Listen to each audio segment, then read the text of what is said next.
A very pleasant and graceful morning to one and all present here. It is my immense privilege and honor to welcome you all to this ICSSR sponsored and DGHE approved one-day interdisciplinary international conference on the theme Impact of Digitalization and Artificial Intelligence on Global Economy, Governance and Policy. First of all, I extend my heartfelt and respectful welcome to our guest of honor, Lieutenant Dr. Virendra Palji, Registrar, Kurukshetra University, Kurukshetra. I warmly welcome our Chief Patron, respected College President Sir, Chaudhary Tejveer Singh Ji, whose visionary leadership continues to guide us institution toward excellence. It is my proud privilege to welcome our inaugural speaker, Professor Dr. Madan Mohan Goyal ji, an eminent academician and thoughtful leader. I extend a warm welcome to our keynote speaker, Professor Jayanti Datta ji, whose presence adds great intellectual value to this conference. A warm welcome to Professor Ravinder Singh Baliala ji, ex-MLA Ratia, Chairman of SC Ayog, Government of Haryana.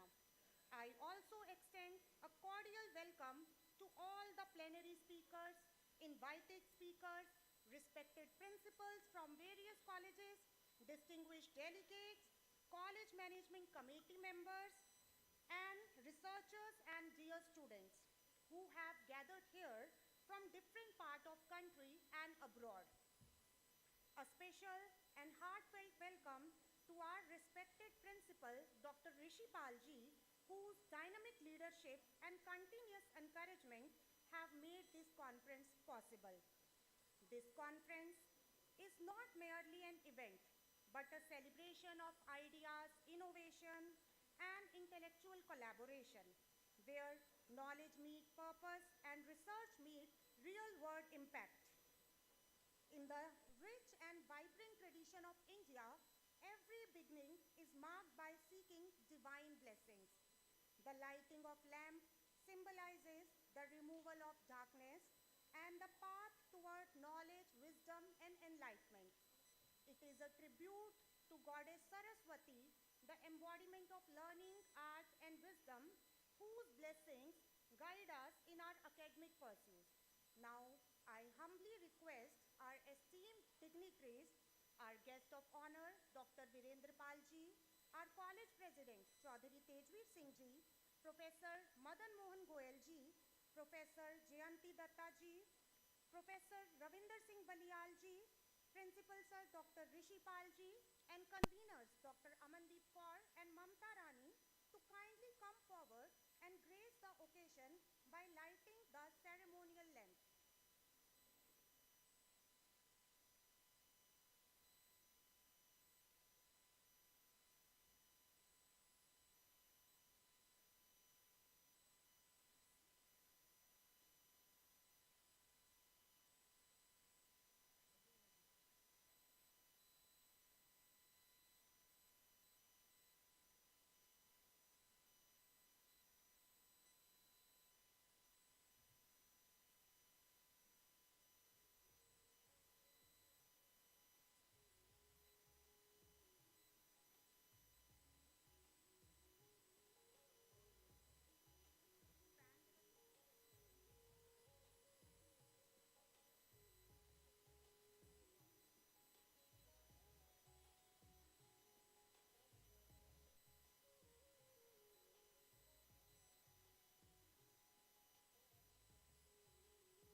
noble vision laid the foundation of this college, spreading the light of education in the rural areas.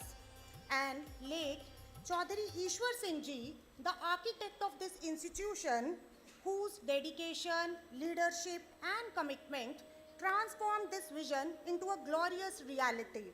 Their ideals continue to inspire us to strive for excellence, integrity and service for society. In Indian tradition, presenting a green planter is a symbol of growth, positivity, and our commitment toward a sustainable future. It reflects our respect and heartfelt wishes for prosperity and well-being. Now, it is my privilege to begin the felicitation ceremony. I humbly request our esteemed President Sir, Chaudhary Tejveer Singh Ji, and our respected Principal, Dr. Rishipal Ji, to kindly present a green planter to our guest of honor, Lieutenant Dr. Virendra Pal Ji, Registrar, Kurukshetra University, Kurukshetra, as a token of our deep respect and gratitude. I request President Sir, Chaudhary Tejveer Singh Ji, please join Principal Sir for the same.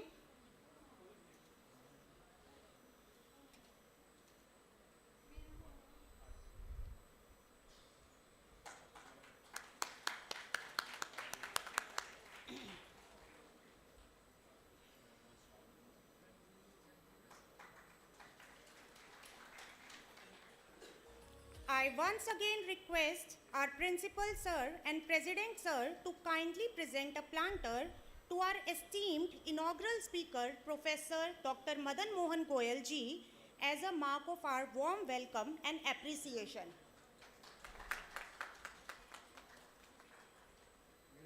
Now, I request to kindly present a planter to our keynote speaker, Professor Jayanti Datta Ji, as a token of our respect and admiration.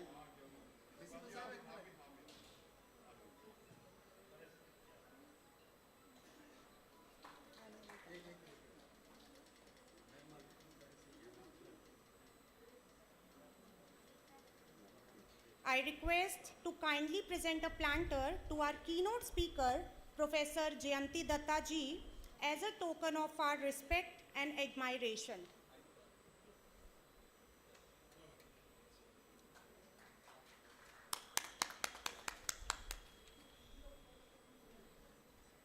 Now, I kindly request to please present a planter to our esteemed guest, Professor Ravinder Singh Baliyal Ji.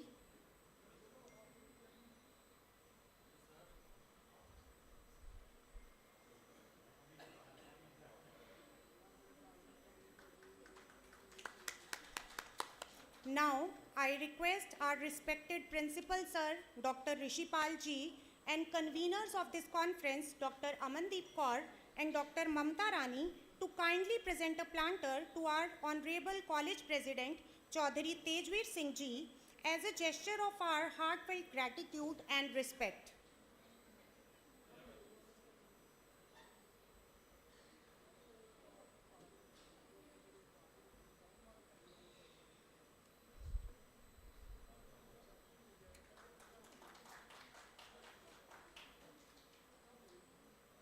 Now I request the conveners to kindly present a planter to the guiding force behind this conference, our Principal Sir, Dr. Rishipal Ji.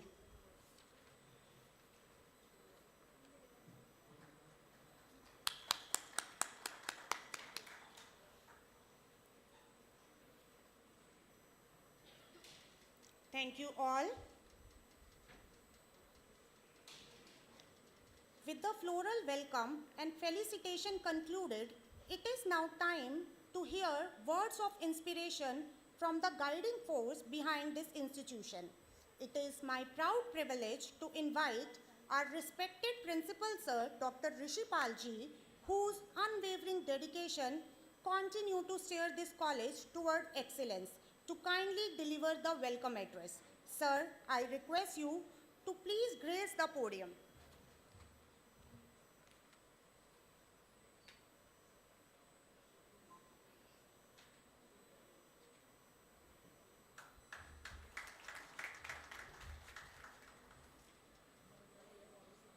अपने आदर्श और प्रेरणा के स्रोत परम पूज्य बाबू अनंत राम जी, चौधरी ईश्वर सिंह जी के चरणों में सादर नमन करते हुए आप सभी को अपना प्रणाम निवेदित करता हूँ।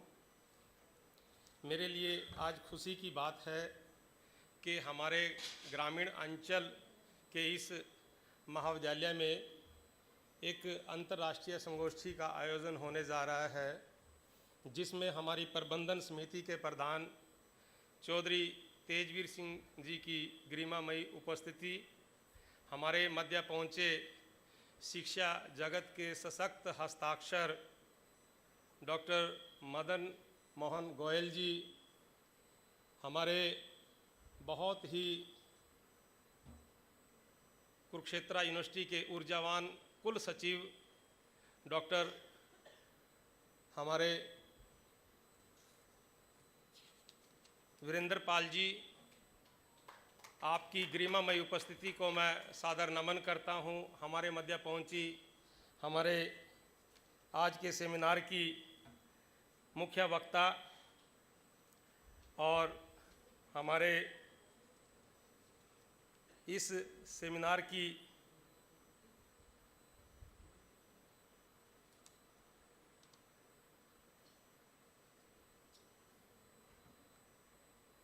मैडम जयंती दत्ता जी, हमारे बीच पहुंचे डॉक्टर रविंदर सिंह बलियाला जी, एक्स MLA रतिया, आप चेयरमैन ऑफ SC आयोग हरियाणा सरकार में वर्तमान में सुशोभित हैं।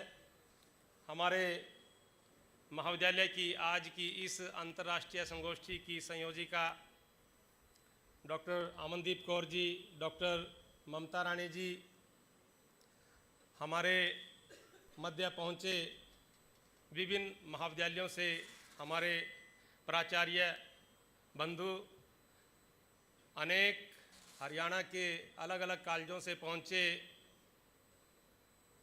विद्वान शिक्षक और आभासी रूप से उपस्थित इस संगोष्ठी में सभी शोधार्थी जिन्होंने पेपर प्रस्तुत करने हैं, सभी विद्वान और मेरे महाविद्यालय के सभी कर्मठ मेरे सहयोगी साथी,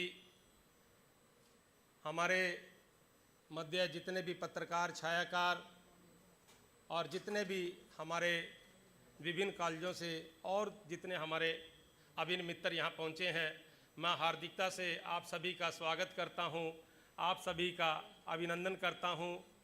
आपकी गरिमामयी उपस्थिति को सादर वंदन करता हूँ। साथियों, कहते हैं कि विचार जब सीमाएं लांघते हैं तब ज्ञान वैश्विक बनता है। आज हमारा महाविद्यालय उसी वैश्विक ज्ञान संवाद का साक्षी बन रहा है। यह केवल एक सम्मेलन नहीं बल्कि विचारों, शोध और भविष्य की संभावनाओं का संगम है। मुझे खुशी है कि हमारे महाविद्यालय में अर्थशास्त्र विभाग और राजनीति विज्ञान विभाग के संयुक्त तत्वावधान में वैश्विक अर्थव्यवस्था, शासन एवं नीति पर डिजिटलीकरण एवं कृत्रिम बुद्धिमत्ता का प्रभाव विषय पर अंतर्राष्ट्रीय सम्मेलन आयोजित किया जा रहा है। वर्तमान समय में जब कृत्रिम बुद्धिमत्ता और डिजिटलीकरण मानव जीवन के प्रत्येक आयाम, अर्थव्यवस्था, प्रशासन, नीति निर्माण, शिक्षा तथा सामाजिक संरचना को नई दिशा दे रहे हैं, तब साथियों ऐसे विमर्श अत्यंत आवश्यक हो जाते हैं। हम सभी जानते हैं कि आज तकनीकी केवल सुविधा नहीं बल्कि सभ्यता का नया आधार बन रही है। प्रश्न यह नहीं कि तकनीक कितनी तेज है, प्रश्न यह है कि वह मानवता को किस दिशा में ले जा रही है। यह चिंतन अंतर्राष्ट्रीय संगोष्ठी की मूल आत्मा है, जिसको भारतीय सामाजिक विज्ञान अनुसंधान परिषद ICSSR नई दिल्ली के सौजन्य प्रयोजन तथा उच्चतर शिक्षा निदेशालय DGHE पंचकूला की स्वीकृति एवं मार्गदर्शन से आयोजित किया जा रहा है।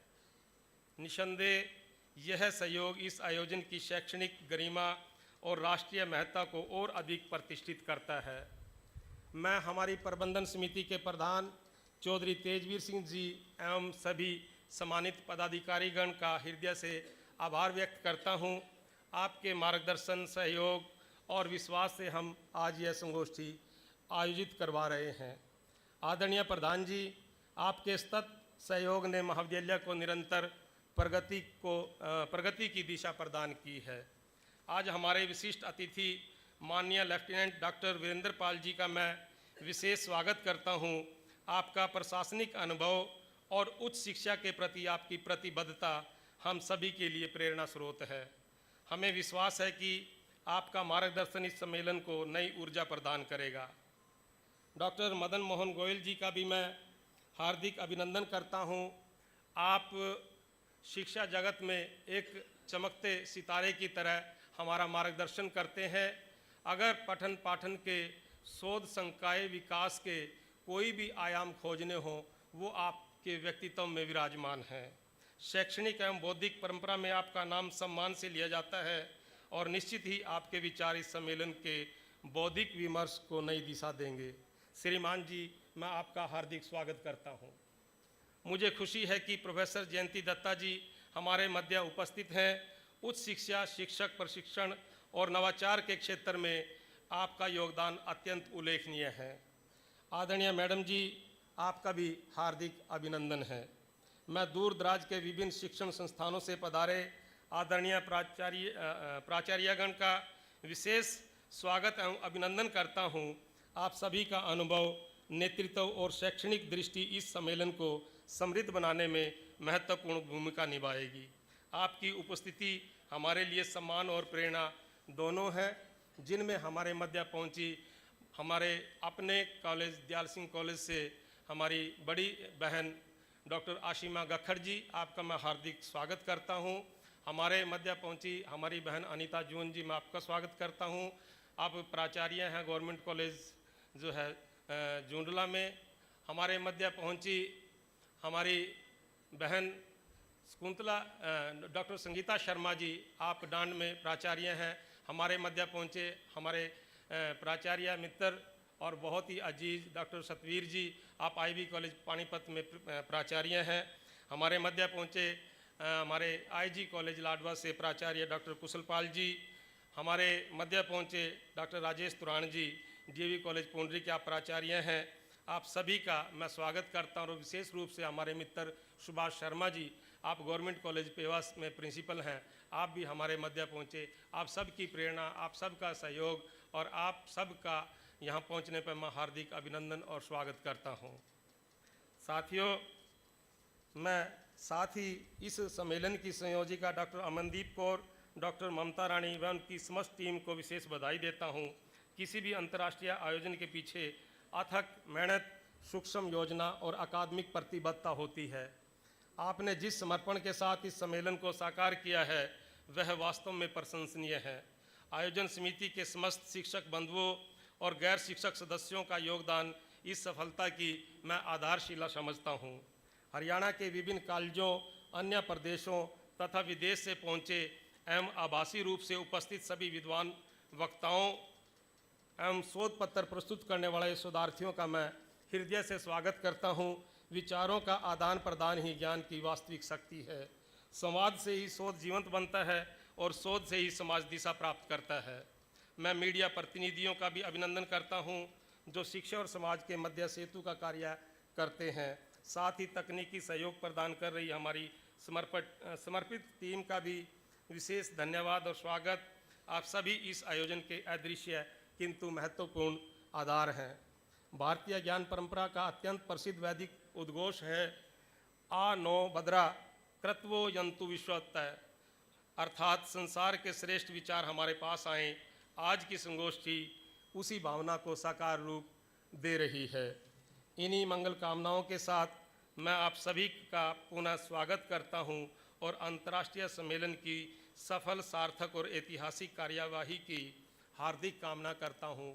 आप सभी का बहुत बहुत स्वागत, आप सभी का बहुत बहुत धन्यवाद। जय Hind.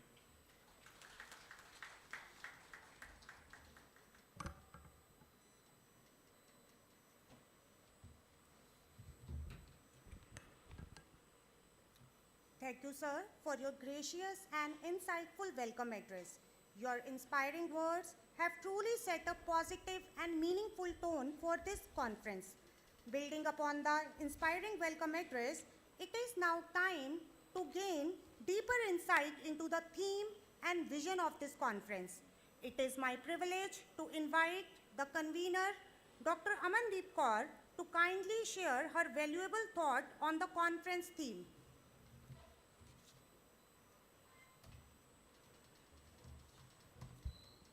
A very good morning to all of you.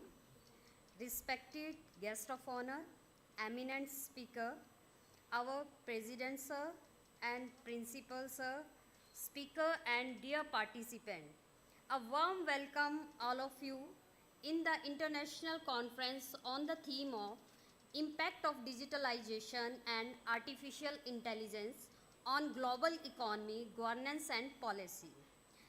This conference is sponsored by Indian Council of Social Science Research and approved by Director General Higher Education, Haryana. Provide an important academic platform to examine the evolving dynamic of the global economy in the digital era.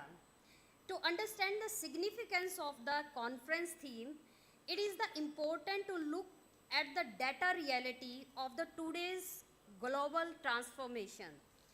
And first indicator is the GDP, gross domestic product. It is the most important for the every country, and it shows that the digital economy currently contributed over 15% of the global GDP, and it is growing at nearly 2.5 times faster than the traditional economy. And I have shows that the difference between India and developed economy. India as a digital economy contribute 10 to 12% of the GDP with the growth by the digital payment, e-commerce and startup. And the developed economy contribute 20 to 35 of the GDP due to advanced infrastructure and mature market. So India is growing faster, but developing economy are currently more mature. And now, artificial intelligence is projected to add approximately 15 to 16 trillion dollar of the global economy by 2030, making it one of the largest economy driver of the 21st century.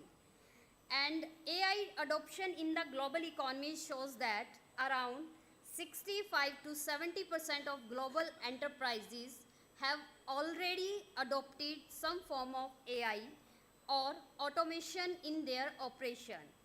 And now I want to show that the AI adoption is in India expand in sector like banking, agriculture, healthcare, governance, but still in the developing stage and around 30 to 40%. In the developing economy and developed economy shows that higher adoptions level 60 to 80% of firm with strong research and development investment and innovation ecosystem. And its impact on economically shows that digitalization has reduced the transaction cost, improved the productivity and enables new business model such as platform economies and gig work. However, studies suggest that up to the 30% of the current job could be partially automated by 2030, rising concern about employment and skill transitions. And it shows that the employment and skills. India is the largest workforce with growing digital skill, but skill gap and risk of job displacement due to automation remain concern. And it shows that developed economy, higher skill level, but reskilling system. And its impact on the global governance like worldwide are adopting digital platform for service delivery, e-governance initiative had increasing efficiency and transparency. And policy implication shows that AI enable predict analysis helping government design targeted welfare scheme, and respond more effectively to economic and social challenges. And there is so many challenges of the AI. Near 2.6 billion people globally still lack access to internet, indicating a digital divide. And the cybersecurity threats are rising with the global cybercrime costs expected to exceed $10 trillion annually by 2025. And these data point clearly indicate that digitalization and AI are not only transforming economy and governance system, but are also redefining policy framework worldwide. Therefore, this conference is both timely and essentially is the aim of explore how can we harness of the technology of inclusive growth. And in last, ultimately the goal should be build a balanced digital future, one that is innovative yet inclusive, technological advancement yet ethically grounded, and globally competitive yet social equity.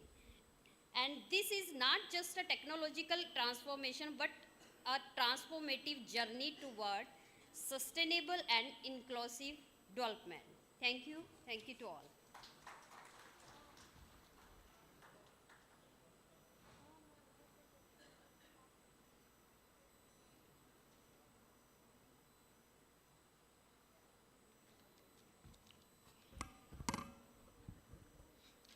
Thank you, Dr. Amandeep Kaur. A very warm welcome to Dr. Alka Sharma ji and Dr. Balbir Singh ji. We are delighted to have you as well. Thank you, ma'am. It is now time for a very special and significant moment of today's program, a conference souvenir. A conference souvenir is not just a compilation of papers and messages. It is a reflection of collective knowledge, dedication, and the academic spirit of the event. I now feel privileged to request our esteemed dignitaries present on the stage, our guest of honor, President Sir, Inaugural Speaker, Keynote Speaker, our respected Principal Sir, to kindly proceed for the release of conference souvenir.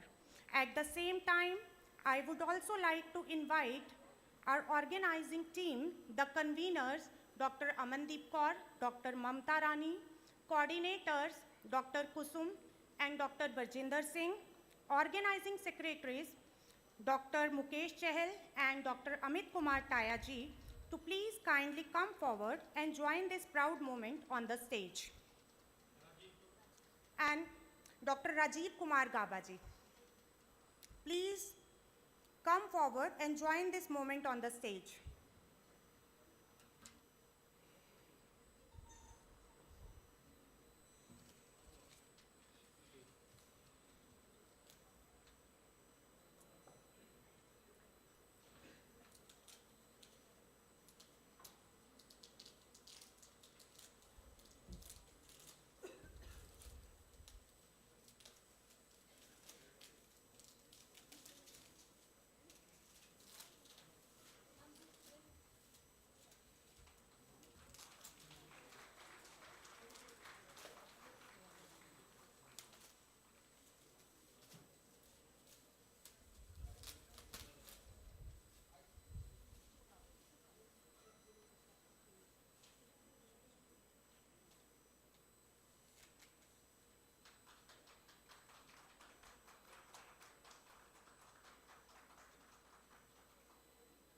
This souvenir will remain a lasting testament to the scholarly contribution and collaborative efforts that define this conference.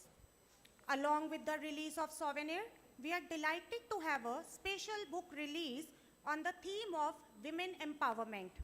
This book has been thoughtfully edited by Dr. Kusum, Dr. Mamta Rani and Dr. Amandeep Kaur. May I request our esteemed dignitaries for the formal release of this book.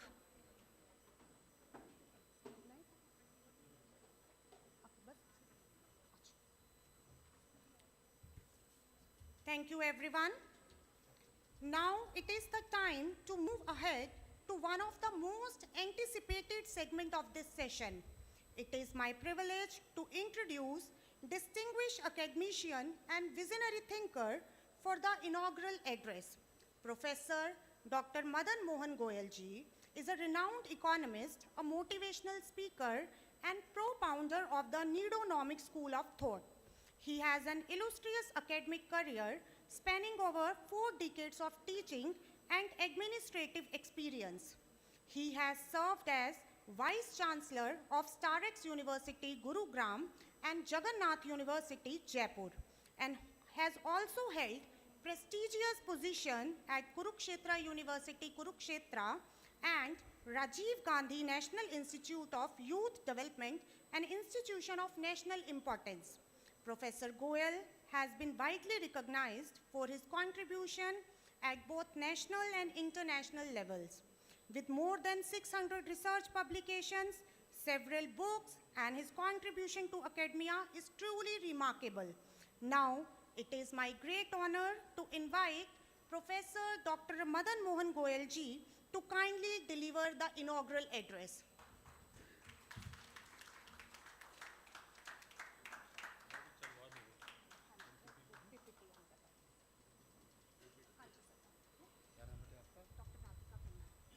Thank you, Dr. Radhika Khanna, speaking kind words about me. I am a humble teacher coming from Kurukshetra.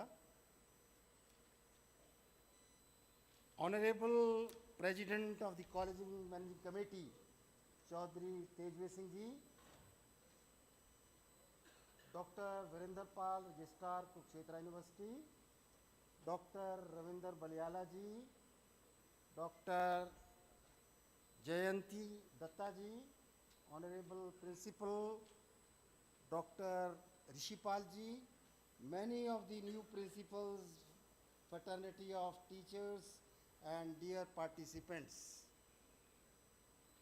I'm happy to get the invitation for this wonderful conference today, for which I am grateful to the organizers, Principal Dr. Rishipal and Dr. Amandeep Kaur for providing this opportunity. I have many sweet memories with this institution, including knowing personally Chaudhry Ishwar Singh ji, former Speaker of Haryana Vidhan Sabha, and one of my colleagues, Dr. M.S. Khanchi, who has given a vision to this institution for many years. I was telling to you that I have come from Kurukshetra. Kurukshetra is known to the entire world. Sadly for Mahabharata, I, being a student, teacher, and researcher, always say, remember Kurukshetra as a place to be the first ever university on the planet. Dr. Virender Pal ji, remember Kurukshetra as a place to be the first ever university on the planet. Because the objective of a university is to get knowledge. And the best possible knowledge has been given by Lord Krishna himself in the form of Bhagavad Gita. Let me tell you, Bhagavad Gita is a ism-neutral, religion-free treatise on management, relationship management, and welfare economics.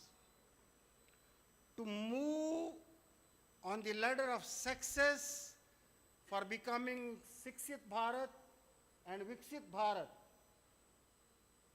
with morality, opulence, victory, and empowerment, believe in Krishna as God and Arjun as our own soul. And that is called Ek Shloki Gita. If you put it in Google search engine, you will get Yatra Yogeshwar Krishna, Yatra Parthur Dhanurdhar, Tatra Sri Vijayo, Bhutarduta Nitarmatar Mam. After Mahabharata was over, Lord Krishna and Pandav shifted to Delhi in Indraprastha. They were in a celebration mode. They were enjoying together. They were eating together. They were dancing together. After a few days, Krishna told Arjun that I want to go to Dwarka. Arjun said, you can go to Dwarka, but before going to Dwarka, give me the message of Gita again. Lord Krishna laughed. It is not an action replay which can be done again and again, but if you want, I can give you some message, and that message is called Anu Gita. Anu means after Mahabharata. And let me tell you, this message is not for moksha, as most of the Kathavachak talks about Gita. Anu Gita talks of Jivan Mukti, doing good deeds during your lifetime so that you need not to worry after death. And that applies to the entire fraternity of educationists, including Chaudhry Tejveer Singh, Jayanti ji, Vrindapal, Ravinder ji, principal, who don't need moksha after death. Let me honestly tell you. Because the contribution we are making towards education is a kind of dedication, devotion towards making India Sikshit Bharat and Viksit Bharat. With this note, let me come to the topic of discussion today. The PPT, please.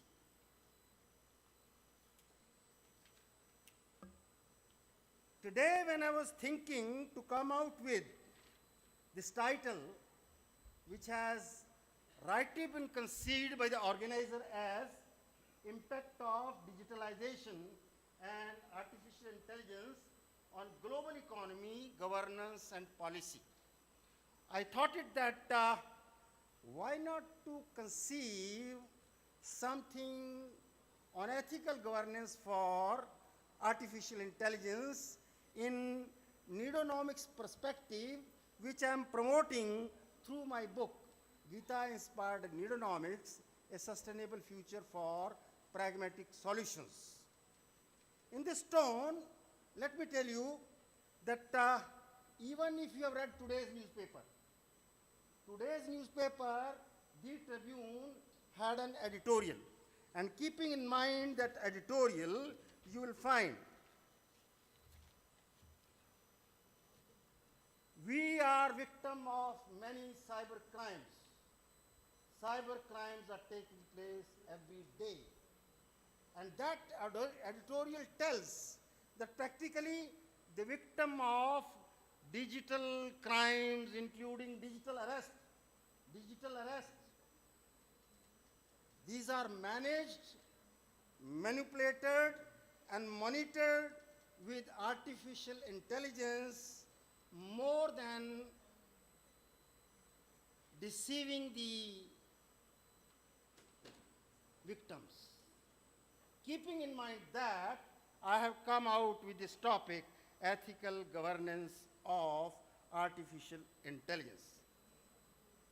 Artificial intelligence, second slide. Yes, sir.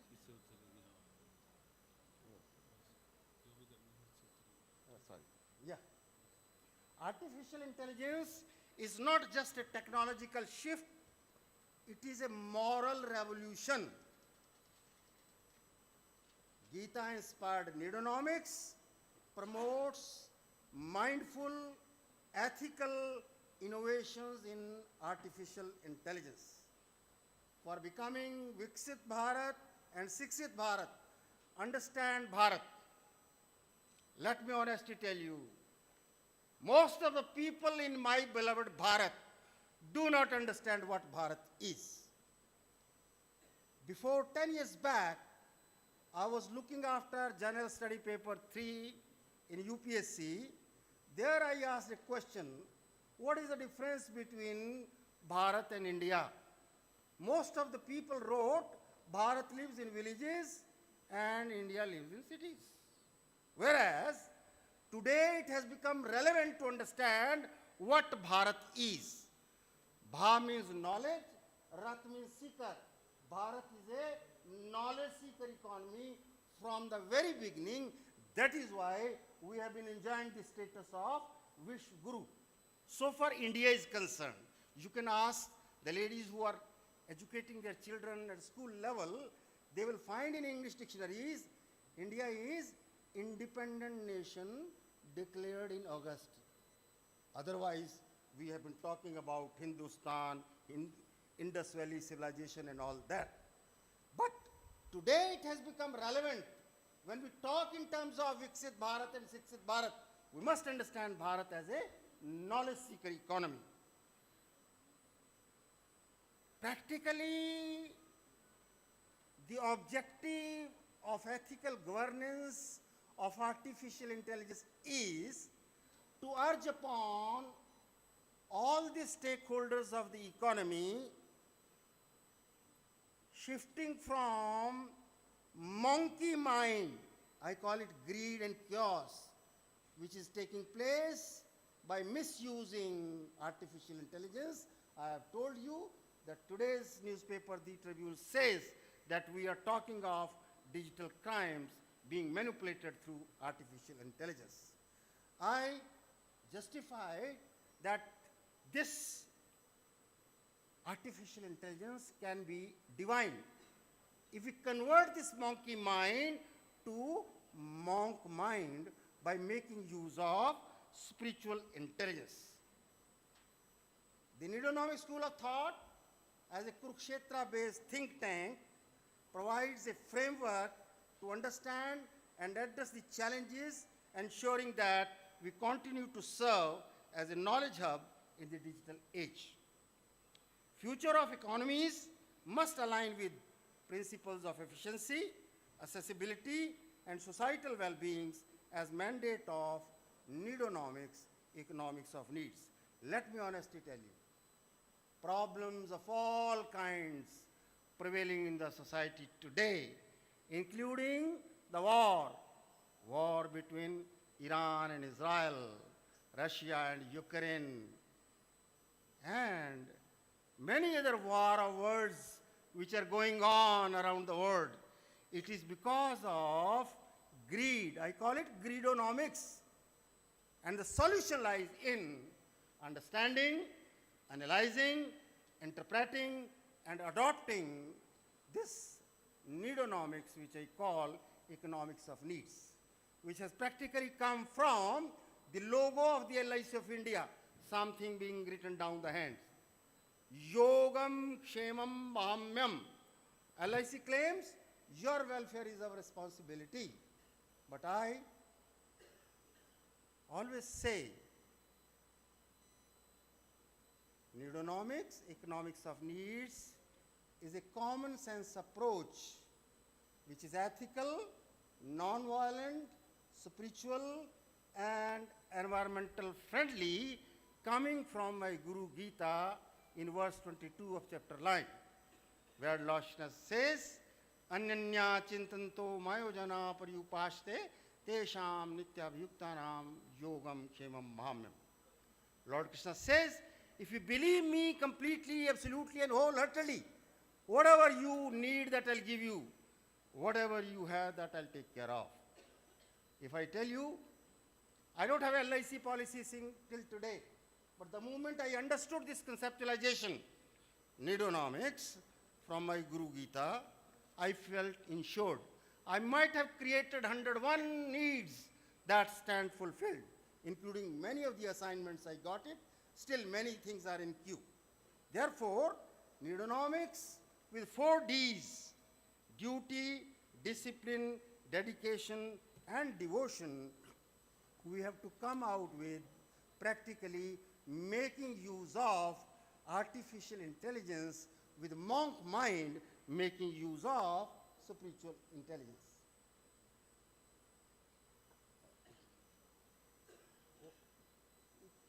What's the problem?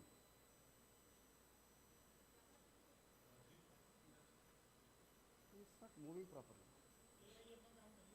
Yeah. So practically, when we are talking in terms of becoming Viksit Bharat and Shikshit Bharat, making 30 trillion economy with per capita income of $18,000, We have to do what and what not. Why when not, when not, where not, for whom. This question should ponder over the minds of all the stakeholders of the economy, including the politicians, including the bureaucrats, the teachers, the students, the scholars. Practically, need to use wisdom and understand this www, which computer people say World Wide Web. But I always say, remember www to become Sikshit Bharat and Viksit Bharat as working without worries, in spite of the fact there may be many challenges. Whether we talk of making India digital, whether we talk of making India Sikshit Bharat or Viksit Bharat. Many of the politicians don't talk about overpopulation, which we will know in the 2027 how many we are, which is a challenge number one, practically to become Sikshit Bharat and Viksit Bharat, even implementing the national education policy, which has been conceived in 2020. But I have been talking about many challenges, even in implementation of national education policy, including 4 categories of people. I call them careless, caredless, useless, and useless. The challenge before us is how to make them careful and useful. That is the challenge for us practically to go in for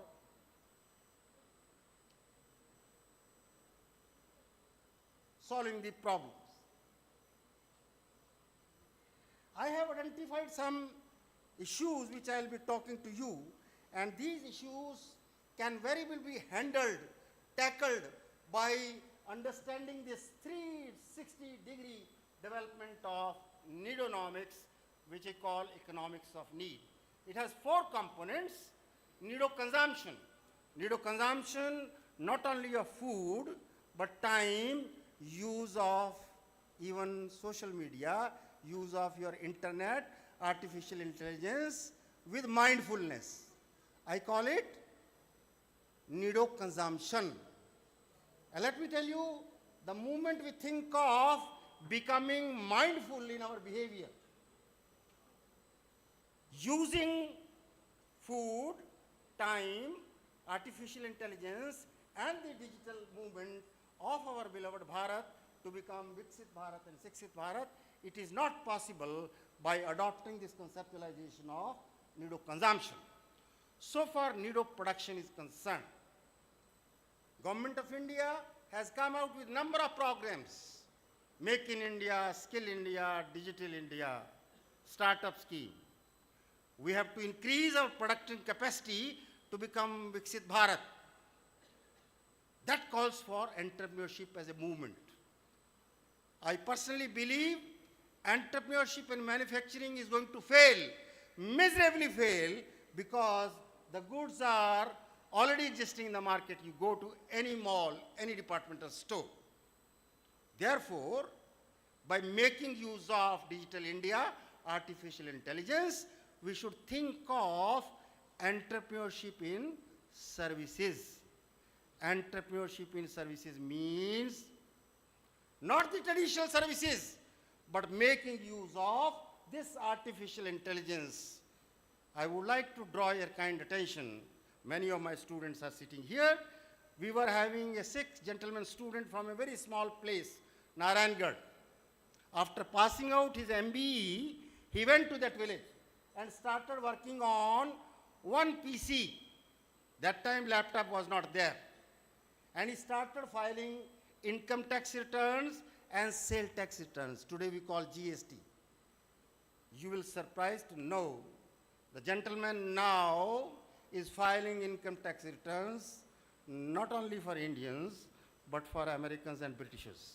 Meaning thereby, living in a small place, even like KAUL, any student can come out with providing these facilities of entrepreneurship in services, making use of artificial intelligence. So far, distribution is concerned. The problem is here. Even in the present time of war, when supply chain is broken, we are finding many things inflation impacted and prices are increasing. People don't have purchasing power. In that scenario, how to come out with solutions of the global economy suffering from recession caused by demand? For that, we have to adopt this needonomics by creating need, making the product affordable, and pricing worth of it. I call it NAW approach of marketing, which is required to be understood, analyzed, interpreted, and adopted at all levels, from local level to global level, as international marketing strategy. Last but not the least is a component we call about needo trade. In the present times, when the entire world is a victim of terrorism of Trump, we must learn something from our women, how to go in for art of bargaining, art of negotiating. That can be applied at any level. Any woman can tell you how she bargains when she buys a sari. Same thing can be applied at national and international level.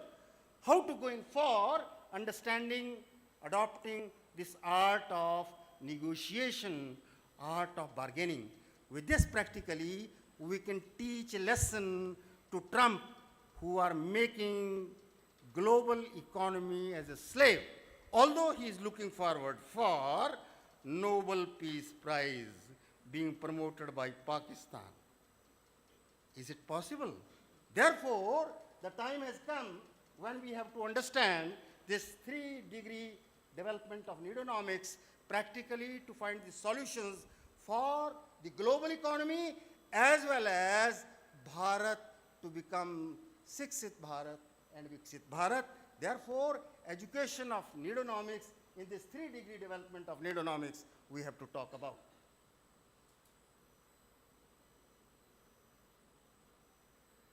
I have identified some issues which I'll take it a little time for that. Ethical governance and artificial intelligence is foundational, not optional, for becoming Sikshit Bharat, for Viksit Bharat, more than 30 trillion economy. AI and the new grammar of governance using artificial intelligence promises a greater efficiency, precision in targeting, reducing of leakages, evidence-based policy making, and optimal utilization of budgetary allocation. Positive functions and uses of AI for digital Indian as e-business, e-banking, e-marketing, e-teaching, etc. Gridonomics versus needonomics. In artificial intelligence era of governance, there are many challenges for artificial intelligence, not technological failures, but governance failures rooted in gridonomics. AI cross sectors, an economics perspective for education, healthcare, agriculture, and governance at all levels. Needonomics talks of ethical architecture for AI-enabled public finance as ethical spine. I wish to draw kind attention of all the students of economics. They know it that during 2026-7 budget, the Prime Minister has come out with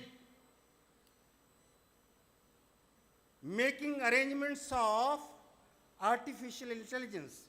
And during her speech, she has spoken 9 times the word artificial intelligence.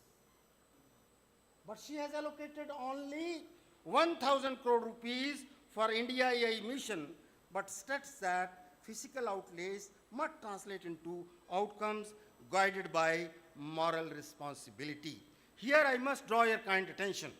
In the budget 2025-26, the allocation was double, 2,000 crore rupees.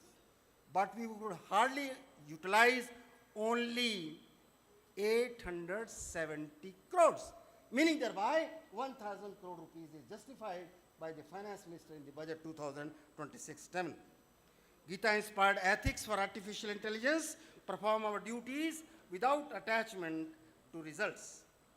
Redefining development for Viksit Bharat calls for human well-being, social trust, and sustainable outcomes for Nido happiness, health with honesty of purpose. Cyber criminals and hackers are increasingly using artificial intelligence to launch even more sophisticated attacks on online-like activities, including e-business. As I told to you, today's editorial in the Tribune conveys more than what it reveals. Future vision is 4C model: conscious use, context-aware artificial intelligence, compassionate design, inclusive, accessible technology, and collaborative innovation, knowledge for public good, circular vision, sustainable, ethical impact. But at the same time, the time has come when all the stakeholders of the economy, starting from top to the lowest of the level, we need to become street smart. Although everybody knows what is smart. Everybody is possessing smartphone. When you put it in English dictionary, you will find over smart, stupid smart. But COVID has told us how to become street smart.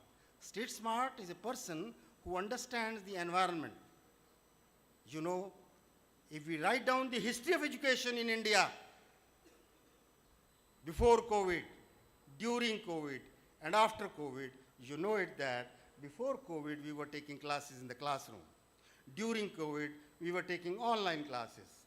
After COVID, now it is online and offline, and implementing national education policy, talking of 40% online, 60% offline, although I personally believe it is not going to solve the problems. Therefore, we have to practically come out by becoming street smart, by understanding the environment. And that talks of the transparency. Transparency has been talked about by artificial intelligence. I appreciate the uses. I also use it. And let me tell you, I started using artificial intelligence first by using Google Assistant, which I learned it from my grandson. After that, these days we go in for making use of many things, including ChatGPT, but uses are fine. Misuses, as I told to you, are taking place, and to stop these misuses, we have to be alert, aware, and awake in making use of this artificial intelligence. Otherwise, we are going to miserably fail.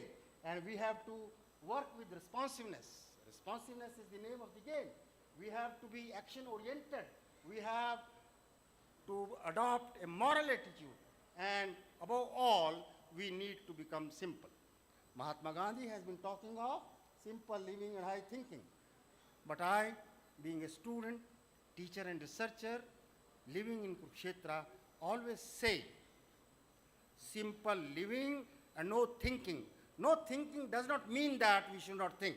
We should think of those things which are in our control, and we should not think of those things which are not in our control. And that is the message of my Guru Gita also. You have right on your actions, not on the results. Therefore, while making use of digital India, artificial intelligence, we should stop this monkey mind, which is dictated by greed and chaos, and convert your mind into monk mind, becoming simple. And for that, we must enhance our emotional quotient. We have to motivate ourselves, motivate others, and then empathize with others. We have to have love oneself attitude. We have to have physical development, health, culture we have to develop, and we have to go in for mental level development. Let me honestly tell you, I was telling you that we are victim of wars. We are victim of war of words. We are victim of blame game. We have to stop that. We have to change our looks. We have to change our actions and words to make it law of the land. I call it LAW. We have to change our looks, actions, and words to make it law of the land by changing the mindset of all the stakeholders of the economy by making use of artificial intelligence towards Viksit Bharat. And above all, we must possess higher spiritual quotient. As I told to you, that artificial intelligence can become divine by making use of spiritual quotient which is related with your soul, and you can become a monk mind. Therefore, we have to be using artificial intelligence. Personally, I am not an adversary. It reflects our intention. If guided by neuronomics and spiritual intelligence, AI becomes a divine instrument. We have to face Chakravyuh challenges and solve the socio-economic problems. I call Cobra effect also. Cyber security as a way for Viksit Bharat. We must build sensitive societies, not just smart cities. We need ethically empowered minds, not just intelligent machines. We become an autonomic civilization by dharma, dignity, and discipline. From artificial intelligence to authentic intelligence, where innovation meets introspection and science meets soul. We must adopt neuronomics for the multiplier effect of our collective commitment toward Viksit Bharat at the rate 2047. Users of artificial intelligence have to be alert, aware, and awake with Vivek and ethics. We need to become street smart and simple to achieve anything and everything practically to solve the problems.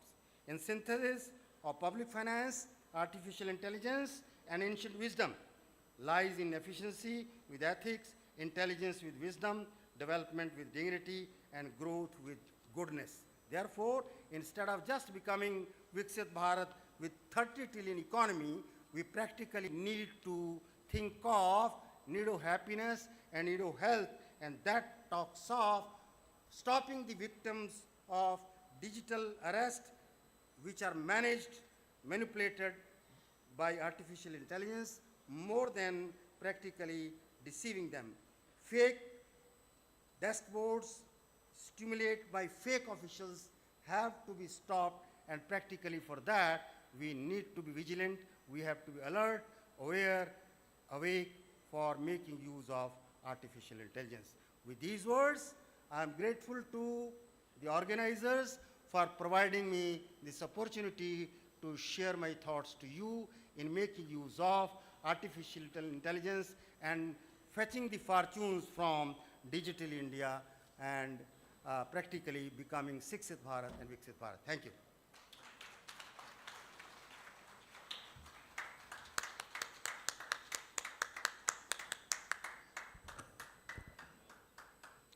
Thank you, Professor Dr. Madan Mohan Goyal ji, for your truly enlightening and intellectually enriching inaugural address. Your profound insights drawn from your vast experience, and we are deeply grateful for your valuable words and gracious presence. Meanwhile, a very warm welcome to Professor Dr. Ram Kumar Foyal ji from Nepal and Dr. Surender Nagia ji from Government College Gharonda for your gracious presence.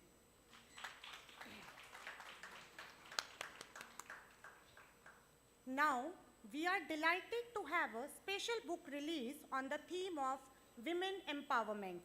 This book has been thoughtfully edited by Dr. Kusum, Dr. Mamta Rani, and Dr. Amandeep Kaur. May I request our esteemed dignitaries on the stage and editor of this book for the formal release of this book.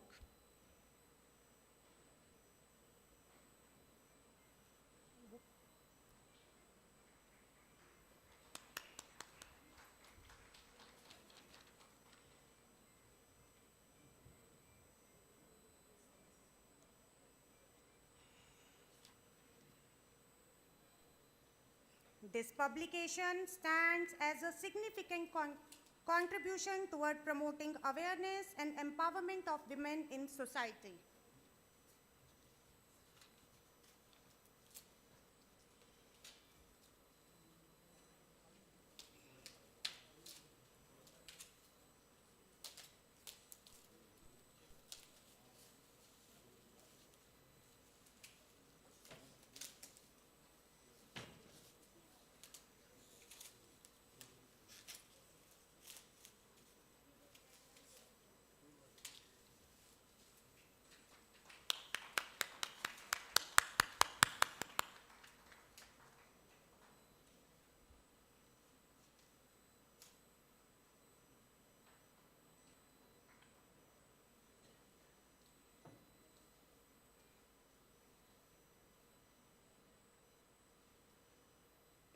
Thank you all.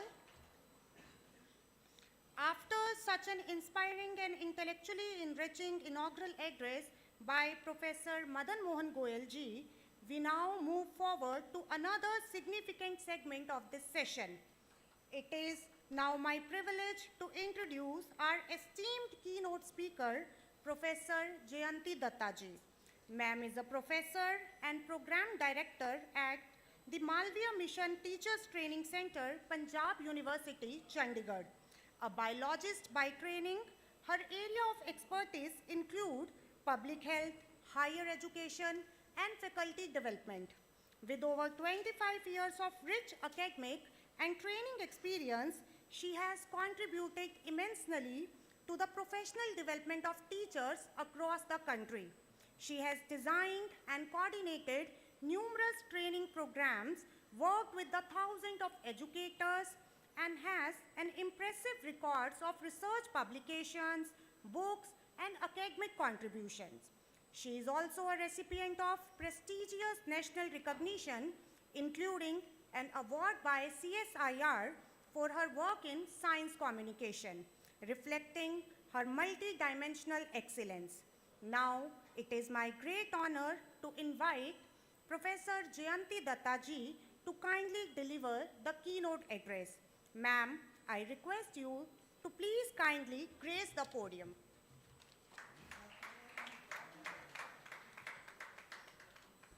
A very good morning to all of you. Thank you very much for inviting me. Thank you, Dr. Amandeep, for asking me to come here, and for all the organizers of the college. I am not addressing the dignitaries on the dais. Neither I am addressing the principals who have come here, because this conference is for the researchers and this conference is for the students. So allow me to speak to them directly. It is really very amazing to come to this place, which is not at the center of a very vibrant city or a metropole, but coming at a place which is kind of Mufasal, a village, and finding here an event which is talking about the cutting edge technology of AI. And coming here not only holding a conference, but an international conference. And not only holding an international conference, but also having 250 papers in one day. I really wanted to understand what does it mean, and is it really as authentic as it seems, and what are we actually looking at. And therefore, I have also a PPT that I have brought, and I am not going to run that, because I thought that it is better to have some talk about the very basic things. So let me have a keynote. You know that a keynote address is the main address of any seminar or conference, in which the issues are discussed, the issues are raised, main issues are raised and flagged, and finally they are then discussed in the seminar. And that is why it is called a keynote. But I am not going to have a traditional keynote. If you allow, kindly allow me to have a keynote which is different, not a traditional one. Because in keynote, it's not a discussion, it's not an interaction. It's only a one-way dialogue where the expert or somebody who is considered to be knowledgeable speaks and everybody listens. Let us have an interaction here. So if I ask you something, kindly tell me that. And if you don't tell me, then at least think about that. Let me start with a very basic question. This is a conference of economists. How do we define poverty? What is the definition of poverty? गरीबी की परिभाषा कैसे करते हैं? Right. What? Deprived of basic needs, right? Usually, all of you agree to this? Right. So what we say is commonsensical. अगर हम and I would also like to begin with a disclaimer. You know what is a disclaimer? Have you heard of this term? Oh, I have been given 30 minutes to speak, so I'll stop at 20 minutes past 12, right? Do you know what is a disclaimer? Have you heard of this term? Have you seen this term somewhere? Where do you see this term? कहाँ पे देखा है ये word? Right. Every day when we watch a serial or a movie, the first slide is that of a disclaimer. And disclaimer in which we take away the claim, right? Similarly, I also take away the claim. I told you that this is not a traditional keynote address. I also want to disclaim, take away the claim that I am not from economics, but I am an informed citizen working in the field of faculty professional development. And from that experience and from that angle, I'm going to speak to you certain very, very basic things. So when you're not from economics, when you're not from finance or commerce, then when somebody talks about poverty, कि गरीबी क्या होती है, then we always talk of if you are not able to get the basic needs, if you're not able to fulfill your basic needs, right? और ज़्यादातर basic need में हम कहते हैं कि रोटी कपड़ा और मकान. I have a friend, because we live in Chandigarh, it's a prosperous place. I have a friend who says he is very poor because he is not able to fulfill his basic need, which is a BMW, right? So then when such type of a claim actually makes you think that how do you define? And you would also agree that poverty is an abstract concept. Do you understand the meaning of the word abstract? Abstract की हिंदी क्या होती है? Abstract. Right. एक तो सारांश होता है जो हम पेपर के ऊपर लिखते हैं, जो आपने इस souvenir में लगा रखे हैं, उसको abstract बोलते हैं. Abstract का एक meaning और भी होता है, जैसे abstract noun. Have you heard of this thing? जब हम स्कूल में, yes, that is called भाववाचक संज्ञा. Abstract is something which is opposite of concrete, right? Abstract is something which is not tangible. For example, love, honesty, right?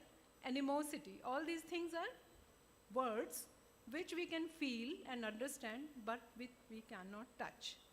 It is not concrete, it is not material, therefore we cannot touch it, right? Poverty is an abstract word. Poverty भी ऐसा ही word है जो एक भाव है. ये हम सोच सकते हैं इसके बारे में, लेकिन touch नहीं कर सकते. But for an economist and for government, it is very essential that we have some kind of a something so that we can quantify. उसको थोड़ा अगर आपने identify करने हैं कि गरीब परिवार कौन है, गरीब बच्चे कौन है, तो आपको कुछ ना कुछ quantification करनी पड़ेगी. Abstract चीज़ की quantification करना difficult होता है. जैसे आपको पता होगा कि happiness पे भी research हो रही है. Happiness भी एक abstract idea है. तो how do we quantify? तो उसकी definition पे बहस होती है. जब government commissions बिठाती है, commissions में researchers होते हैं, वो आपको बताते हैं कि इस तरह से हम we can catch hold of this idea of poverty. One of the definitions says, you are poor or not poor depending upon the calories that you eat, right? बाद में उनको लगा कि ये इतना अच्छा criteria नहीं है, ये बहुत effective नहीं हो रहा है. Then they came up with another definition which says, what are the things in your household? आपके घर में two-wheeler है, washing machine है, fridge है, depending upon what are the things that you have in it. I am interested in the third definition, which is very dear to me, and this third definition says, a person is poor if he or she is not able to spend rupees 39 in a day in a rural area and rupees 43 in a day in an urban area, right? So please note that this is not about how much do you earn, but it is about how much you can spend. That is the purchasing power, right? What is it? Rupees 39 in a day in a rural area and rupees 43 in a day in an urban area. Now we have young people sitting here, and I would like to throw a challenge to them. How many of you volunteer to spend one day by spending not more than rupees 39? Would you take the challenge? Is there somebody who would take the challenge? Okay, right. What's your name? Ekta? Rekha. So Rekha, how will you do it? Yeah.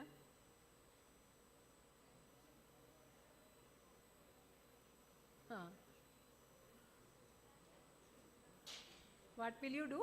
Just you will not eat? Please give her the mic, please.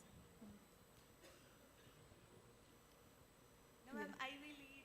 You will eat? Yes. How will you manage? 39 rupees में कैसे manage करोगे सारा दिन? Yeah. difficult, ma'am. Yes, yes. It's difficult, It's ma'am. difficult, right. So this is what I want to draw your attention to is, do you think it is possible? It is not for people who are like us, like middle class, who are not very rich, even for us, just to think that there is a person who is spending not even rupees 39 in a day. It is quite impossible to think about, right?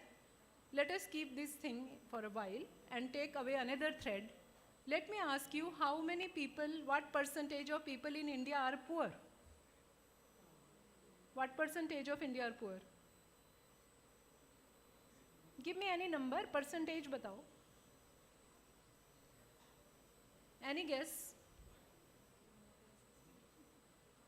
Anything, right? You know that percentage भी depend करती है कि आप कौन सी definition लेते हो, इसके ऊपर depend करती है, but कुछ भी बोलो, give me a guess. Just think about it. 100%, 80%, 60%, 20%. Do you have an idea? Economics के लोग हैं सब, right? Okay. It is, government says that it is 20%. पहले वो कह रहे थे 25% है, अब वो 20% पे आ गए हैं, right? Government says it is 20%. Let us take the government statistics only. What is the 20% of 140 crores?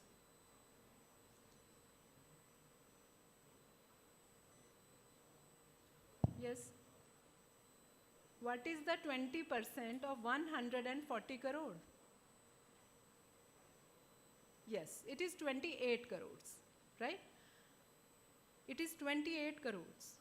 The population of Brazil is 24 crores. The population of Pakistan is 22 crores. The population of Nepal is 3 crores. And there are many, many European countries which will fall into this 28 crores. That means there is not 1 or 2%, or the life that we think is impossible is actually so many huge number of people in flesh and blood are actually living with so low purchasing power. And it is, the government is only saying, we are not inventing, because there are other figures also, but the government is itself acknowledging, right? So after that, let me ask you, why do you think these poor people who are not even able to spend rupees 39 in a day are spending their money on this international seminar? I hope you get my question. ये जो गरीब लोग 39 रुपये खर्च नहीं कर सकते एक दिन में, वो इस इंटरनेशनल सेमिनार पे अपना पैसा क्यों लगा रहे हैं? For a change, right? Okay. Fine.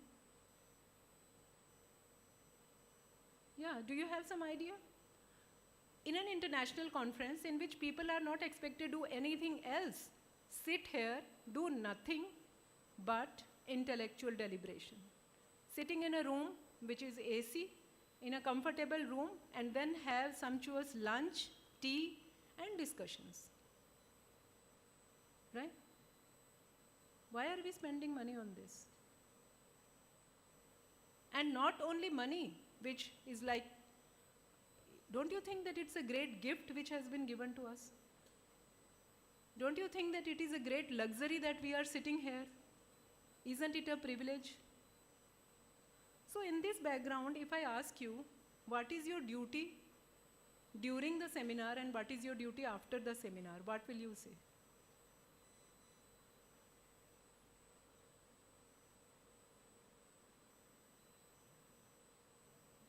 या you can contradict me also, आप कुछ क्वेश्चन भी कर सकते हैं, आपको मेरे से सहमत नहीं है तो आप वो भी बता सकते हैं, बट मेरे को अपना पॉइंट बताइए आप.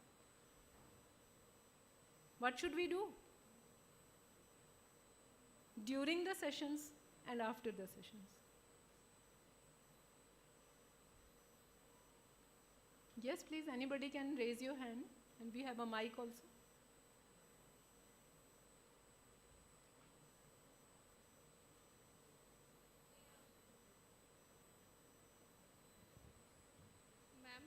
To drive some analytical conclusion for the upliftment of the society. Very good. What is your name? Dr. Amneet Kaur. Thank you, Dr. Ramneet. Very good. I think, isn't it obvious it is very common sensical कि हम यही बोलेंगे कि जो कुछ भी यहाँ हो रहा है वो इसलिए है क्योंकि सरकार और सोसाइटी ये सोचती है कि टीचर्स को शार्पन करो, उनको एम्पावर करो, रिसर्चर्स को एम्पावर करो, और ultimately it will percolate down to the classrooms, it will percolate down to the students, and from the students it will go down to the society, और cycle पूरा हो जाएगा, गरीबों का उद्धार हो जाएगा. इस तरह से साइकिल चल रहा है, और that is what we think. But does it happen like this? ये क्या ऐसा हो रहा है? क्या ये गरीबों का उद्धार इस तरह से हो रहा है? इस इंटरनेशनल सेमिनार से कोई उद्धार हो रहा है कि नहीं हो रहा है? No, don't say no. I am asking you to think. I am not giving you any judgment. I hope you know, you have read the Talisman of Gandhi. सारी CBSE books में होता है ये Talisman of Gandhi. Have you read the Talisman of Gandhi? Do you know about what it is? Gandhi says that if you have any doubt, sometimes in your life, if you have any doubt that whether you are doing the right thing or not, at that moment, think of the most poor person. And then think that whatever you are doing, is it benefiting that person? If it is benefiting, then you are doing something worthwhile. But if it is not benefiting, then you are not doing worthwhile. So this is his formula that he has given, right? And this is what I ask you to question, challenge, and think. What will become, when we do this, when we complete this international seminar in the evening, whether the plight of the poor person will change or not. And within this question, and in this question is the inquiry of what do we do? How do we learn? If I ask you this question, that how do you learn? Conference में कैसे सीखना होता है? Have you ever thought about it? How do we learn? What do we do so that we learn? इसका एक formula, I am sure that you already know about it because it is a traditional thing. It says that there are 4 steps of learning. The first step is called Shravan. Have you heard of this word, Shravan? क्या होता है Shravan? No. To listen. To listen, right? Shravan is the first step, जिसको हम कहते हैं गुरु से सुनना, right? लेकिन सिर्फ सुनने से ही नहीं हम सीखते हैं, हम देख के भी सीखते हैं, पढ़ के भी सीखते हैं, एक्सपीरियंस से भी सीखते हैं. तो श्रवण का जो मीनिंग है, रिप्रेजेंटेशन है, वो ये है कि जितने भी इनपुट्स आपको अपने फिजिकल सेंसेस से मिलते हैं, that is called Shravan, right? So Shravan doesn't mean कि उसमें दृष्टि नहीं आती है, उसमें एक्सपीरियंस नहीं आता है, everything is included in that. तो फर्स्ट स्टेप इज श्रवण. The second step is called manan. And what does it mean? मनन का क्या मतलब होता है? No, मनन में शब्द आता है मन, right? मन में थिंकिंग नहीं होती है. मन में क्या होता है? What is there in the heart? Yes? It is the emotions which are in the heart. So जो second step है मनन का, वो ये कहता है कि आपको इमोशनली एंगेज होना है. जब भी आप कोई सेशन, जब भी आप कुछ सुन रहे हैं, आपको या कोई आप सीख रहे हैं चीज़, उसके अंदर उसको मन में लेना है और मन के साथ एंगेज होना है. That means you have to engage with it in an emotional manner, right? आप and what is it? For example, आपने जब आप क्लास करते हैं, जब टीचर्स से क्लास लेते हैं एंड यू हैव स्टडीड, कई क्लासेस ऐसे होती है जिसमें बहुत बोर लगता है, राइट? बोरिंग लगता है. कईयों में ऐसे लगता है कि इस क्लास से तो जिंदा ही नहीं निकल पाएंगे, राइट? कईयों में हमें खुशी होती है, जॉय लगता है, कोई चीज़ समझ आती है, एनलाइटनमेंट होती है. और कईयों में हमारे को we feel like very happy to be associated with it. So you have to think in your heart, मुझे कैसा लग रहा है? What is your emotional state? You can be angry, you can be irritated, you can be bored, anything, but you have to engage emotionally. Emotion engagement, emotional investment अगर हम नहीं डालेंगे learning में, तो learning नहीं होगी, right? Then comes the third step, and the third step is called Chintan. Now what is this meaning of the Chintan? Chintan means to think, right? Now, if I ask you, do you think, what will you say? What will you say? Do you think? right? People say yes, we think. So let me ask you, when you got up in the morning today, आपको कौन सा महान विचार आया? मुझे तो ये विचार आता है कि थोड़ा सा और सो लेते हैं, right? बात ये है कि हम अपनी सारा दिन और सारी लाइफ बिना सोचे निकाल सकते हैं. हमारे को सोचने की कोई ज़रूरत नहीं होती है. And you also don't think. When you get up in the morning, you plan. You plan कि ये करना है, वो करना है, उधर जाना है, आपको काम याद आते हैं, but you do not think. These things, every day getting up, getting dressed, eating food and then going to the class teaching, does not need thinking. For thinking, you need to take a pause. In your whole day, have you kept some time for thinking? Because thinking is difficult, and that is why the whole society is not engaged in it. इसीलिए thinking सिर्फ बुद्धिजीवियों का काम है, intellectuals का काम है. हम डॉक्टर्स, इंजीनियर्स और इवन आर्मी के लोगों को या बैंकर्स उनको नहीं बोलते हैं कि आपको सोचना चाहिए. But teachers have to think, researchers have to think, because it is their duty. Society has given them this duty. Chintan. And chintan means reflection, pondering, right? Thinking deeply, analyzing. I will not call meditation because meditation goes into that spiritual kind of thing, but meditation also means actually to think deeply. And without thinking, you cannot teach. Without thinking, you cannot do research. And then we come to the fourth step, which is the most difficult and which is the most unheard of. I'm sure that you must not have heard of this word. इसको कहते हैं निधिध्यासन. निधिध्यासन. NIDIDHYASAN. निधिध्यासन. Now what does it mean, निधिध्यासन? निधिध्यासन का मतलब है to bring it in your conduct. आपने सुन लिया, मनन भी कर लिया, चिंतन भी कर लिया, but if you don't bring it in your conduct, you have not learned. You have not learned. ये वैसे ही है कि जैसे आप बाजार से बहुत अच्छा अच्छा खाना खरीद के लाए, food stuff, food ingredients, and you make a very hearty meal, a very delicious meal. You cook a meal. आपने time भी डाला, effort भी डाला, आपने बहुत अच्छा खाना बनाया. Then you keep it on the table and you do not eat it. If you don't eat it, will it give you nutrition? Will it become your flesh and blood? It will not. So this is what we are doing. The government is making the infrastructure. The public is giving you money. The organizers are making this whole effort to have this big seminar. But if the last step is not done, if the last leg is not done, then it is all futile. And who is to do that last step? It is you who has to do that last step of learning and finally conducting, bringing it into our conduct and internalizing. I am reminded of a short story in Mahabharata which says there was one day the Guru taught everybody a lesson.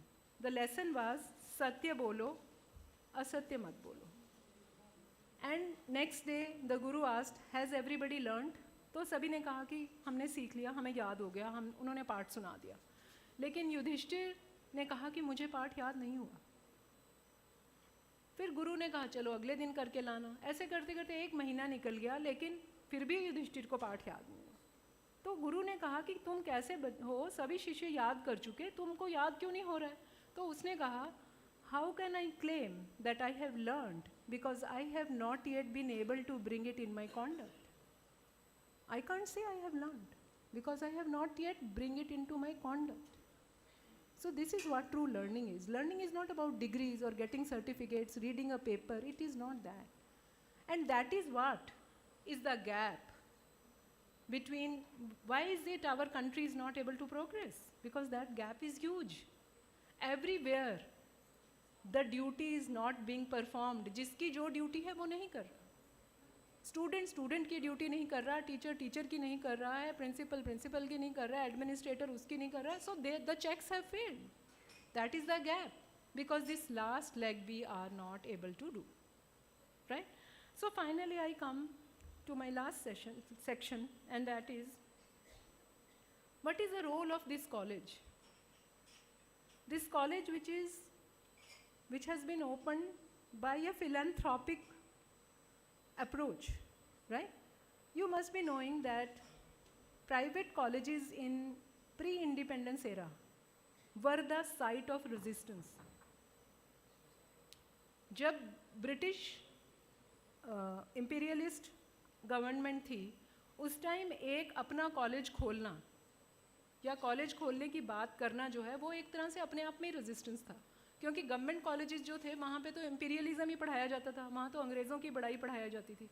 लेकिन जो private college थे वहीं पे ही resistance और nationalist जो ideas थे वो वहाँ पे डेवलप होते थे। इसीलिए ब्रिटिश गवर्नमेंट ने एक तरीका बनाया था कि हम इंस्पेक्शन किया करेंगे, और वो इंस्पेक्टर रखते थे और प्राइवेट कॉलेजों में जाके इंस्पेक्शन करके वहाँ पे वो देखते थे कि यहाँ पे कोई नेशनलिज्म की बातें तो नहीं हो रही हैं, right?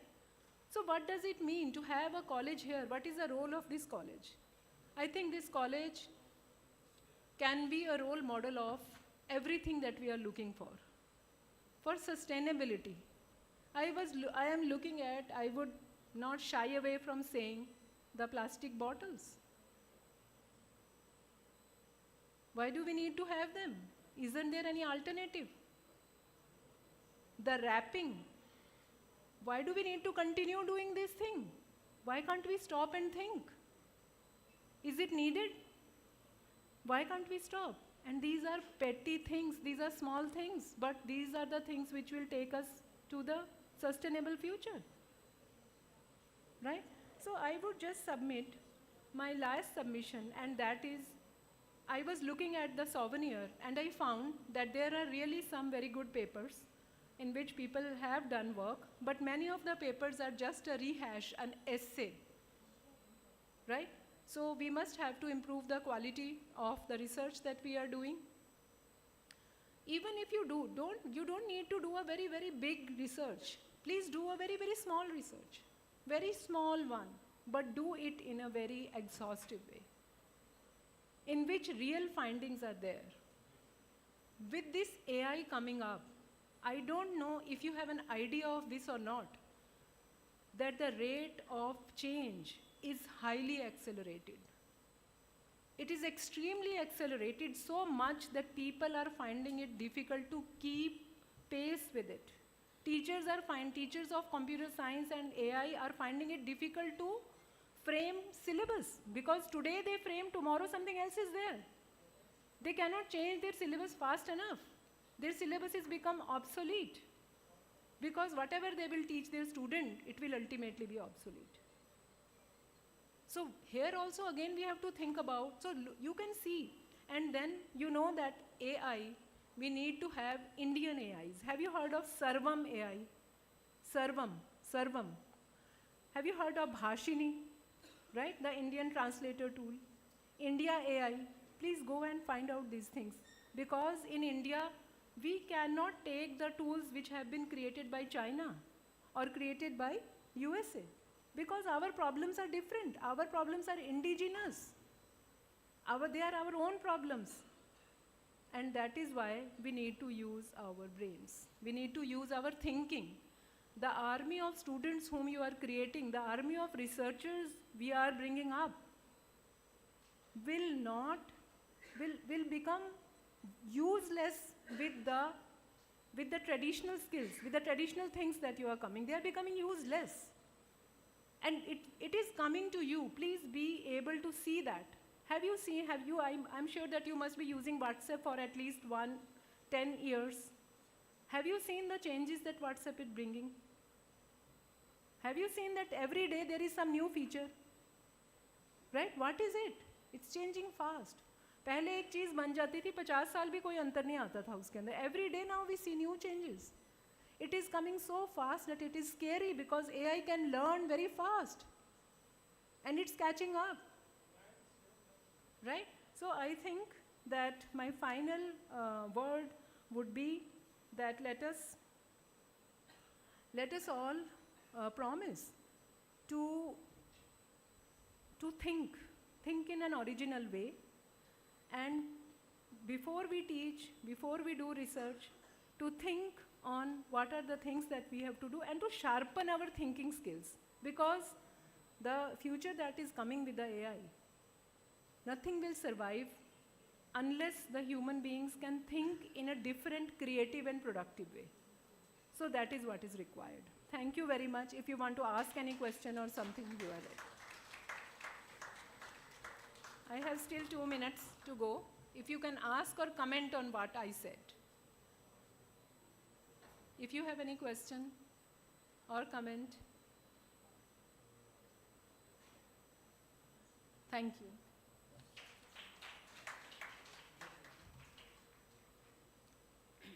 Thank you, Professor Jayanti Dattaji, for your insightful and inspiring keynote address. Ma'am, you present your ideas with uniquely engaging perspective and thought-provoking approach that captivated our audience. We are sincerely grateful for your gracious presence and thought-provoking words. Meanwhile, a very warm welcome to Professor V.N. Atriji. We are delighted that you have joined us. A very warm welcome, sir.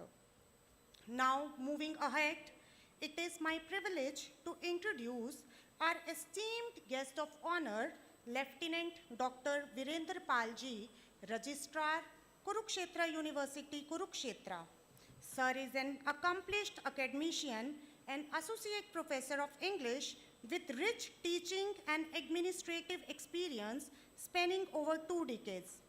His area of expertise include Indian writing in English, native literature, and literary studies.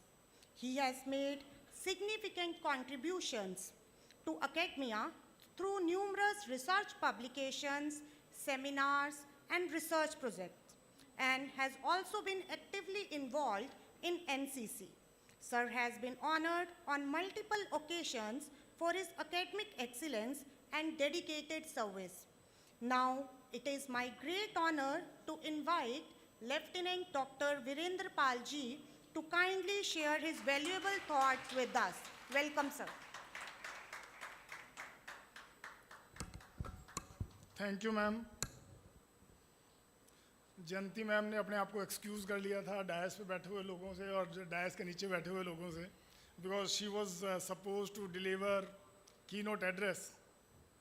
However, I am not going to deliver any kind of academic address, so I must address all the dignitaries who are sitting on the dais and off the dais. Chaudhary Tejbir ji, President of this college, and I must tell that I have been visiting this college for many years, and the change that has occurred in this college over the years is commendable. The infrastructure that has been developed in this college can challenge the infrastructure of any urban college, even of IIHS Kurukshetra. Sir, kudos to you. Professor Ravindra Baliala ji, Professor M.M. Goyal, Professor Jayanti Datta ji, Dr. Mamta Rani ji, Dr. Amandeep Kaur ji, मेरे बड़े भाई बैठे हुए नीचे doctor Kushal Pal ji, doctor Anita Joon ji, मेरी बड़ी बहन बैठी हुई हैं, doctor Ashima Gakhar ji, and Professor V.N. Atri ji. There are many more principals and teachers who have come from other colleges, though I am not acknowledging by their names, but I must acknowledge your presence because I don't know the names of all the people, and all the people who have come from different colleges to present their papers, and students who are sitting here in the hall. Today, I must congratulate the team of this college for organizing such a seminar on very relevant topic, impact of digitalization and artificial intelligence on global economy, governance and policy. And the impact of digitalization is visible to us all over, especially to people of my generation. Mobile phone was introduced when I was maybe 20 years old. And now mobile phone is changing our lives. And how digitalization is impacting us is visible even in the lives of policemen. In our lives, earlier we had to carry all the documents with us while driving a car. But now all the things that are being there in your phone are acceptable to the policeman. And they are also using this technology to challan us. They have all the digital copies of all the things, record of all the things in their phones. But as far as AI is concerned, ma'am has referred to Servam and all that has been developed by India. And we all know about ChatGPT and all. As far as AI is concerned, I am a skeptic. I am not convinced of the uses of AI that we are putting it into. And why I am not convinced? When I was a young boy, I watched a movie that was I, Robot. And there were many such movies in Hollywood, many such movies were made. Recently we had, maybe 5 to 10 years back, we had a Rajinikanth movie, Robot. After the introduction of iRobot, after the introduction of ChatGPT and all the other what you call AI tools, it seems that they are very near to us. And all these things can happen to us in very near future. Already we are facing problems in computer because now we don't know people to do coding. AI can do the coding.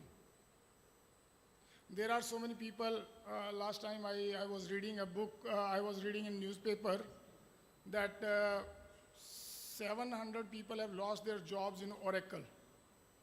Because those people are not needed now as AI is doing all the job. Then there are certain problems. As an academician, I come across this problem every day. Whenever my student will appear with a synopsis, now I don't check synopsis for its material, but I check it for if it has been generated by AI. And most of the times, it is being generated by AI. Now, if I ask some student to make a news of something, they will put certain keywords in AI, ChatGPT, and the news will come. I remember when I was not used to mobile phone, I could remember many phone numbers. Now I struggle with my own phone number. All right, the impact this technology, this screen is having on us is immense. And we have to put full stop somewhere. ChatGPT or AI is still in its inception. It is still a child. When it grows up and becomes a young man or young woman, what will happen? All the human creativity will be gone. A novelist will be putting some keywords in the ChatGPT and a novel will come. A poet will put some certain keywords in ChatGPT and a poem will come. Though there are many positive aspects also, today only I was reading in the newspaper that there was an inscription in Fatehabad, and AI has detected that it has been altered by what you call Mughal invaders. And maybe we will be able to decipher the script by using ChatGPT, the script that has evaded decipherment for so far, Saraswati Sindhu script. There might be many things that will be accomplished by AI in near future. But while paying attention to its uses, advantages, we also must pay attention to its disadvantages and dangers it poses to human beings and human civilization. An overemphasis on AI will put our creativity into jeopardy. Our creativity will be gone. Maybe, nowadays, there are students who are doing their assignments by AI. The writing skills are already gone. I am remembered, there was a test of English, subjective test of English by HPSC in Haryana. More than 600 posts were available, and only 157 or 161 people could clear that test. why it has happened, what is the reason behind it. We have to ponder over all these things. Maybe it is overemphasis on what you call, when SMS was going on, I used to come across papers where a child will put because, spellings of because as B''COZ. And now the things are gravitating further, so we have to take certain precautions, we have to put certain full stops, and we have to take certain precautions to put AI as a servant, not as our master. Otherwise, AI is a kind of a toy that is fit only for gods. But now this has become a toy in our hands, in the hands of human beings, so we must be what you call cautious of it. Thank you very much. Jai Hind, Jai Bharat.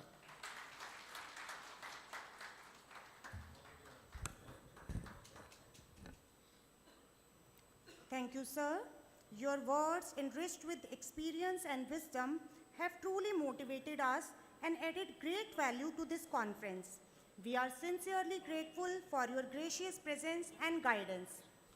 Now, it is my proud privilege to invite our respected college president, Chaudhary Tejveer Singh Ji, to deliver the presidential address.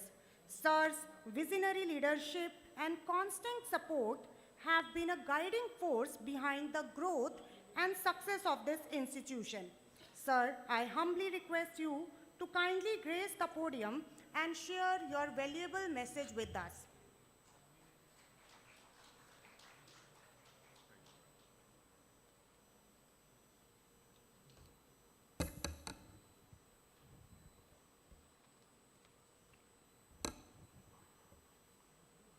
Thank you madam, हमारी stage secretary महोदया। आज के हमारे बाबू अनंतराम जनता college Kaul के प्रांगण में हमारा एक दिवसीय interdisciplinary international conference on impact of digitalization and artificial intelligence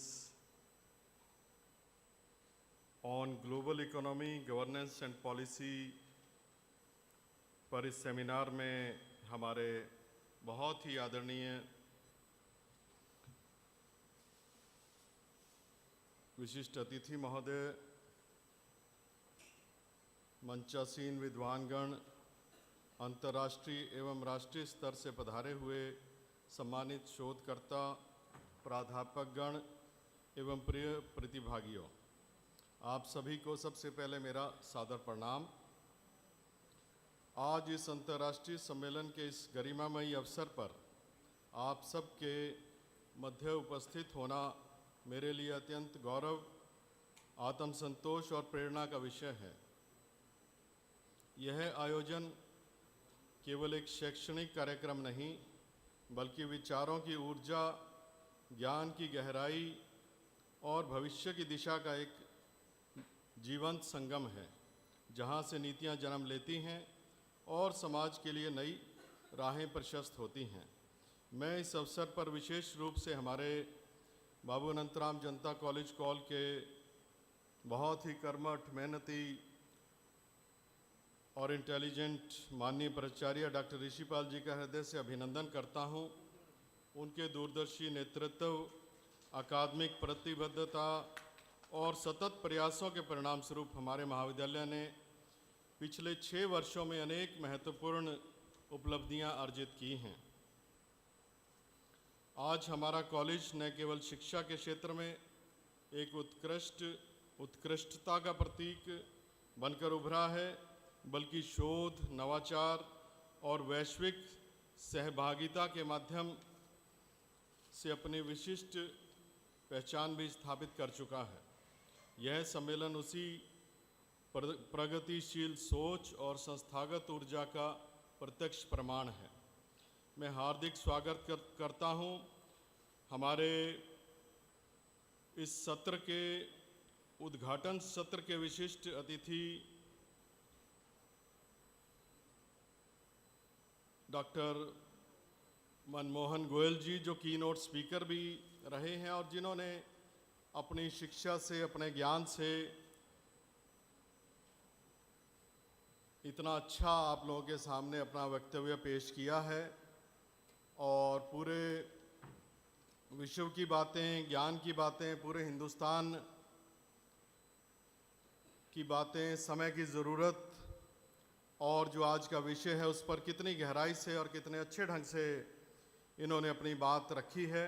तो मैं सर धन्यवाद करता हूं। हम लोग सभी बहुत गौरवान्वित हैं आपको अपने मध्य में पा करके और आपका उद्बोधन सुन करके। बहुत ही बड़ी बात है कि आपका शिक्षा जगत में आप कुरुक्षेत्र यूनिवर्सिटी से रिटायर हुए हैं 2016 में, और उसके बाद देश की जो बड़ी बड़ी यूनिवर्सिटीज़ हैं, चाहे वो गुरुग्राम में यूनिवर्सिटी है, चाहे देश के और अन्य राज्यों में कई यूनिवर्सिटीज़ हैं, जयपुर में जगन्नाथ यूनिवर्सिटी, कई यूनिवर्सिटीज़ में आप वाइस चांसलर के पद पर रहे हैं और आपने उन यूनिवर्सिटीज़ को बहुत आगे बढ़ाया है।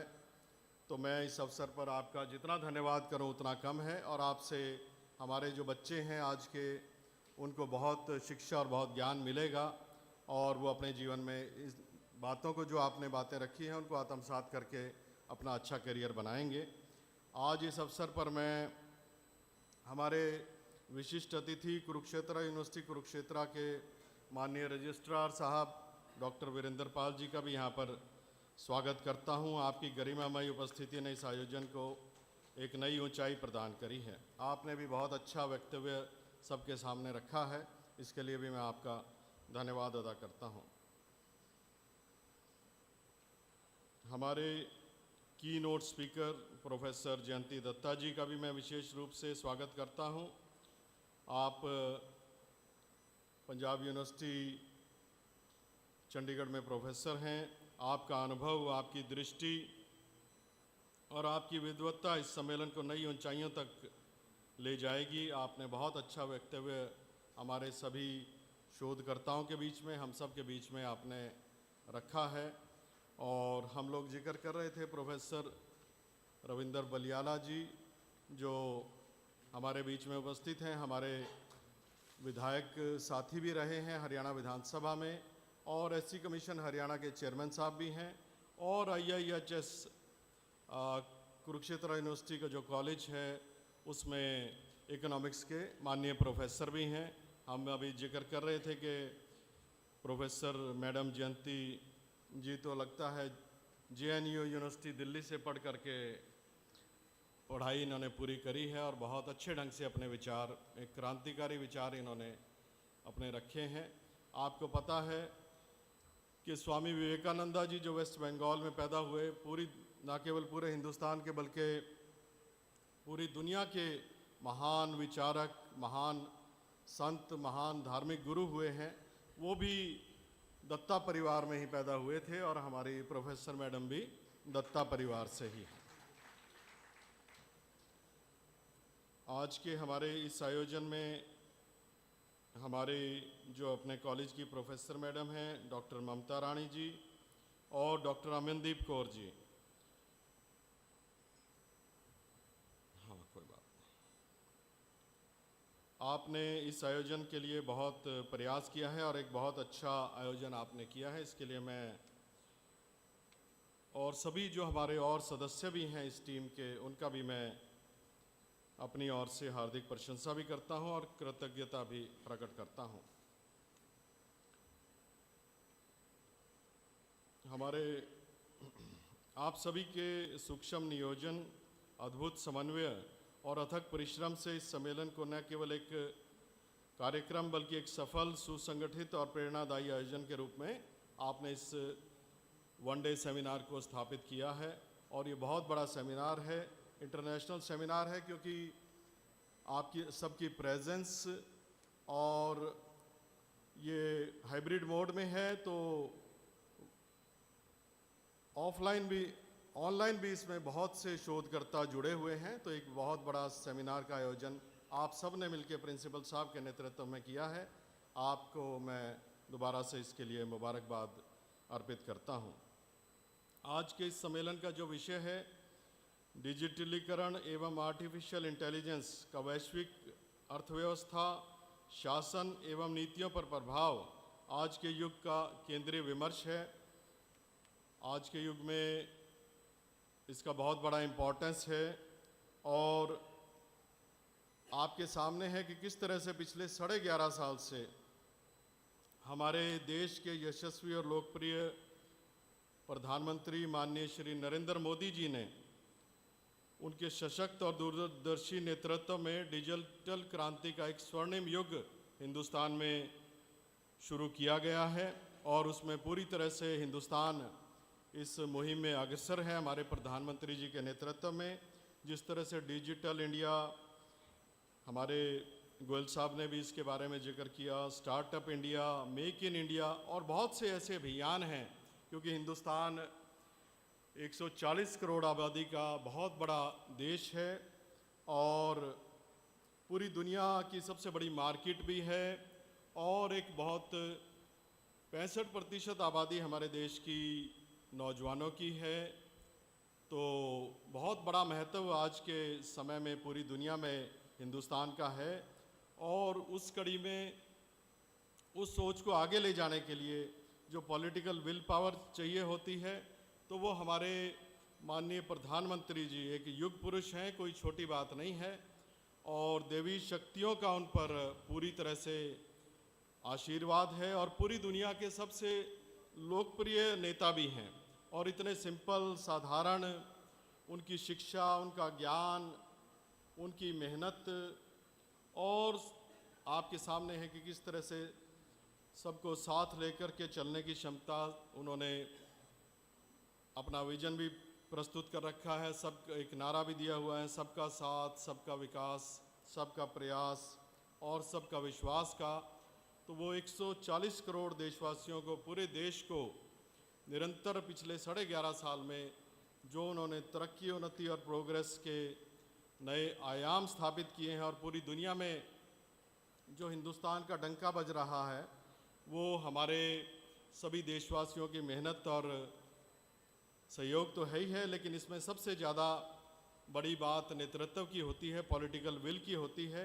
तो हमारे प्रधानमंत्री जी का जो अद्भुत नेतृत्व है, जो विल पावर है, जो विजन है और उससे भी आगे बढ़ के पिछले 11.5 साल का जो कार्यकाल है और हम उम्मीद करते हैं सबके लंबे समय तक परमपिता परमात्मा से प्रार्थना भी करते हैं कि उनका स्वास्थ्य अच्छा रहे और वो इसी तरह से जो उनका विजन है, एक बहुत बड़ा, बहुत लंबा चौड़ा विजन है कि 2047 तक वो चाहते हैं कि हमारा देश एक डेवलप्ड कंट्री बने।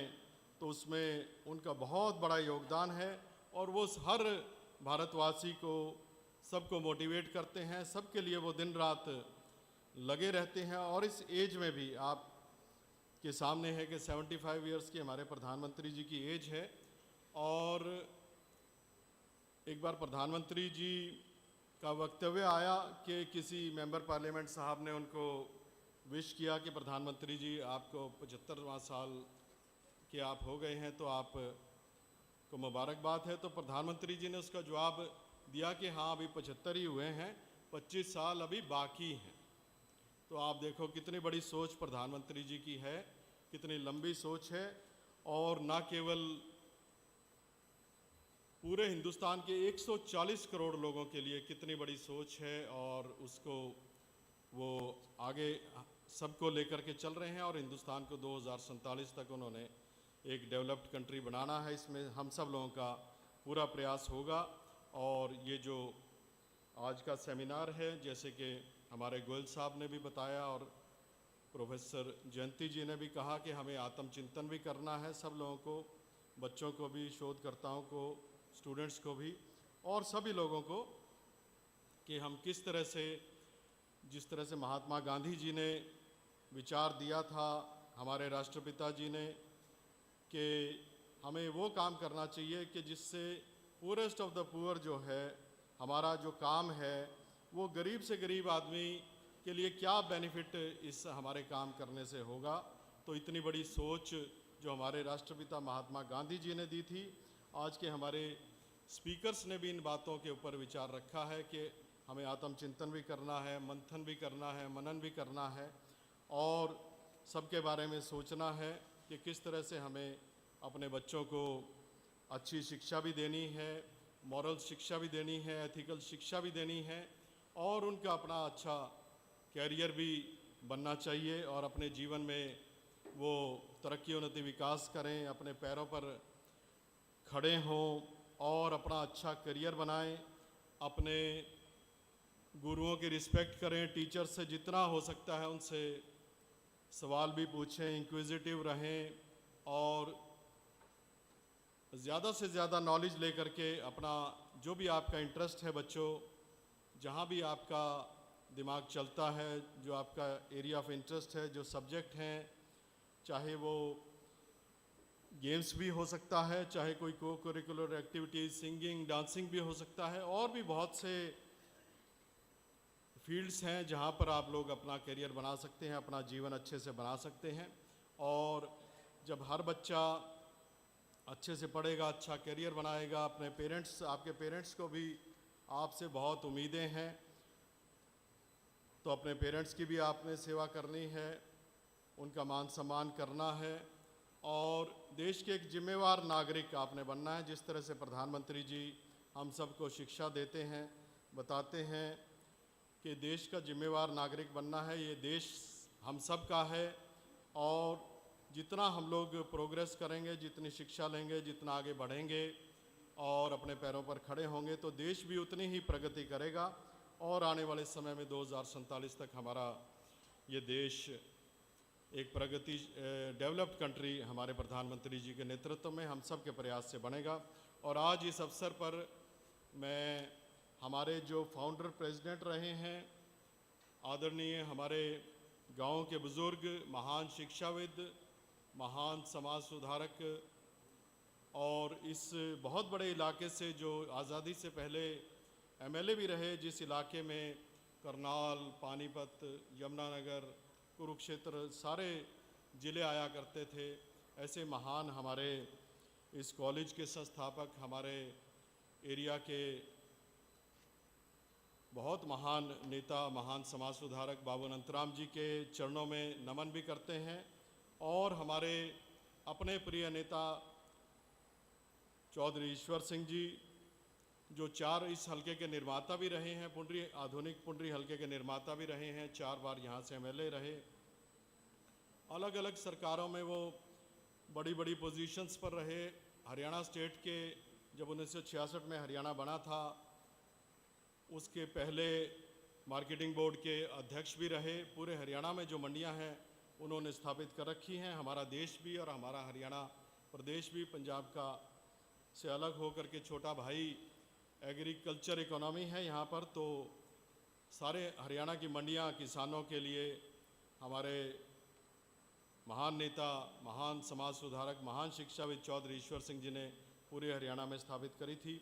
और फिर deputy chairman Haryana state planning board भी रहे 1982 से 87 और सारे हरियाणा की सरकार के लिए, पूरे हरियाणा के लिए बजट माननीय फाइनेंस मिनिस्टर हिंदुस्तान से वो उनकी ड्यूटी थी चौधरी साहब की, वो लेकर के आते थे और हरियाणा विधानसभा के 1991 से लेकर के 1996 तक स्पीकर हरियाणा विधानसभा भी रहे। तो ऐसे महान नेता जो धरतीपुत्र थे और सच्चे सपूत थे हमारे देश के और हमारे हरियाणा के, तो वो अनमोल रतन थे जिनके संस्थान में हम लोग आज बैठे हैं, इस सेमिनार को कर रहे हैं और उनका बेटा होने के नाते और इस मुझे भी मौका मिला है कि हम लोग सब बाबू अनंत जी और चौधरी ईश्वर सिंह जी के संस्कारों से, विचारों से, उनकी शिक्षा से, उनके ज्ञान से, उनके नक्शे कदम पे चलते हुए हम लोग अपने इस इलाके के और आसपास के इलाके के बच्चे जो यहाँ पर पढ़ते हैं, ना केवल यहाँ पर पढ़ते हैं बल्कि हमारे पुंडरी कॉलेज में भी और डांड कॉलेज में भी, हमारे 5 डिग्री कॉलेजेस इस इलाके में बाबू अनंत जी ने और चौधरी साहब ने बनाए हैं। तो हमें भी सेवा करने का एक अवसर हमारे सभी इलाके के लोगों ने, लाइफ मेंबर्स ने, डेलीगेट्स ने, जो इन संस्थाओं को बनाने वाले हैं, चलाने वाले हैं, उन्होंने पिछले 28 साल से हमें भी एक मौका दिया है और हमने भरपूर अपने बुज़ुर्गों से उनकी विरासत को, 75 साल पुरानी उनकी विरासत है, आप सब जानते हैं कि हमने भी पिछले 28 साल में किसी भी तरह से कोई कसर नहीं छोड़ी है। दिन रात हम लोग भी मिशन मोड में उनके संस्कारों से, विचारों से, उनकी शिक्षा से लगे रहते हैं।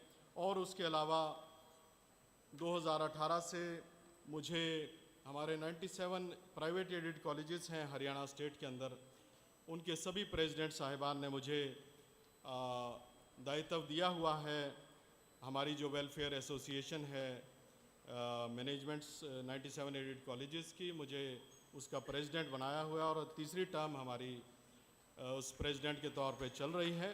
तो इस अवसर पर मैं आप लोगों को बताना भी चाहूँगा, सभी बच्चों को भी, विद्यार्थियों को, शोधकर्ताओं को और सभी गणमान्य लोगों को, सभी प्रिंसिपल साहिबान को, कि जो भी हमारे नोटिस में आता है, हमारे सभी प्रेसिडेंट साहिबान हैं या प्रिंसिपल साहिबान हैं या प्रोफेसर साहिबान हैं, तो जो भी हमारे नोटिस में लेके आया जाता है कि हमारे मैनेजमेंट्स को क्या रिक्वायरमेंट है, हमारे स्टाफ मेंबर्स को इन 97 एडेड कॉलेजेस में प्रिंसिपल साहिबान हैं, प्रोफेसर साहिबान हैं या बच्चे हैं जो 1.5-2 लाख से ज़्यादा पढ़ने वाले बच्चे हैं, उनकी क्या रिक्वायरमेंट है, तो वो सारी हम संज्ञान में लेकर के अपनी मीटिंग बुला करके गवर्निंग बॉडी की, तो हम हमारे यशस्वी और लोकप्रिय मुख्यमंत्री हरियाणा जो 10 साल हमारे रहे, माननीय मनोहर लाल जी, उनके सामने भी हम लेके जाया करते थे।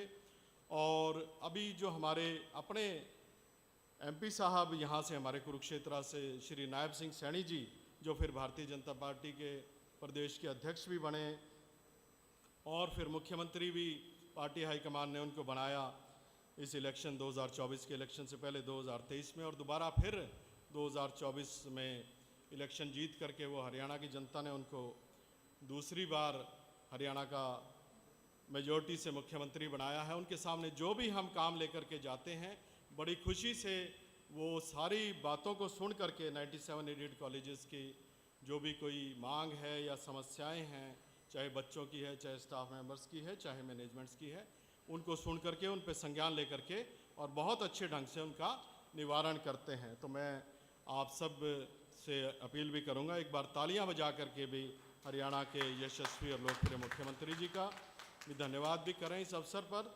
और हमारे उसी कड़ी में हमारे शिक्षा मंत्री भी हैं श्री महिपाल ढांडा जी, बहुत ही नौजवान, ऊर्जावान, बहुत ही शिक्षित और बहुत ही ज्ञानी, उनसे भी हम इस कड़ी में मिलते रहते हैं अपने सभी 97 एडेड कॉलेजेस की जो भी मांगे हैं, और वो बड़ी खुशी से हमें माननीय मुख्यमंत्री जी तक भी लेकर के जाते हैं और सारी बातें उनके सामने रखवा के, और जो उनके लेवल का है, क्योंकि माननीय एजुकेशन मिनिस्टर हैं, बहुत बड़ी पोजीशन है उनकी सारे स्कूल एजुकेशन की और कॉलेज एजुकेशन की और यूनिवर्सिटीज़ में, तो बहुत अच्छे ढंग से वो सारा अपना रोल निभा रहे हैं, ताकि हरियाणा बेशक छोटा प्रदेश है, लेकिन हरियाणा का बहुत बड़ा नाम है पूरे देश में, हर फील्ड में, एजुकेशन के फील्ड में भी, एग्रीकल्चर के फील्ड में भी, और हिंदुस्तान के जो मेडल्स वगैरह आते हैं, चाहे वो ओलंपिक गेम्स हो, चाहे एशियन गेम्स हो, चाहे कॉमनवेल्थ गेम्स हो, चाहे वर्ल्ड चैम्पियनशिप हो, उसमें भी लगभग 38-40% हरियाणा के खिलाड़ियों की उसमें हिस्सेदारी रहती है। तो हरियाणा का एक बहुत बड़ा नाम है हमारे प्रदेश का। तो इस अवसर पर हमारे बहुत से प्रिंसिपल साहिबान भी हमारे, चाहे एडेड कॉलेज हैं, चाहे गवर्नमेंट कॉलेजेस हैं, वो भी आए हुए हैं। तो मैं इस अवसर पर इनका भी स्वागत और अभिनंदन करता हूं, धन्यवाद करता हूं। डॉक्टर आशिमा गक्खड़ जी हैं हमारे दयाल सिंह कॉलेज करनाल से, हमारे डांड कॉलेज में वीसी नॉमिनी भी हैं। डॉक्टर सुभाष शर्मा जी हैं प्राचार्य गवर्नमेंट कॉलेज पेवा से, आपका स्वागत अभिनंदन। डॉक्टर सतबीर सिंह जी हैं आईबी कॉलेज पानीपत से। डॉक्टर कुशल पाल जी हैं आईजी कॉलेज लाडवा से। डॉक्टर अलका शर्मा जी हैं एसडी कॉलेज अम्बाला से। डॉक्टर राजेश तुरान जी हैं हमारे डीएवी कॉलेज पुंडरी से। डॉक्टर अनीता जून जी हैं हमारे गवर्नमेंट कॉलेज जुंडला से। डॉक्टर सुरेंद्र नांगिया जी हैं हमारे गवर्नमेंट कॉलेज घरोंडा से। डॉक्टर बलबीर सिंह जी हैं जो हमारे यहाँ पर लगभग 8-10 साल यहाँ पर प्रिंसिपल रहे और बहुत अच्छे ढंग से उन्होंने इस कॉलेज को आगे बढ़ाया। आज इस अवसर पर हमारी डॉक्टर संगीता शर्मा भी हैं, बहुत ही हमारी कर्मठ और काबिल प्रिंसिपल हैं हमारे चौधरी ईश्वर सिंह कन्या महाविद्यालय डांड डडवाना से। और हमारे आज गोयल साहब ने भी जिक्र किया था, हमारे डॉक्टर मेहर सिंह खैंची जी यहाँ पर 10 साल प्रिंसिपल रहे। पहले वो यहाँ प्रोफेसर थे 1970s में, और उसके बाद फिर हमने लगभग 2002 में उनको यहाँ, जब हम प्रेसिडेंट बने तो हमने उनको यहाँ पर प्रिंसिपल लगाया। और बहुत ही बड़े एजुकेशनिस्ट और बहुत विद्वान सुलझे हुए प्रोफेसर हैं। इकोनॉमिक्स ही उनका सब्जेक्ट है, और वो भी यहाँ पर 10 साल उन्होंने बहुत अच्छी सेवाएं यहाँ पर दी हैं। तो आज इस अवसर पर आप सभी ने इतनी संख्या में यहाँ पर इस सेमिनार में पार्टिसिपेट किया है, और सभी आदरणीय प्रिंसिपल साहिबान भी यहाँ पर आए हैं, और शोधकर्ता यहाँ पर आप लोग सब अपने पेपर्स भी प्रेजेंट करेंगे। तो इस अवसर पर मैं हमारे गोयल साहब का, प्रोफेसर जयंती जी का, हमारे रजिस्ट्रार साहब डॉक्टर वीरेंद्र पाल जी का, हमारे भाई साथी बहुत बड़े हरियाणा सरकार में एससी कमीशन के चेयरमैन साहब भी हैं और प्रोफेसर साहिबान भी हैं, डॉक्टर रविंद्र बलियाड़ा जी का, और हमारे बहुत ही कर्मठ प्रिंसिपल साहब डॉक्टर ऋषिपाल जी, और हमारे जैसे आयोजन के समिति में हैं डॉक्टर ममता रानी जी प्रोफेसर, और प्रोफेसर डॉक्टर अमनदीप जी, और सभी आप लोग प्रोफेसर साहिबान जिन्होंने इस आयोजन को सफल बनाने में एक बहुत बड़ी भूमिका निभाई है, और हमारे नॉन टीचिंग के स्टाफ मेंबर्स भी हैं। मैं इस अवसर पर आप सबका बहुत बहुत धन्यवाद करता हूं। धन्यवाद। जय Hind.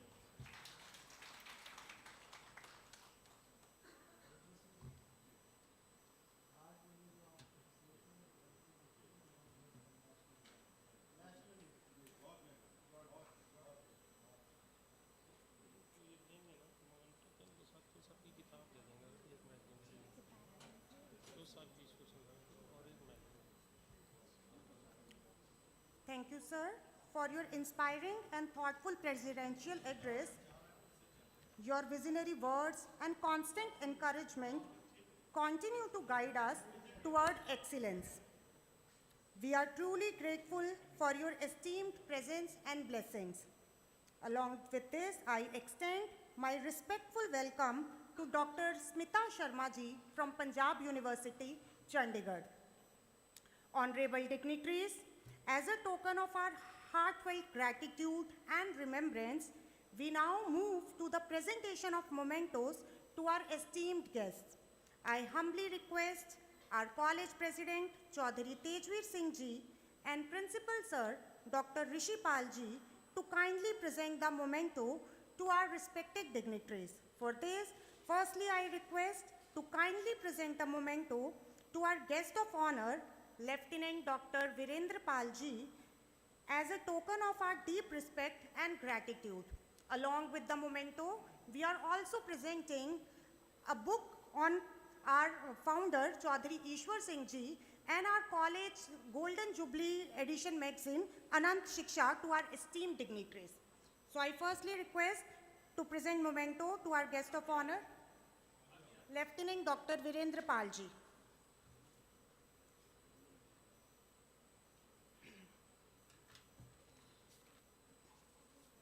May we all kindly give a big round of applause.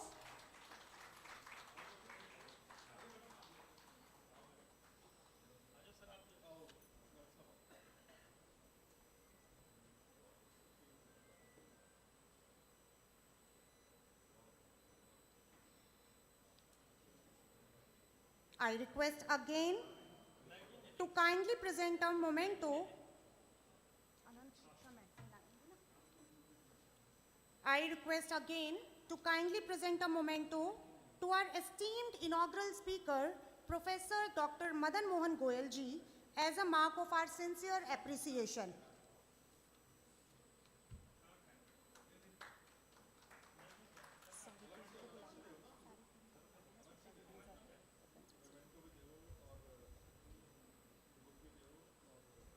Please present a memento, a book and college magazine edition.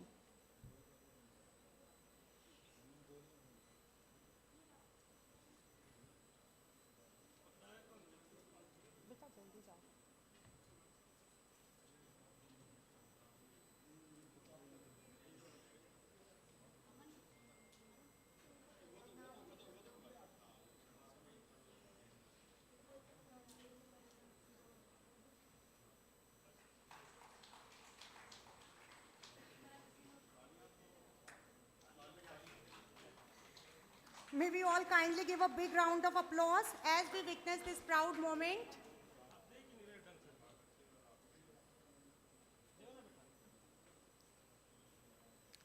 May I request again to kindly present a memento to our distinguished keynote speaker, Professor Jayanti Datta ji, as a token of our admiration and gratitude.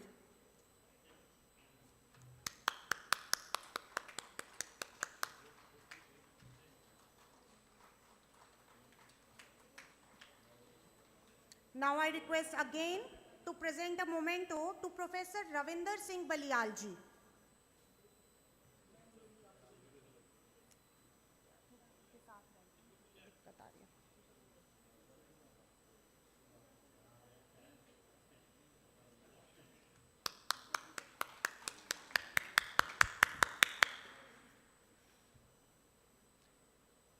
Now I request our principal sir, Dr. Rishi Palji, conveners Dr. Mamta Rani, Dr. Amandeep Kaur, organizing secretary Dr. Rajiv Kumar Gaba, Dr. Mukesh Chahal, Dr. Amit Kumar Taya, and coordinators Dr. Kusum ji and Dr. Barjinder Singh ji to kindly present a memento to our Honorable President Sir Chaudhary Tejveer Singh ji as a gesture of our heartfelt respect and gratitude.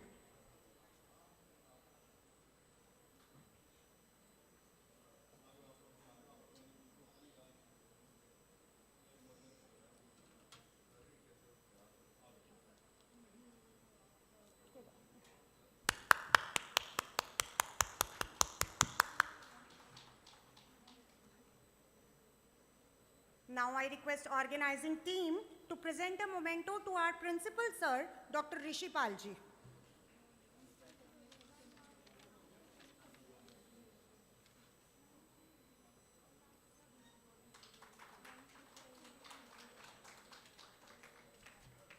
Thank you all.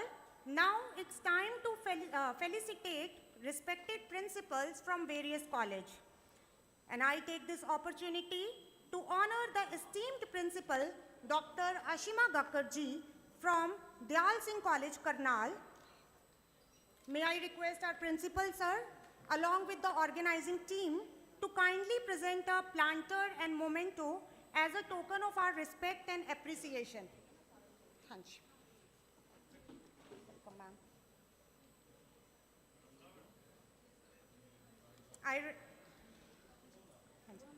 I request organizing team, please join us on the stage to present planters and memento to our respected principals from various colleges.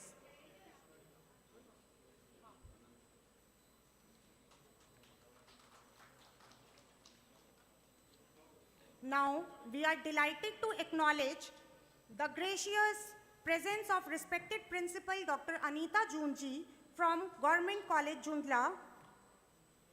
We sincerely appreciate your encouragement to this academic gathering, ma'am.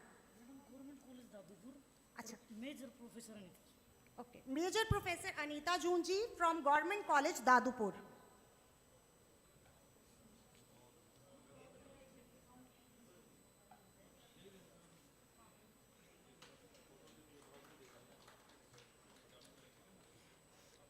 At this moment, we extend our heartfelt regards to the principal, Dr. Sangeeta Sharma ji from Chaudhary Ishwar Singh Kanya Mahavidyalaya, Dan Dadwana. It seems ma'am is not present here, so I extend my heartfelt regard to the principal, Dr. Rajesh Turanji from DAV College, Pundri.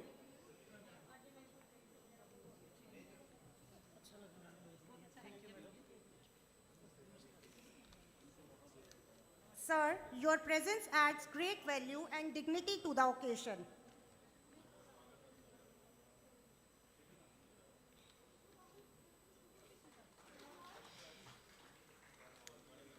It is our privilege to recognize the respected principal, Dr. Surinder Nagya ji from Government College, Gharonda. We are grateful for your support and participation in this event, sir.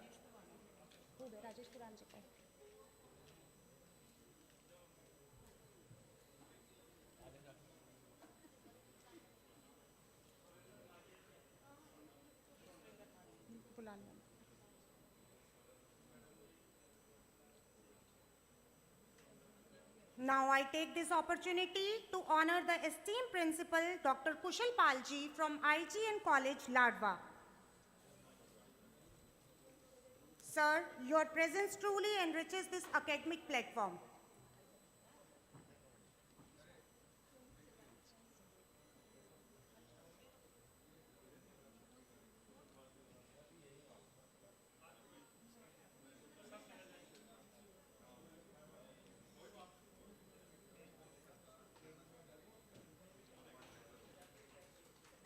We now honor the distinguished principal, Dr. Alka Sharma ji from SD College, Ambala.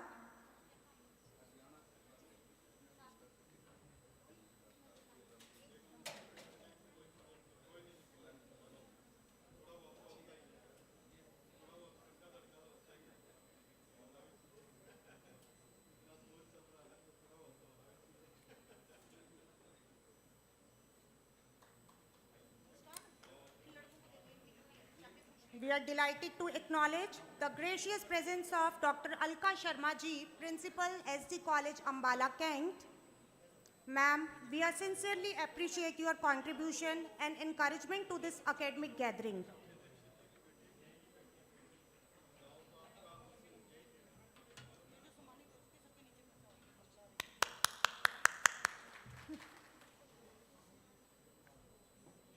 At this moment, I extend our heartfelt regard to the Principal, Dr. Satbir Singh ji, IB College, Panipat.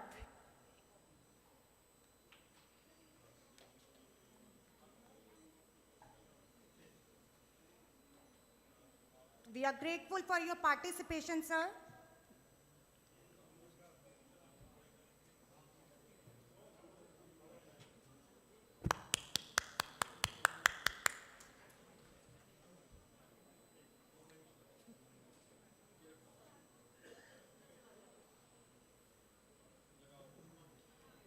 We now honor the distinguished principal, Dr. Balbir Singh ji, from Guru Brahmanand College, Anjanthali.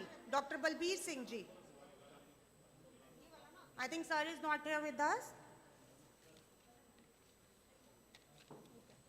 Done, sir. Balbir sir, hai nahi, sir, ho gaya. As we approach the conclusion of this inaugural session, it is time to express our sincere gratitude to all those who have made this occasion truly meaningful. For this, now I invite Dr. Amit Kumar ji, Organizing Secretary of this conference, to kindly deliver the official vote of thanks.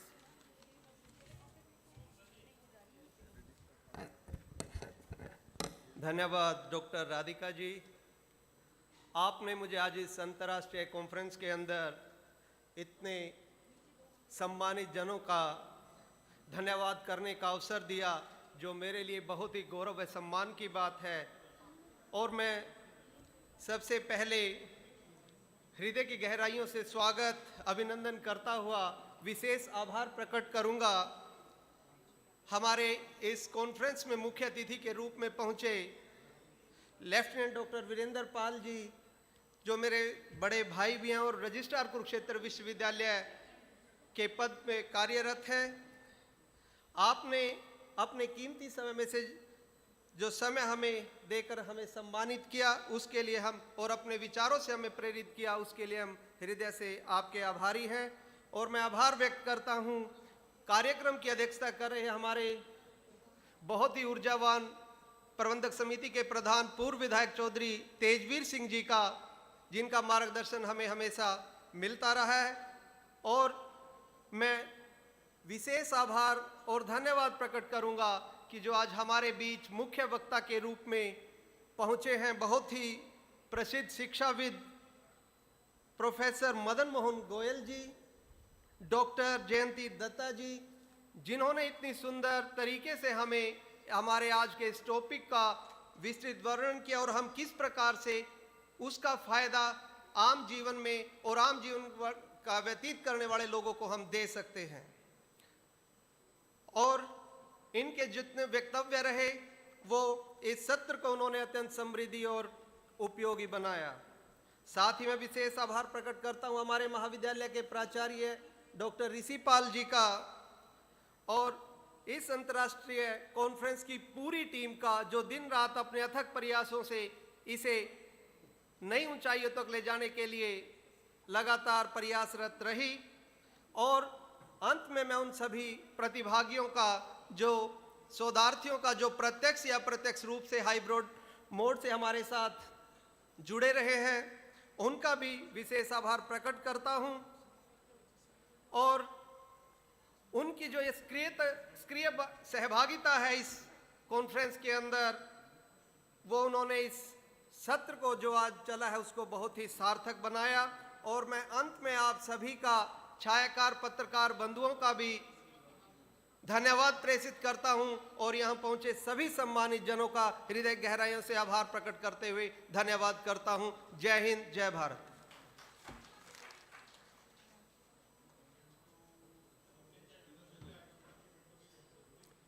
Thank you, Dr. Amit Kumar ji, for your official vote of thanks. Honorable dignitaries, respected guests, and dear participants, now we resume our program with the plenary session, which is an integral and intellectually enriching segment of this conference. Thank you, sir, for your presence.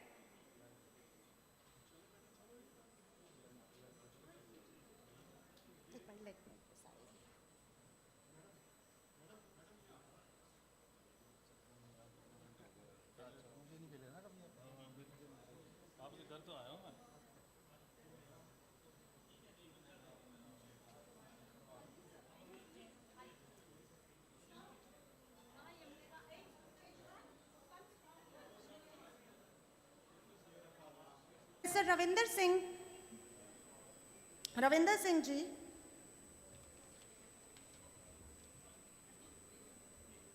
welcome.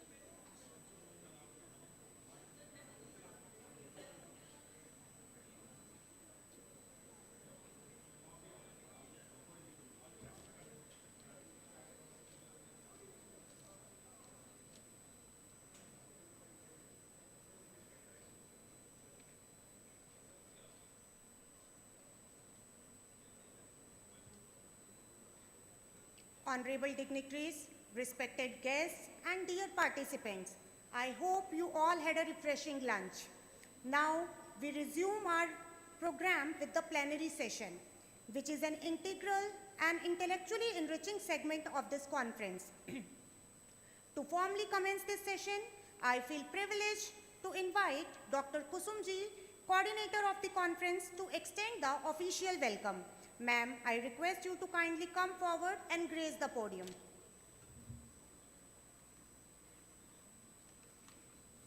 Thank you very much, Dr. Radhika Khanna. It's a matter of immense pride and privilege to extend a warm and cordial welcome to the distinguished gathering on the occasion significantly contributed to policy discourse and academic excellence. His contribution in the field of research and education is really and highly praiseworthy. It is my profound welcome to our chairperson, Professor Neera Verma ji, a distinguished academic leader whose wisdom and guidance continue to shape higher education with remarkable clarity and commitment. And on this esteemed occasion, I would like to express our deep, sincere of gratitude and admiration for our respected worthy President Chaudhry Tejveer Singh ji, whose visionary leadership, moral support, and commitment to the cause of education have been instrumental in creating platform like this. His constant encouragement inspires us to strive for excellence and to bring academic initiatives of such significant occasions. Now, I extend a very special and heartfelt welcome to our eminent speaker, Professor Ramkumarji, a distinguished economist of international repute. Professor Ramkumarji has made outstanding contribution in the field of development, economics, and policy research. His association with Tribhuvan University and his role as a former member of Planning Commission in Nepal reflect his deep engagement with both academia and policy making. His work seamlessly bridges theoretical insight with practical applications, offering valuable perspectives on economic transformation in developing economies. And I also want to welcome Dr. Samita ma'am and online speaker Professor Herbert. Both are eminent academicians and whose scholarly contributions and insightful research have been widely appreciated, and their contribution in the field of economy and policy is really praiseworthy. And then I extend my respectful greetings to our worthy principal, Dr. Rishipalji, and the principals from various esteemed colleges whose presence reflects strong academic collaboration and institutional unity. A warm welcome to all the faculty members, whether they are teaching staff and non-teaching staff, whose dedication and scholarly pursuits continue to uphold the spirit of learning and innovation. I welcome our participant and research scholars whose valuable contribution have added depth and richness in the conference. And a very special welcome to our dear students, the budding research scholars and future leaders, whose enthusiasm and curiosity are true driving force behind academic progress. And at this occasion, I would like to extend a special note of sincere appreciation to our delegates who have traveled from far and wide to be a part of this conference.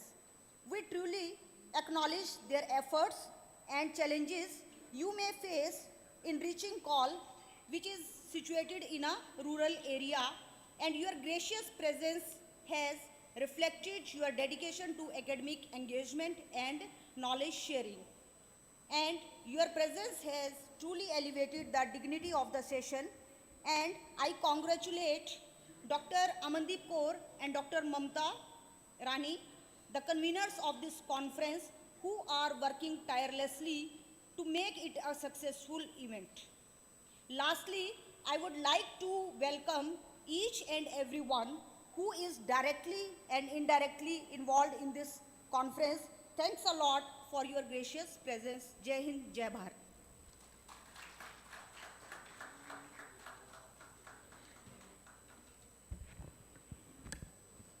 Following the gracious welcome address by Dr. Kusum, we now move to the planter presentation as a token of our appreciation.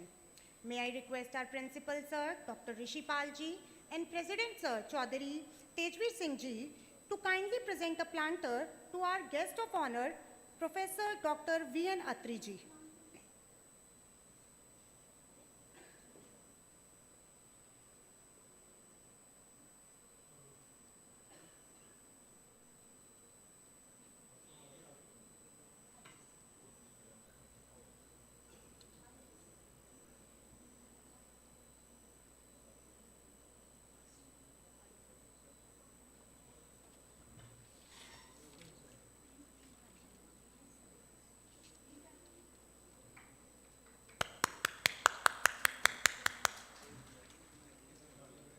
I request the presentation of a planter to Dr. Ram Kumar Puyalji.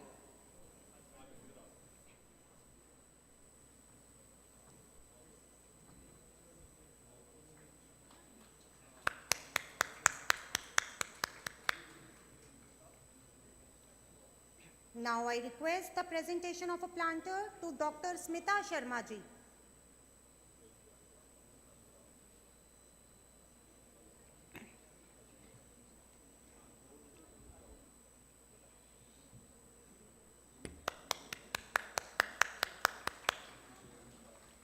These planters symbolize our respect, gratitude, and a shared commitment toward growth and sustainability.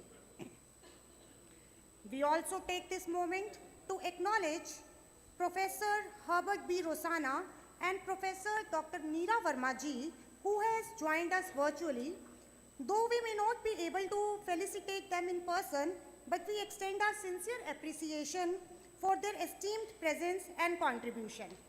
Now, it is my privilege to introduce our guest of honor for this plenary session, Professor V.N. Atri ji, a distinguished economist and former chairperson, Department of Economics, Kurukshetra University, Kurukshetra. He is a gold medalist and has pursued postdoctoral research at University of California, Los Angeles and George Washington University.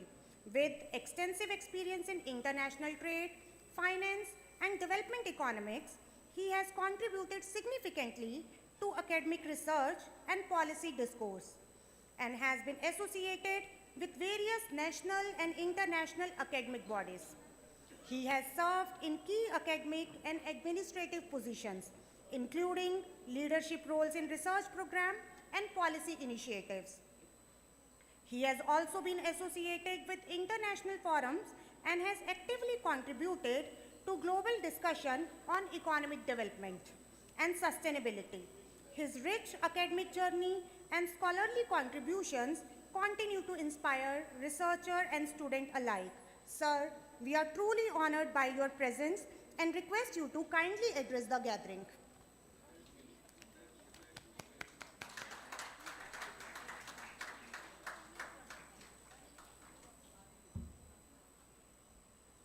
Thank you very much.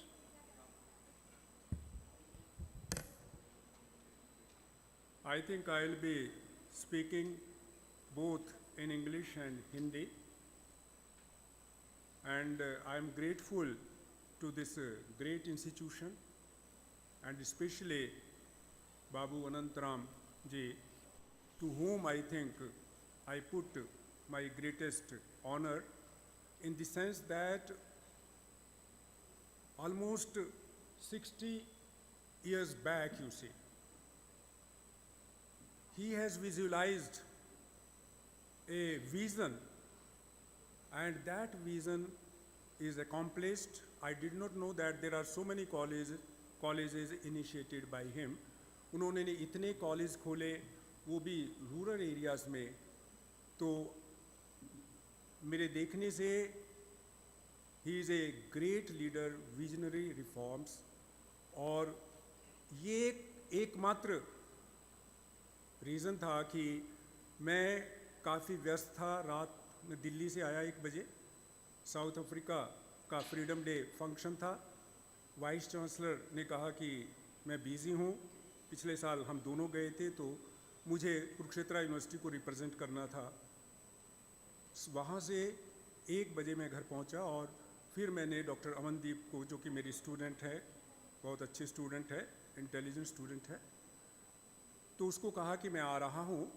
और specifically मैं grateful हूँ आप सभी का, principles का, principal college का, जो कि आपने सभी ने जाना था और मेरे लिए उनको रोका गया. तो मैं जो कुछ भी कहना चाहूँगा वो बेसिकली कवर करता है everything. Let me go back to 1985. I came across a book. The title of the book was Innovation and Economic Growth. And I tell you, at that time, I was young, I think 34 years old. I thought, what is the relevance of innovation and economic growth? I read the book, but I couldn't understand that book. Brought that book with me because I was there as a postdoc in UCLA, University of California.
damage to the ocean health.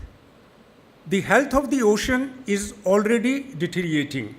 According to the estimates of various studies, if you want to restore the ocean health pre-1970 or even beyond that, it requires 3 to 4 trillion US dollar to rectify the health of the ocean. But we are investing, you might have heard SDG 14, life below water.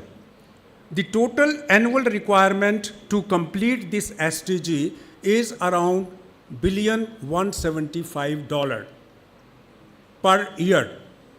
But the world has been investing only 25 billion US dollar during the last 10 years. It is the least invested SDG. And in September 2024, I published a book that was on IORA's Sustainable Development Objective, United Nations Sustainable Development Goal through global partnership. So that book runs to 350 pages, and in that I analyzed the performance of all the IORA countries, 23 countries, in terms of social variable, economic, as well as environmental.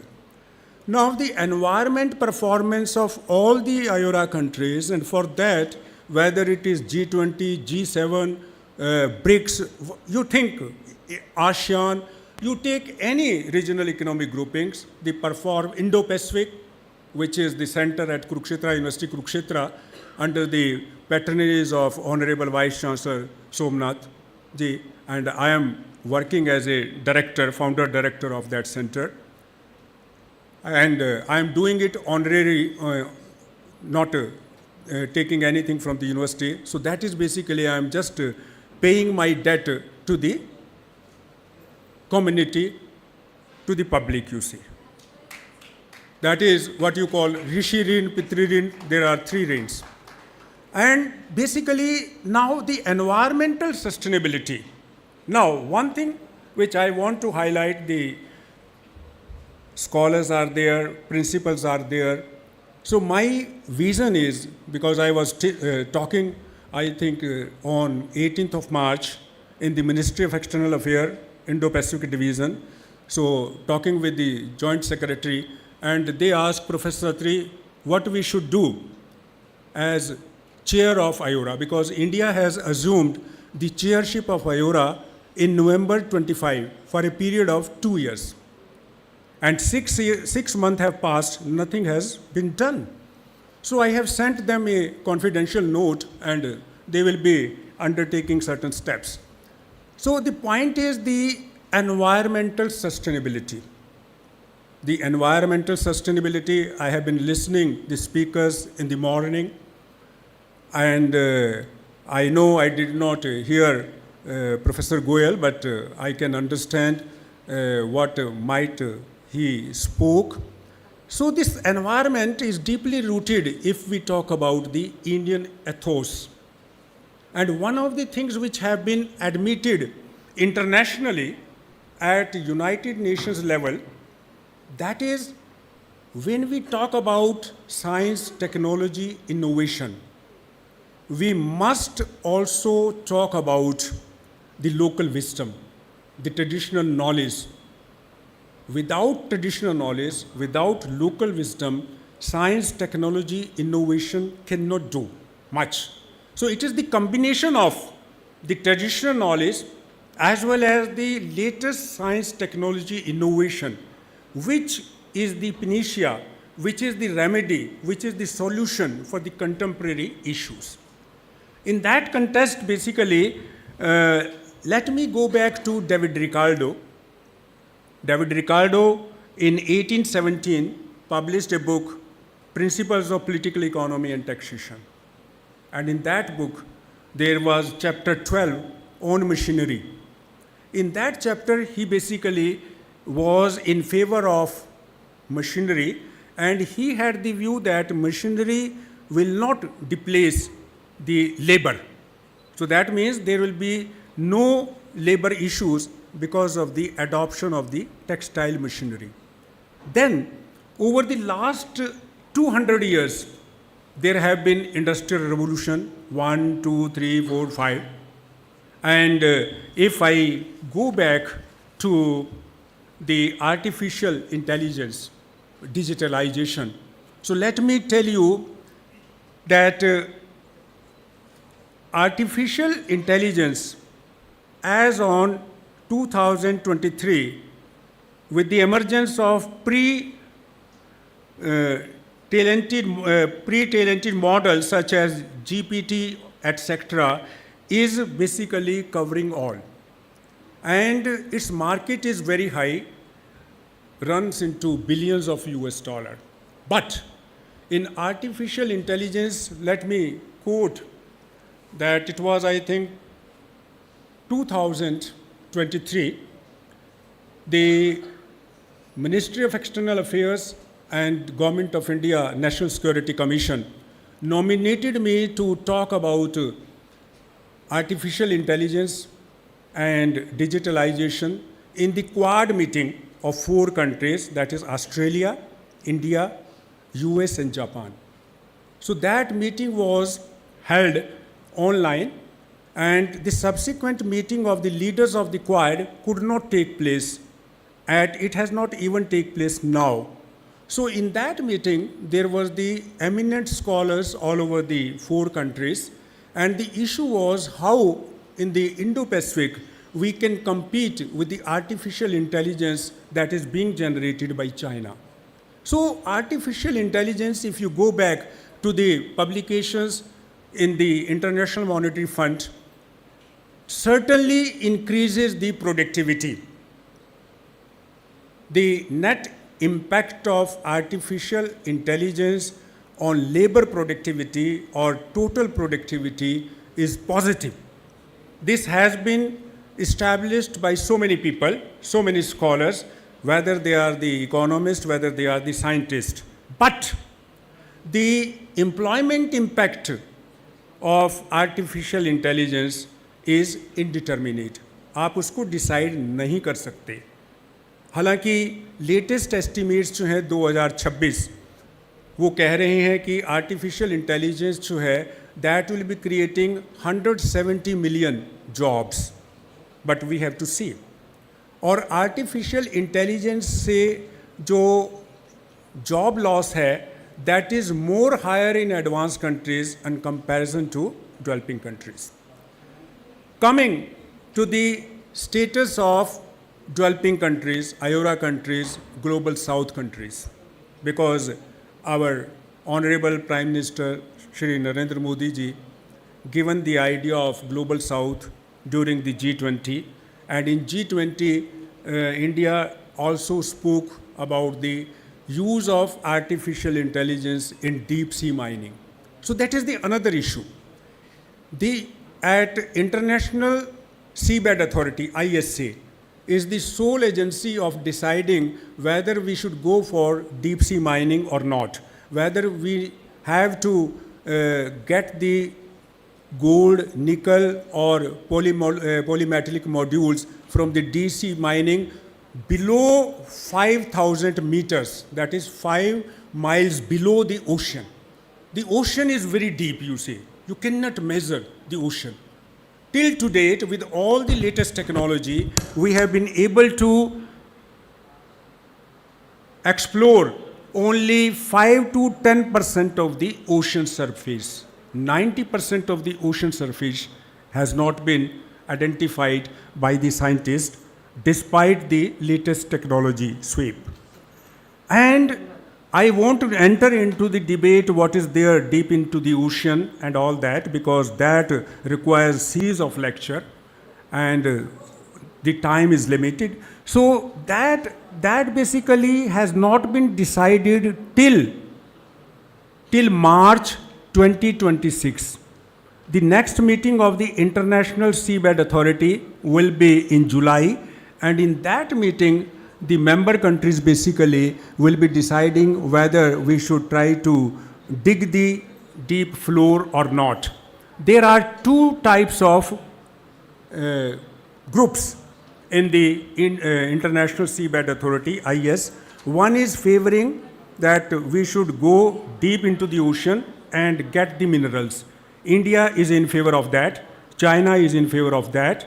US is not the member of ISA, but is in favor of deep sea mining because ocean contains critical minerals which are essential for all growth, all future growth, all scientific growth. So in that way, the other countries led by France, the number is growing around 40. They say that we should not go for deep sea mining. It is a controversial issue. So what will happen in future, we don't know. But the possibility is that deep sea mining may take place, and in that what is important, what is recommended, that when we go for deep sea mining, we should protect the environmental. Environmental conservation is important for the deep sea mining. So in that context, as far as the artificial intelligence is concerned, its use in deep sea mining, ocean exploration is important. Its use in health is very important. But the income distribution impact of advanced technology, including AI, digitalization, they are indeterminate. हमें ये नहीं पता कि अगर हम artificial intelligence को use करेंगे तो इसका आय वितरण पर क्या प्रभाव पड़ेगा. क्या अमीर लोग ज़्यादा अमीर हो जाएंगे? मुझे याद है सुबह मैडम ने बात की थी पुअर पीपल की, पीपल ओरिएंटेड अप्रोच. तो मैं भी यही मानता हूँ कि जब आप सस्टेनेबल डेवलपमेंट की बात करते हैं, sustainable development includes the people welfare, because in sustainable development we are concerned about the posterity, what will happen to the future generation. Utilize the resources, earth resources, including the oceanic resources, in such a way, in such a systematic way or sustainable way that you leave more than you have during your lifetime for the future generation. आप जो कुछ भी consume कर रहे हैं, चाहे आप एक कार में हैं या 2 कार यूज़ कर रहे हैं या 5 कार यूज़ कर रहे हैं, आपको इस प्लेनेट को उस स्थिति में छोड़ना है कि आपके आने वाली जो जनरेशन है 20 साल बाद, 25 साल बाद, आपके जो बच्चे हैं उनके पास 20 कारें होनी चाहिए. तब तो आपने सस्टेनेबिलिटी को माना. अगर आप सारे रिसोर्सेज अब यूज़ कर रहे हैं और फ्यूचर में आपके बच्चे जो हैं, फ्यूचर जनरेशन, उनके पास एक कार भी नहीं है या खाने को कुछ नहीं है, then you are not leading towards sustainability. So that is basically what I want to convey, that the issues of sustainable development are deeply connected to the science, technology and innovation. The countries around the world, they do not agree on having a common science, technology, innovation policy. The latest trend is on minilateralism, that 2 or 3 like-minded countries make a minilateral or trilateral agreement, and they are trying to take this science and technology forward. And I think I should not focus more, but I will be making a reference today in the morning when I was preparing myself to come for this conference. I came across the latest report that was measuring science, technology, innovation. हम science को और उसमें जो technological change हैं और जो innovations हो रहे हैं, क्या हम उसको माप सकते हैं? Can we measure it? So that report runs into 234 pages. And in that 234 pages, basically, I won't go into detail. I read all the 234 pages. So there are 6 chapters. That will give you idea, because most of you are principals in the colleges, and then you can evolve how you can motivate the students to have a scientific outlook, the scientific method My students, most of the principals, they are my student, and they may be remembering that when I was teaching logic, so there is a chapter on scientific method. Scientific method in one line is a method which is biased free, in which value judgment never enters. So value judgment free. So there are 6 chapters, and I will just name and then I will conclude, and if there are questions, I will be happy to answer that. So one thing is that in this report, what we talk, that is basically the new technology development, how they are impacting energy and environment. So to have a sustainable energy is a big issue. Innovation and technology adoption, its diffusion, कि how this technology is diffused, कैसे हम latest technology को लोगों तक ले जाएं. वो सुबह मैडम ने इस पर लेक्चर दिया था, और आप उसको कैसे थिंक करते हैं, कैसे उसको प्लान करते हैं, डिफ्यूज़न ऑफ टेक्नोलॉजी. और फिर इसका ये है कि लास्ट में कि you prepare a blueprint for measuring science, innovation, and sustainable growth. So the message is clear. You cannot achieve sustainable growth, sustainable development, which has been accepted by all the 193 countries in United Nations, except a few countries. For example, USA is one of them. Sudan is there, Myanmar is there, and 2 more countries. But the rest of the 188 countries, they fully agree to the sustainable development goal. So that sustainable development goal cannot be achieved until or unless we become very much sensitive, very much responsive, what we call environment. So research on environment, the impact of AI on environment is most likely is to be positive. Now, the issue of climate change. The AI has generated such accurate model that you can predict what is going to happen in next 10 years. So, the positive impact of AI on environment, climate change. So, there are 3 major planetary issues. दुनिया में इस वक्त 3 सबसे बड़े issues हैं. Number 1, loss of biodiversity, कि जो हमारे नेचर में प्लांट्स हैं, पेड़ पौधे हैं, even you include the animals, तो ये सारे, this is known as deep ecology. तो you should be oriented towards deep ecology, loss of biodiversity. जनवरी 17, 2026 से BBNJ ट्रीटी एग्री हुई है, इम्प्लीमेंट हुई है, conservation of biodiversity beyond national jurisdiction. Second is climate change. और third issue है plastic pollution और deteriorating health of the ocean. तो ये 3 जो major issues हैं, ये 2026 से 2030 and even beyond that 2050, 2060, 2070, क्योंकि प्राइम मिनिस्टर ने जो ग्लासगो एनवायरनमेंट कन्वोकेशन थी, कॉन्फ्रेंस थी, उसमें ये कहा था कि India will be adopting all this by the year I think 2070. लेकिन जितने भी और डेवलपिंग कंट्रीज़ हैं उसमें उसके बाद भी जा सकता है. For example ASEAN can achieve this goal after 2065. So that means what I से, we must plan long-term solutions for the solution of the contemporary issues. And in that is the contribution of science and technology. But this science and technology, Dr. Goyal will agree with me, Madam will agree with me, may not be taken independently.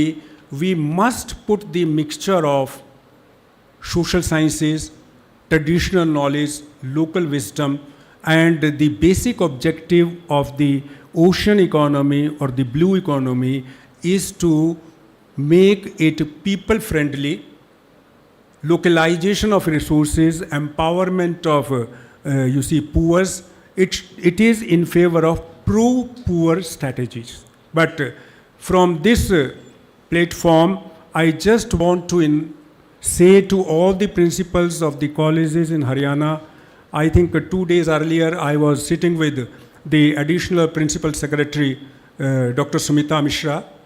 She happens to be my student. So I told her that in Haryana government can talk about ocean economy. Ocean does not mean ocean. It includes lake, rivers, ponds, which are in the villages, cities also. And if the government of Haryana is interested, I can give my expertise to the government of Haryana. So these are some of the things which I wanted to share with you. I am thankful to the president, thankful to the principal of the college, and thankful to all of you hearing me patiently. Thank you very much. And I am at the service of the community. My country is number one. I belong to the global community. Any question, any help in your college, if I am here in India, I will be happy to, come to your college, deliver lecture on ocean economy, blue economy, trade, anything. Thank you very much.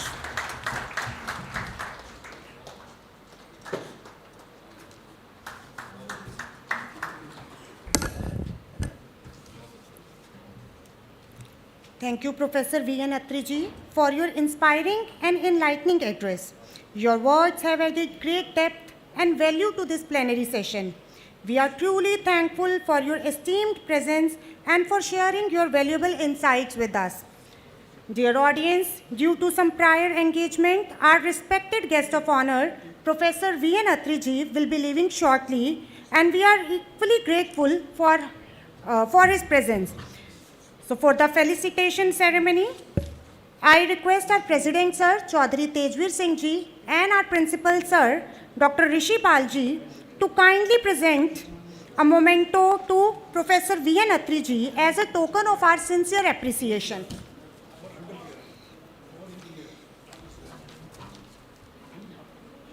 Moment.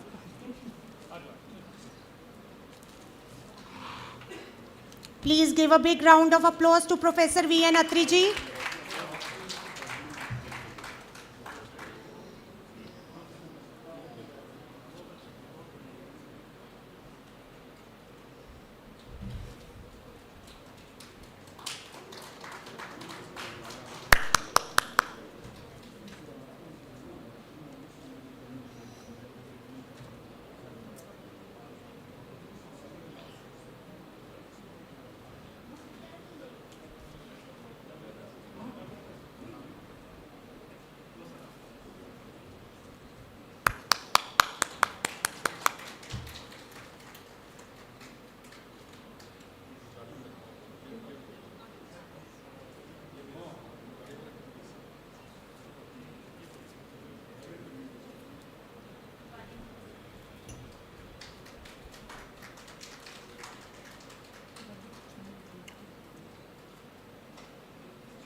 Thank you all.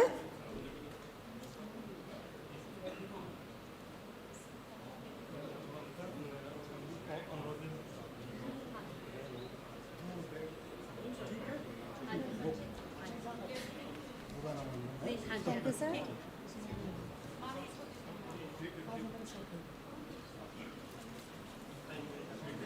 Thank you, President Sir, for your gracious presence. Thank you, sir.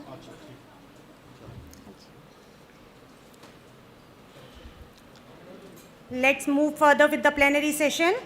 It's my privilege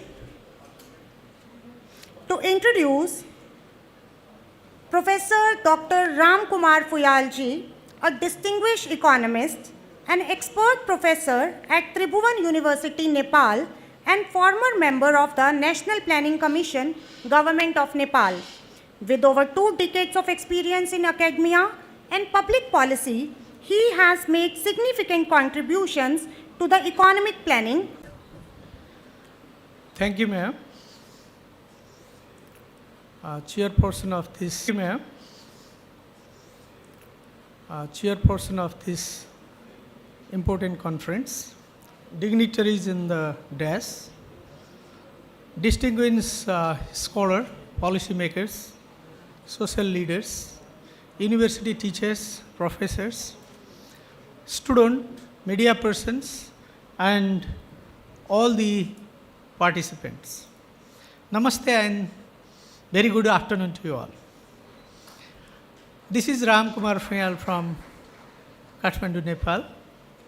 It's my great honor and privilege to be a part of this very important academic gathering this afternoon. I'm very much thankful to the college family, conference organizing team, and all the concerned of this very important event today. Actually, the topic that I am giving to speak is very broad. It's a macro level topic. But things that we need to initiate or we need to discover is from micro level, which I quickly discussed with JANTA madam also quite back. But yes, everything impacts on macro, from micro, and from macro also micro.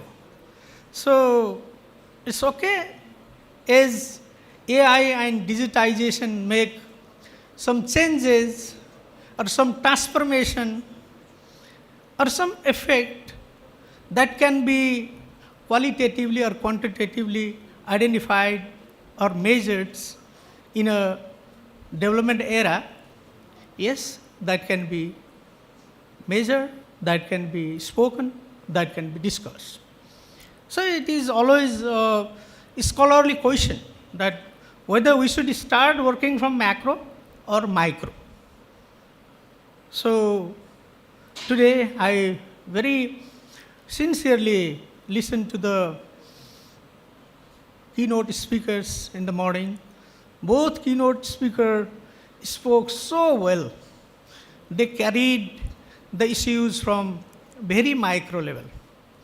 And they hinted that finally it makes a change, it makes a kind of different impact on macro.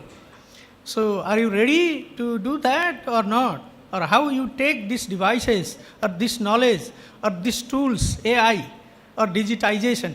These were the questions. And a few minutes back, our eminent speaker and guest of honor spoke so well. He brought all those issues on macro level. And also, he spoke from the perspective of UN and other global perspectives. He very stressfully hinted about SDG. So I would like to also let you know that SDG is a very important issue for us, actually for developing and least developed countries like us. For that, we especially need to talk about P5 model. That always need to think about P5. The number one P is planet. What we think from perspective of planet, whether we need our planet for the forthcoming generation or not. Then next, we need the people. SDG always deals about that. Though we have 235, 36, or now 39 themes and goals. From the perspective of India, some indicators are less. From perspective of Nepal, we have 301 indicators to be fulfilled. So number two is people. If there are people, then okay, the planet is fine. If there is planet, then people can survive. The number three is we need peace. And only by making the planet peace does not work. We need partnership. within many of the issues, many of the stakeholders, and then prosperity can be achieved. So with this scenario, my talk, would you please, my slide, can you? So I have crafted a few slides, though the topic is very broad. I know I have not given a full justice on my paper because there are very much limitation. It is a global issue, and the topic itself is global economy, governance and policy. So thousands of paper we can make within that only single topic. So I just browse some published document, UN published document, IMF published document, World Bank published document, IDA published document, globally and regionally and country-wise also. And based on that, what I initiate drafting is simply I just talk about what is that, how digitization is shaping the regional economy and global economy. Does it work to shape the economy? Does it help to get rapid economic growth? Or does it help to enhance or improve our quality of life or per capita income? Does it really help reducing our poverty and inequality? What does it do? That means there is no baseline clustering point for a survey. From where we should start? From which point we should start? Should we start from 2000 or 2005 or before that or 1975? When I was a student of PhD, I mean when I was PhD scholar in 2005, in a second year of my PhD in 2006, I got one subject, cyber economics. Oh my God, cyber economics is also a subject, I was wondering.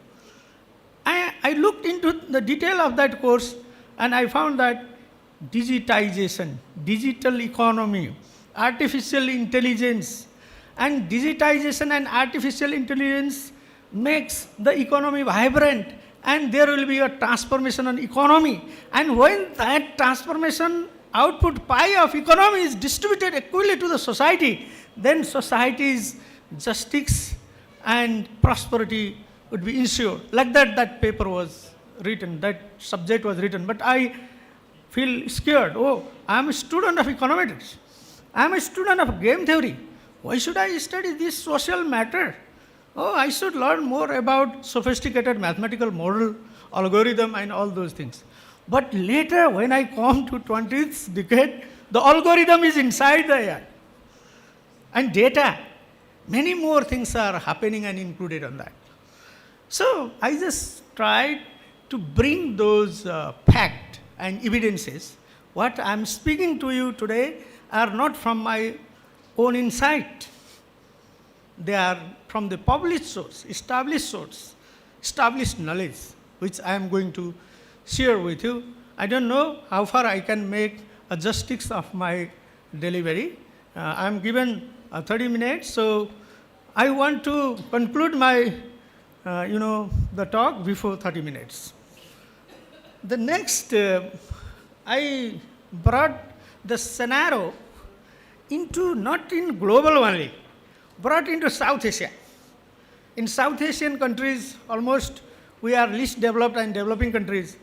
And how the AI making difference in our economy, per capita income, employment. More about employment, I linked it, because earlier speaker also spoke about the employment, and that is very important burning issues which is to be included within the effect and impact the more influence of AI in digitization. And a few slides about a case of Nepal I brought, and I will just give a few policy remarks based on my observation. So you can see how economy goes now, how AI and digitization goes now.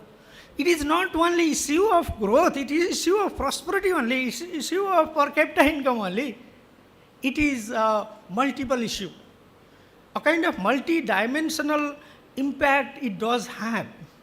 For example, if we can see that slides, we see that internet, mobile and digital devices make entire globes change.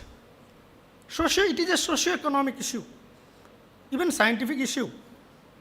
Not only that, but it is a political issue to bring into a debate and discourse. So it is also a kind of game. So we need not to limit it within some particular area or particular building blocks. Beyond that, there are many more things, but while we do research or study, that big horizon of study also doesn't work. It will not help us making our things bring into a good conclusion. So I just explore this in a way.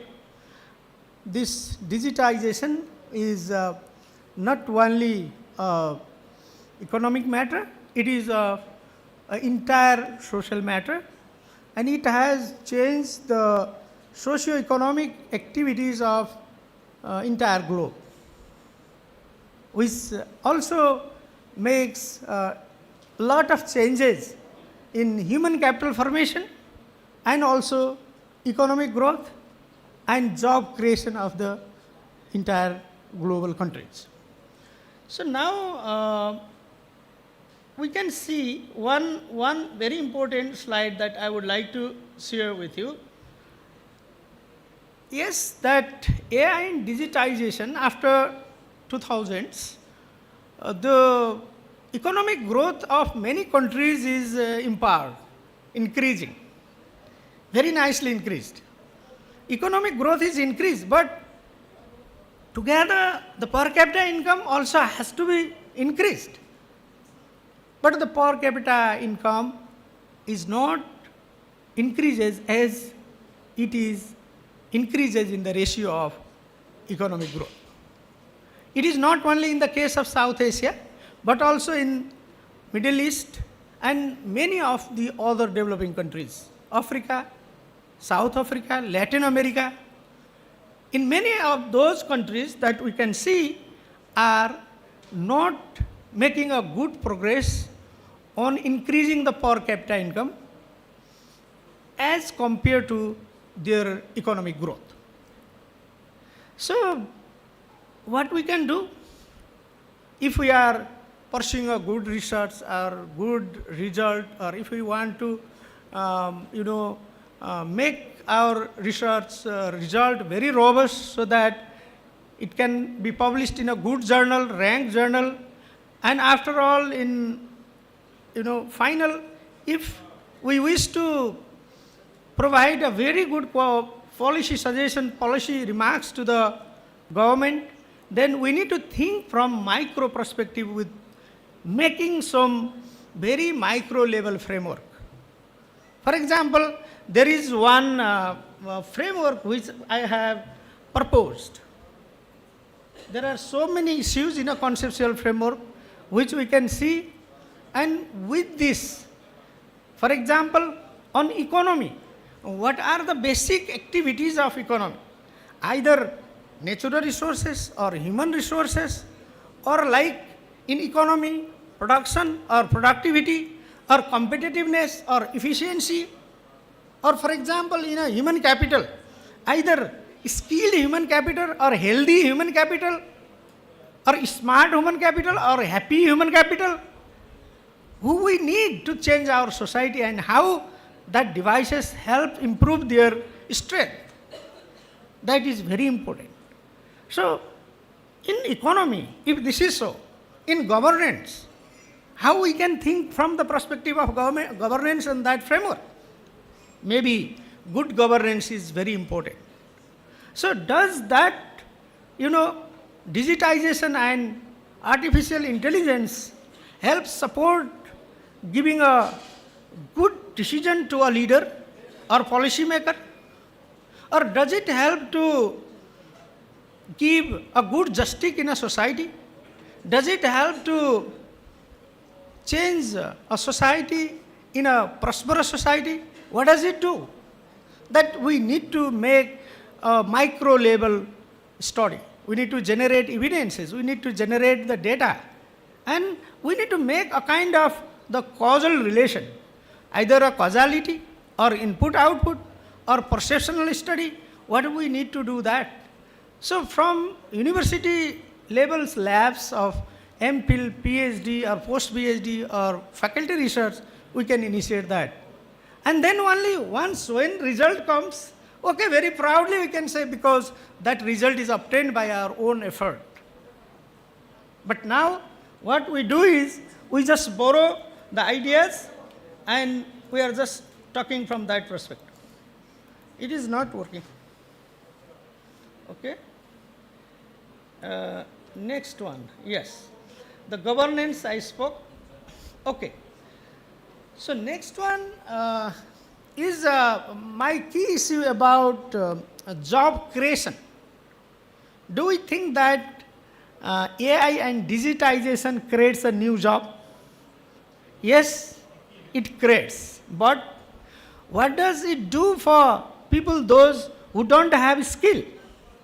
Those who don't have minimum skill or medium level skill or high skill? This is a question. So in our survey, there was one survey that our people, our colleagues conducted, and I got a quick result about this. And they found that the low skilled laborers' job can't be destroyed. That can be used. That can be utilized. But there is a serious matter that the middle level or medium level skills people's jobs is deteriorating. And high skills labor's job is getting promoted. So these things are happening in human capital also. In the other way, jobs in developing countries are not deteriorating much. Even our eminent speaker earlier spoke. But job in a highly advanced countries, people is losing and deteriorating. This also has been found in some research which we have conducted, and the result I have just mentioned in my slides. So from different perspective we can think about AI and digitization. Another important thing what we did was, okay, what is the efficiency and productivity of human capital? I mean, as a labor, do we do a traditional work or do we start working with the very smart devices and smart tools? So in my case, or in our case, in our studies case, we made two different zones. Like one zone, a small micro study that we conducted. In one zone, we fixed the matter and we thought that that issue was a control issue, control variable. And another issue was we were treating. We were giving them devices to use, like for 10 days, 15 days, 1 month. We could do that. What else are, how much time we need to spare for our research. But it depends on the nature of the research and fund or objective. It will have a different, the obligations. It depends on the research objective, theme and all. So we found that giving devices, artificial intelligence, giving opportunity to use digital, the devices, other tools, that particular group made a massive progress in result. But one group which we had, a control group, I am talking from viewpoint of research, control group could not make a good efficiency in their work. But finally, what happened in the interview? We took the interview as Madam told earlier also, the one who made a very vibrant result, very good articulated data, significance, all testing, heterotasticity, multicollinearity and all right? And their writing style of the report was also very good, that team. And the team who very hardly made their assignment complete and submitted on time was not much good. But during the time of interview, the one whose performance was looking weak made wonderful, dissemination. Because they had very good ingredient knowledge they did by their own effort. That indigenous knowledge was working with them. And the another group who made their result fantastic could not disseminate it well. So we have to use the devices, but we should think of about our limitation also. We should think of making our knowledge preserved or extending the ideas or keeping our indigenous knowledge protection is very important issues that we did. So this human capital, sorry, it's not, it's okay. Now the same way, if we think from different perspective, in a global era, if you look back, the 40% of job now is, covered by AI and digitization. And this also in emerging economics, that job creation is more, but labor's jobs losing rate in emerging economy is more. And low income and developing countries, that labor's job losing rate is not huge, but job creation is less. It is a kind of a controversial issue which we have got from the research report. And the shifting is also like that. What we can see is the informal economy in the least developed countries and developing countries is above 70%. India is also like that. In Nepal's case, informal jobs is 85%. So still there is huge percentage of informal job. At this case, the job loss rate can be increased. So for that also the different, the policy issues is to be drafted by the concerned government. Productivity, and if you think from the prospect of productivity, it is said that 15 to 20% of the GDP will be created by AI activities work in next 25 years. And within these few years, also it is getting promoted to 7%. So for this, least developed and developing countries are gaining more. 10 to 15% they are about to secure. Whereas the developed countries, almost 7% they will secure, which is mentioned in different, the literature and different documents. The next important thing is the elasticity. Now, many of us have known well about the employment elasticity. That employment elasticity is related to the economic growth.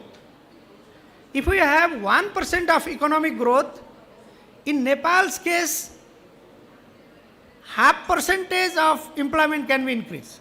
That is very good. But in India's case, it is look likely disappointing. It is a jobless growth. So in Bangladesh, also the same.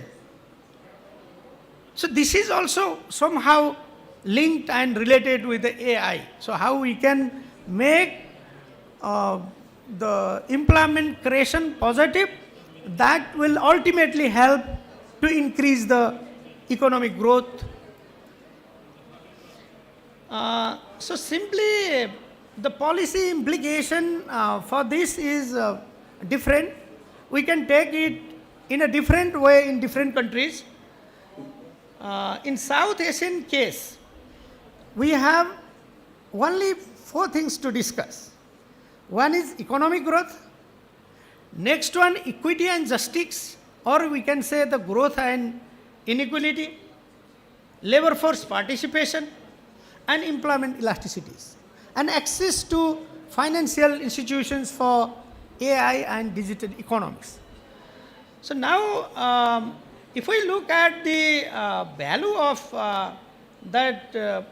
if we look at the populations, those who are involved in using internet in a South Asian countries, look at the Bangladesh is using 44%, India is using 55%, Nepal is almost using that much percentage.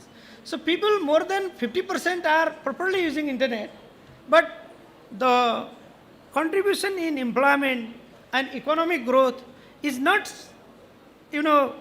looking like in the ratio or in the balance how they have been using the internet. So this will be one of the another area for researcher to cope up with the research problem to find a solution. The another is industrial transformation. If you can see the South Asia's case, there are so many countries' case I have brought, but in South Asia's situation, the economic transformation is somehow very less. The industrial transformation rate seems very less, and that rate is very, very less in Nepal.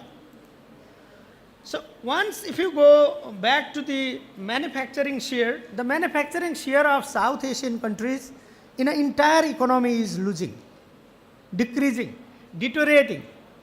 And if you particularly look back to the case of India, in the India's case also, the GDP through manufacturing sectors is also not good as it is going in other countries' case.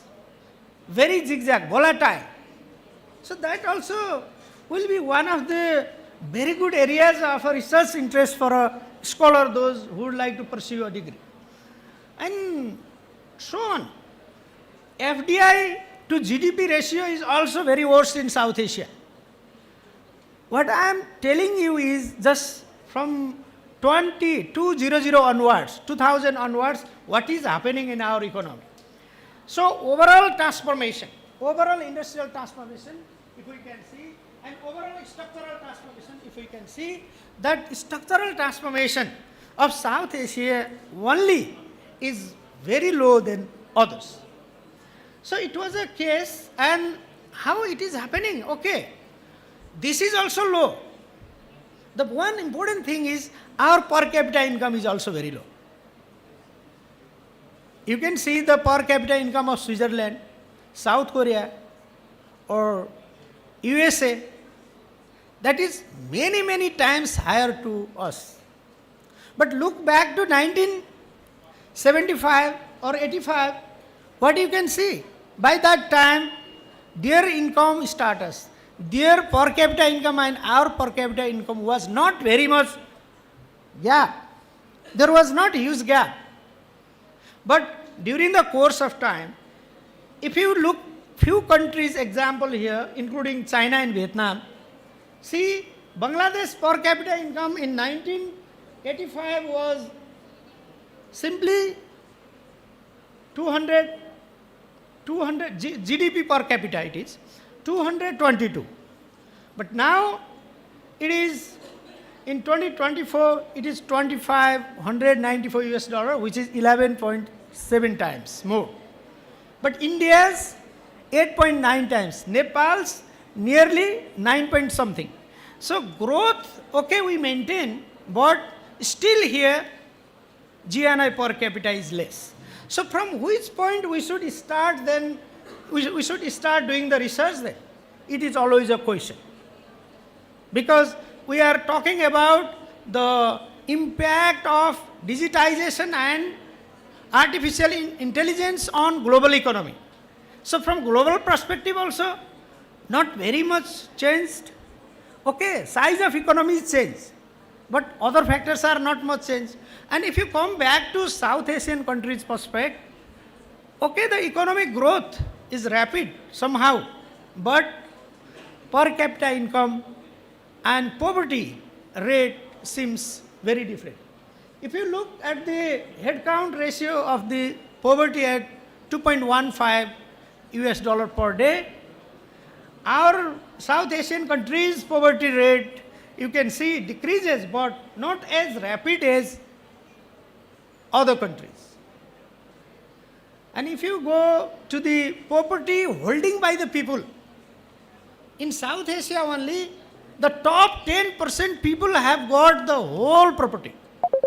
You can see there the line. And if you go to next one, 50% bottom population's property, very less. So there is existing a huge gap between rich and poor still, and inequality is privileged. So within those all constraint and barrier, how we have to go is very important questions to be raised to all of us, as we are the scholar, we are the researcher. And another thing is, see, labor force participation. Labor force participation in our countries, especially in South Asia, is very weak. In developed countries, it is different. In emerging countries, it is different. But in our countries, labor force participation rate is also very low. Then see the youths in total population, 15 to 24. The share is very good, but the rate of employment that youth are getting is very less. That is also another constraint we have. You see, the youth unemployment in Bangladesh 12, Nepal 20, India 16. So 16% of total youth of 15 to 24 in India are not getting job, and 20% in Nepal and 22% in Sri Lanka. So this is after 2000 to 2024, and this is all because AI requires some skilled education, vocational education, training, skill, mentorship, leadership. Many more things are required there, which has not been injected. So you can see, which I talked earlier, that India's elasticity is 0.09. It is very less. If there is 1% gain in economy, what percentage will be the gain in employment? This is 1/9%. It is really, really less. So India's growth is a jobless growth, which we have to think more about. And Nepal's growth is also not that much good, but comparing to other countries, Nepal is better. But the highest one is the Afghanistan. I don't know why it is happening. It is 1% economy. If there is increase, there will be 1% growth in the employment.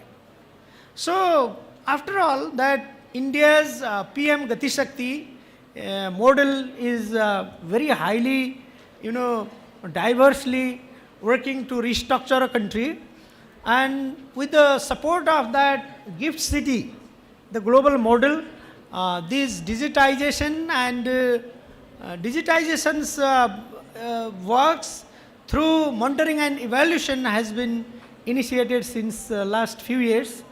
I also had an opportunity to visit there, and I thought it has a huge connection with different countries. So I am not going to talk about this, which I have already spoke, and it will be a matter for you to utilize as a resources. In the case of Nepal, Nepal has already got a policy about digital economy. We have a Digital Nepal framework, and you can see that that framework works with 8 different areas. So country has invested a huge amount, and it is now one of the you can say, national pride project in Nepal. And based on that, Nepal is in a process to graduate very soon from least developed country to developing country. In 2026 November, Nepal is graduating, and there are so many, the hurdles and obstacles that Nepal is facing, but still struggling to utilize those digital devices and digital economy activities within a country through the newly introduced act and policy.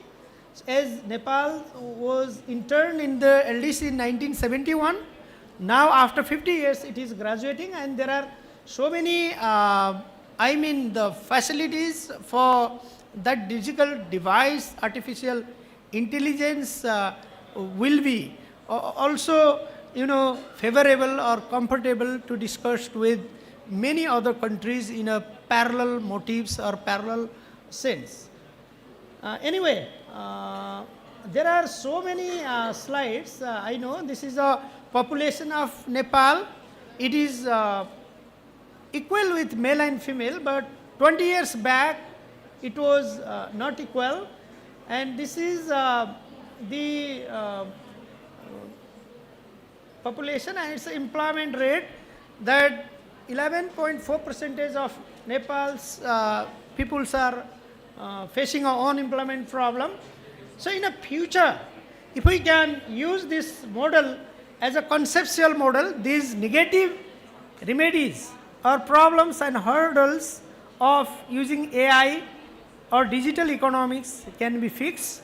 And there are a few positive points. Through these positive points also, we can fix so many problems. So these are the some issues for the solution which I have brought into consideration for your knowledge. So I think there are some positive and negative aspects. So we have to fix the negative aspect and need to bring the positive aspects as a takeaway message. So every government, they should fix the constraint and the negativity that has been arised or that has been influenced in different activities of the government or society or household or family. So with this all, I would like to conclude my very small talk, but this has not become very systematic due to many other technical constraints, but actually I wanted to give a flavor with an academic paper for this talk, but due to the time constraint and some combination of the heading of the conference also made us very difficult to join everything together. So from my level best, I collected those all information from different published and recognized sources. So I hope this will be one of the important study document for all of us. Once again, I would like to appreciate this college for organizing this such a wonderful academic discourse. I hope this conference will be we will have a very good message even to provide to the province government or even a federal government. And I wish this conference grand success. Thank you very much. If you have any things to discuss with me, I'll be here until today, so we can talk in tea meeting or in the evening or during the day. Thank you very much.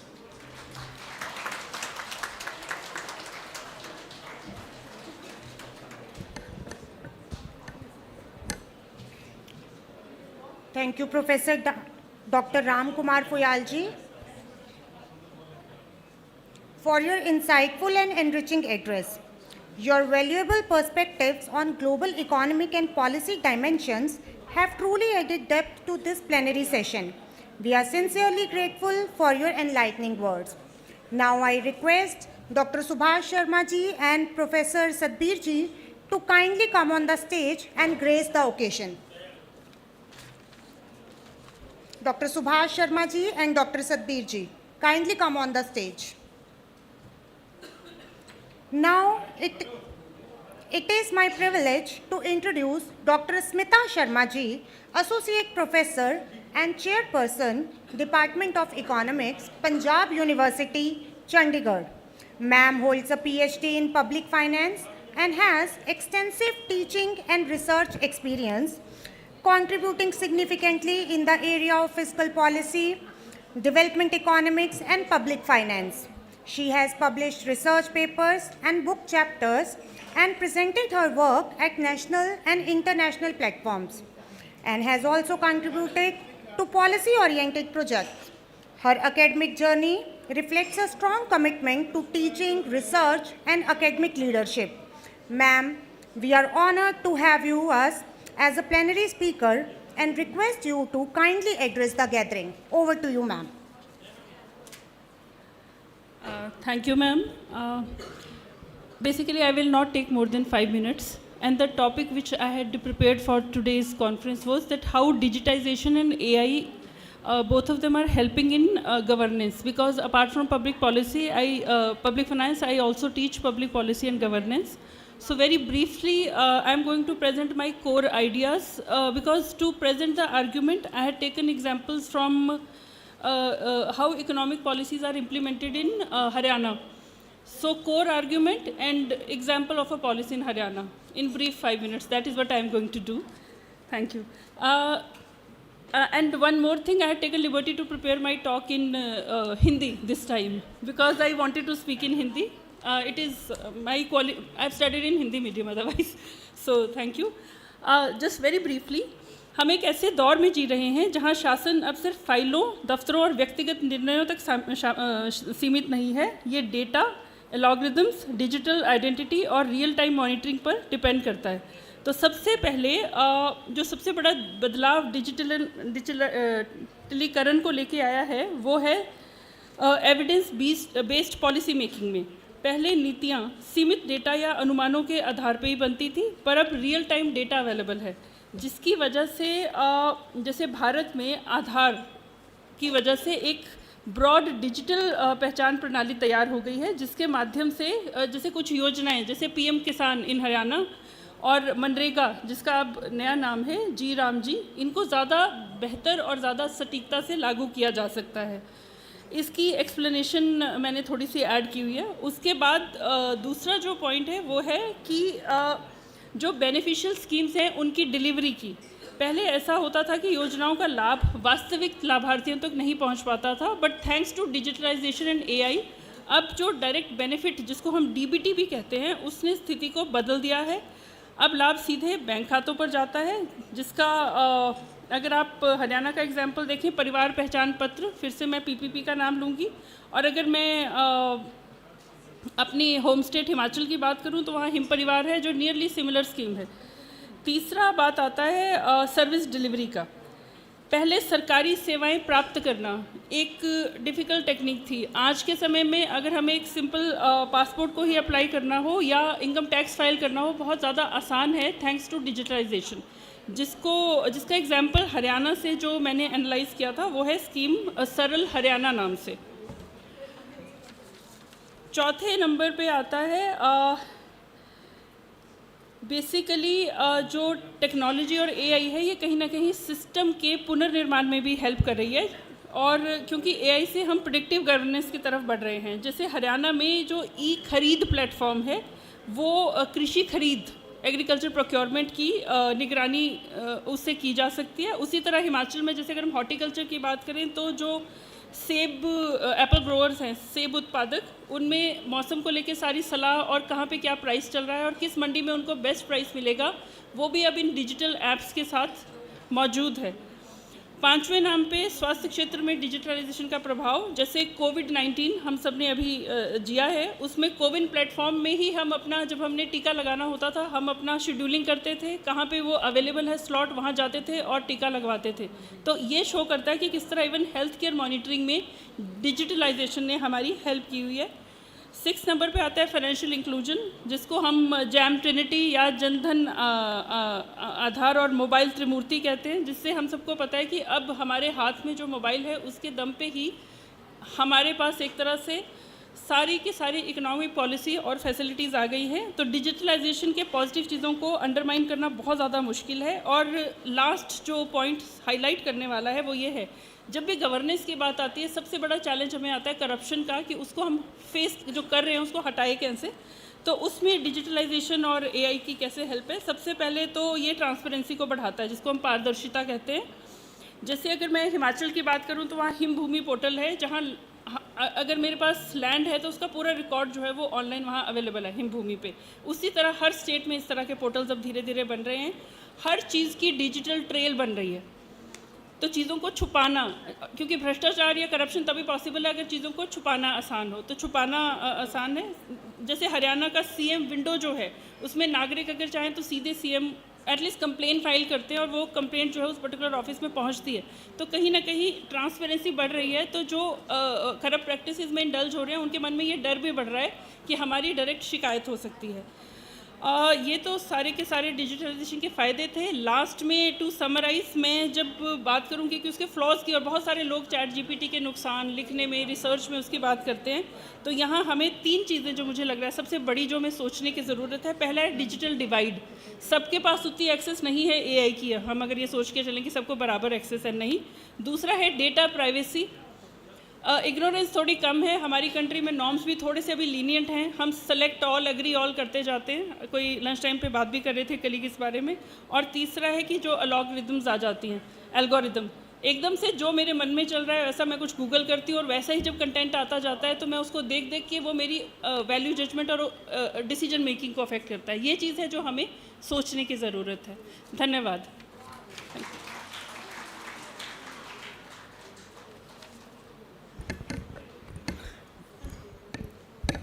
We sincerely thank Dr. Smita Sharma, ma'am, for such lucid and enriching address. Your perspective have truly added new dimension to our understanding.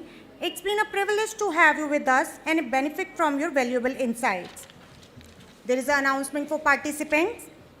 All the session chair, co-session chair, and presenters and participants of offline technical sessions are requested to be present in their respective venue as per the schedule. All the session chair, co-session chair, participants and presenters are requested to be present in their respective venue as per the schedule.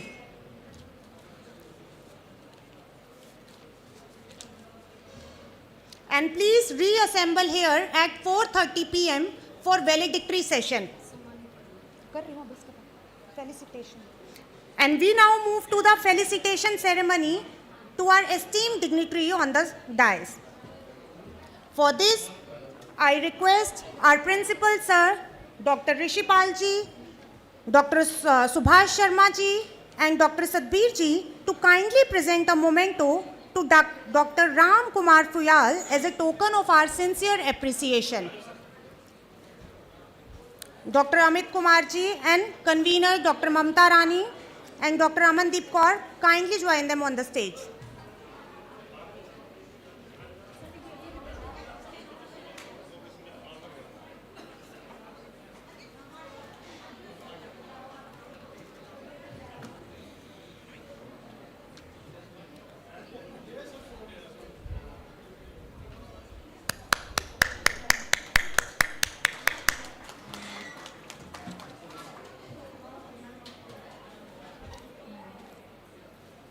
Now I request the presentation of a memento to Dr. Smita Sharma ma'am for the insightful session delivered.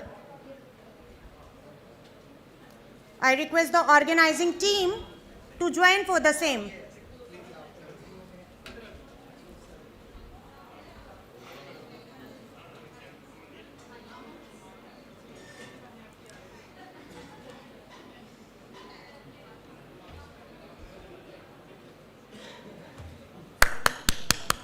Thanks करना है, नहीं करना, बुला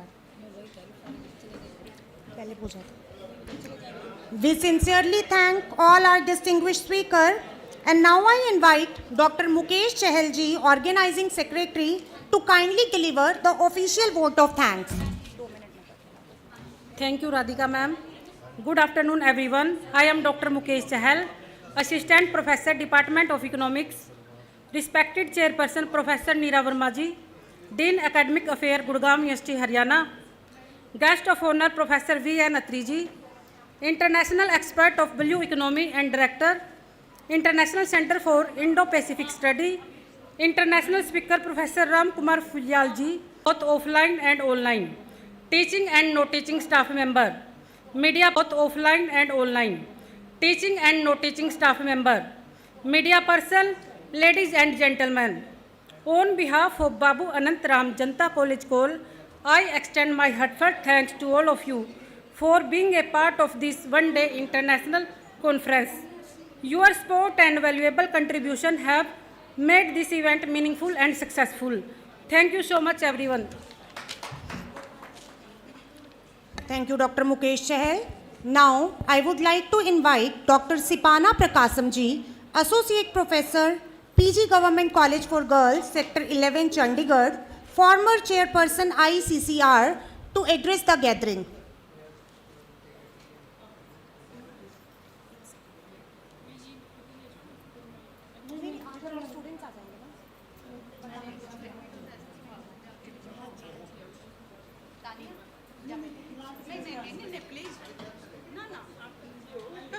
Thank you so much.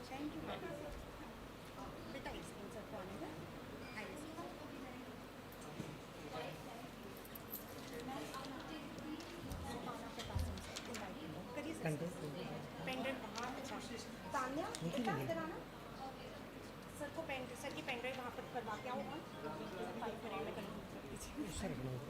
कहाँ पे hello मेरा भी photo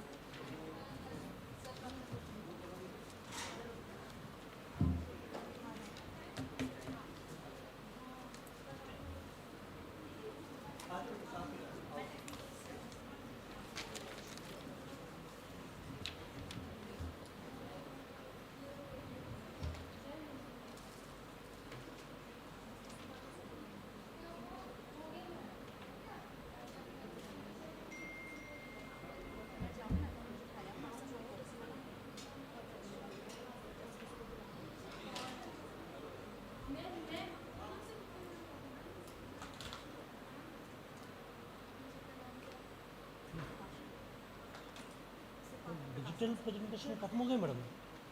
sorry, online खत्म हो गया प्रेजेंटेशन का प्रेजेंटेशन? नहीं, अभी यहाँ पे इनवाइट स्पीकर वाला है।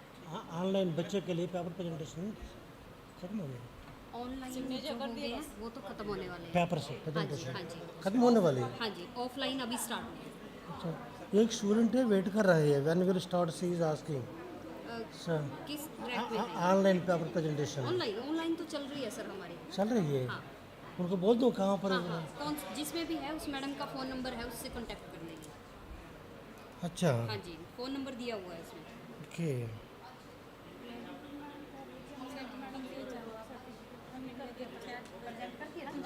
अच्छा, चलो।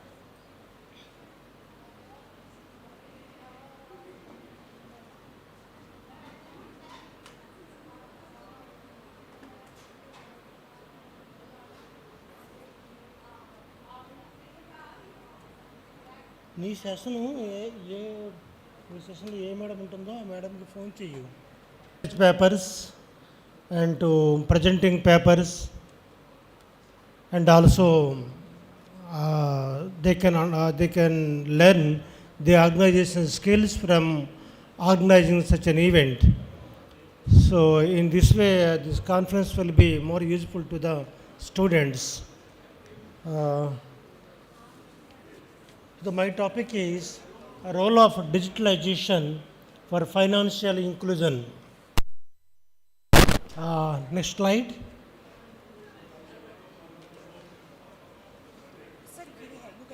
अच्छा, ये मौत से बड़ी right.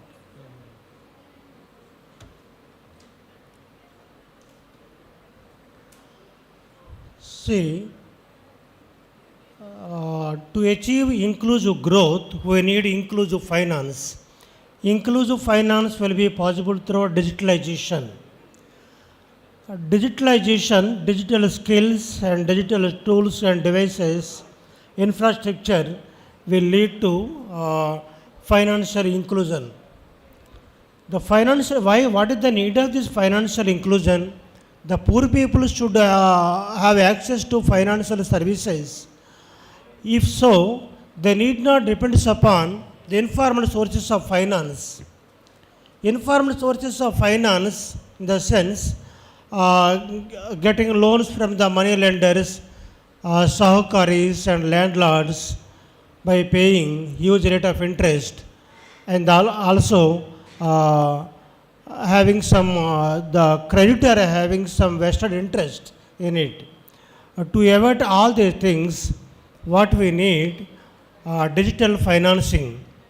The poor people can access to finance, maybe insurance, credits and loans and payments and transactions without any, you can say, transaction costs, at less cost, without taking any time. They can do their financial operations. So to achieve this inclusive growth, what is this inclusive growth? I think we have some idea. When the economic growth is occurring, but growth prospects are not being shared by the poor people. In the sense, those who are trying for the growth, but they are not availing benefits of the growth. That is very miracle.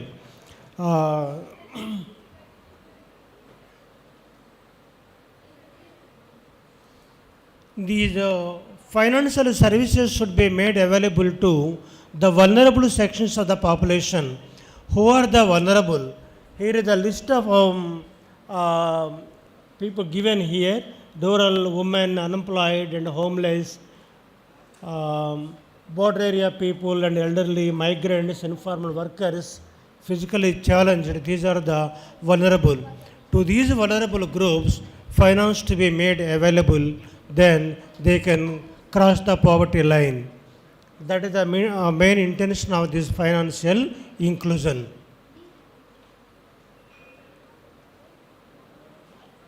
See, the ST and OBC population and other communities. Other communities are more access to internet compared to OBC, SC and ST, right?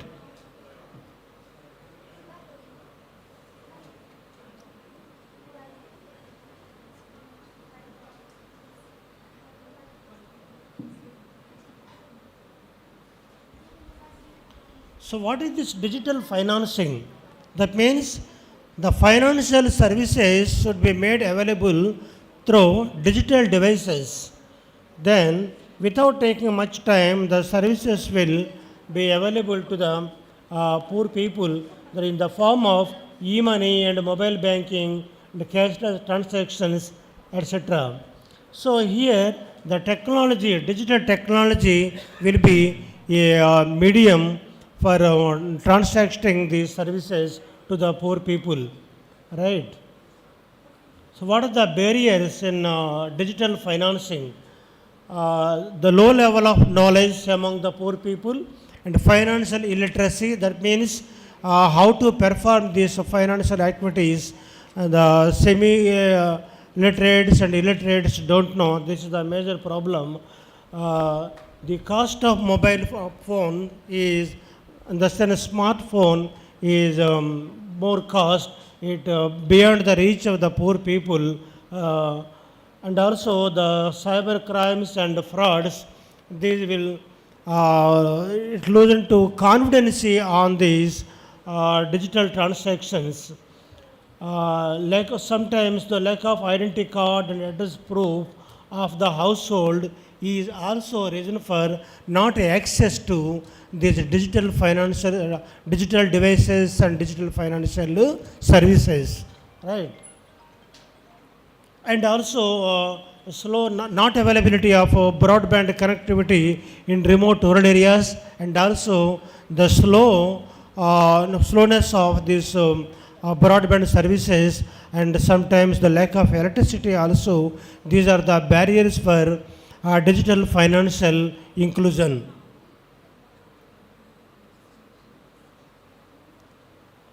So what are the policy initiatives to be taken into account? Improve data protection and consumer safety and security, and cyber security is required. Poor friendly the rules and regulations. That means the digital financial rules should be pro poor. That is more important. Need to maintain privacy of people's data should be maintained privacy. And also digital literacy is more important. Even though RBI is making its efforts to spread financial literacy among the vulnerable sections of the population, still people having lacks this financial literacy, which will hinder their access to finance. And also motivate rural people in accessing this financial services. Financial technology should be made available to the poor people. Financial technology is costly, that should be available at a cheaper rate, and also the government can make available these digital devices at subsidized rates to the poor people, then they can get digital tools, right?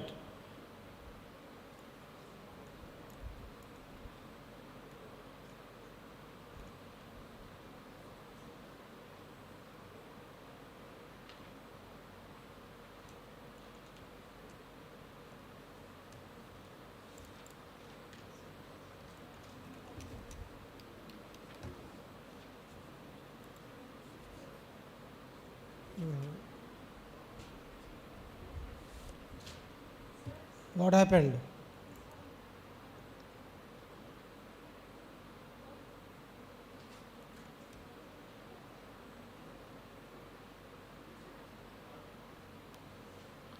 Zoom में रखना.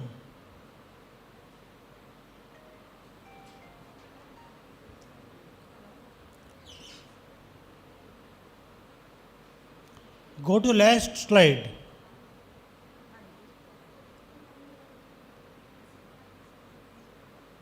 Last one, सबसे last, right, this one. Next, right.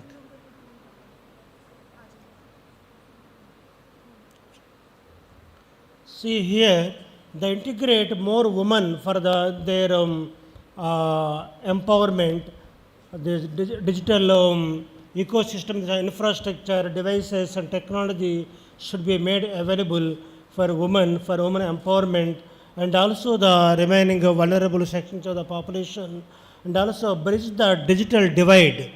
Digital divide is prevailing across the socio-economic groups, different religious groups and different communities and different economic groups and rural and urban, and also in the almost all regions are not having same level of access to digital technology.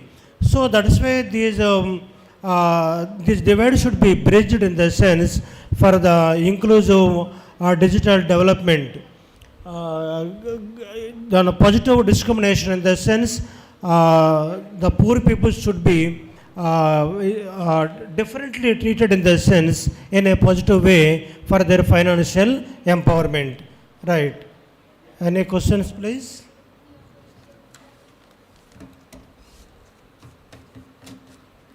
Thank you. Thank you, Dr. Sipana Prakasam ji, for your valuable insights. Now, I would like to invite Dr. Surbhi Adlakha ji, Dr. Navita Adlakha ji, Dr. Rajesh Kumar Arora ji, Rajesh Mehra ji, to kindly felicitate our invited speaker, Dr. Sipana Prakasam ji, with a memento as a token of our respect.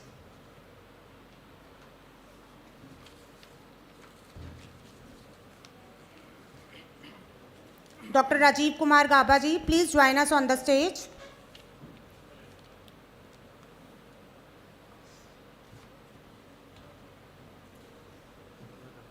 Memento देना बस। आइए sir. Audience, please give a big round of applause.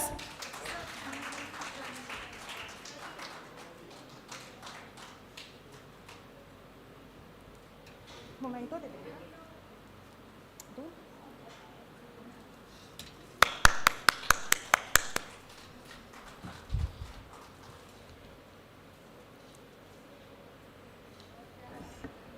Thank you so much, sir. Now, I would like to invite Dr. Surbhi Adlakha ji to kindly come on the stage and take the proceedings further. Thank you, Dr. Radhika Khanna, for beautifully attending all the session and conducting stage so successfully. Now, first of all, a very good afternoon to all of you. I, Dr. Surbhi Adlakha, Assistant Professor of Communication Skills, once again welcome you all on the behalf of BAR JANTA College KAUL.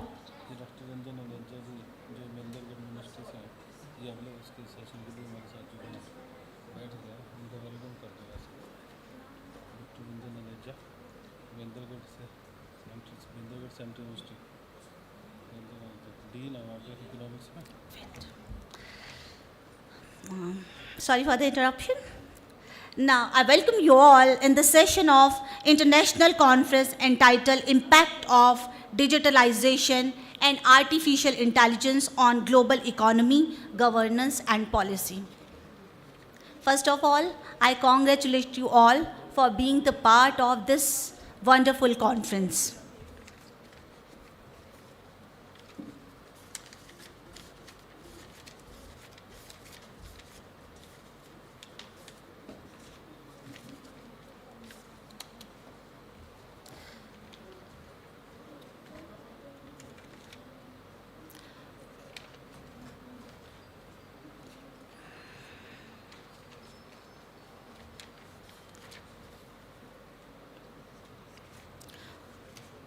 I have just been informed Dr. Ranjan Aneja. He has joined us.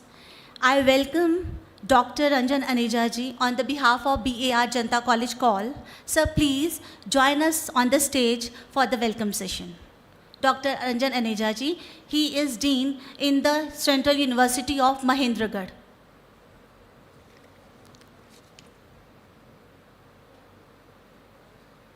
Dr. Ranjan Aneja ji. Next session. Okay, fine. To continue with our invited speaker session, in the sequence, first of all, I would like to invite Dr. Rajesh Mehra ji, Professor of Psychology, working in Pandit Charanjeevi Lal Sharma Government College, Karnal. He is contributing so successfully in society.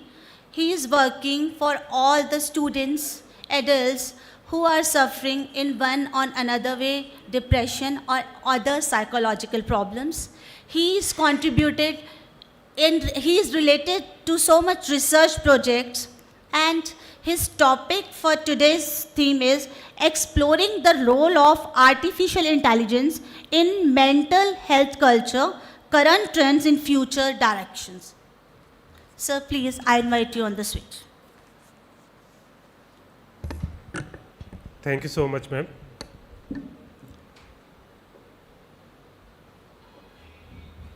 मेरा आज आप लोगों से जो topic रहेगा mental impact of AI in mental health.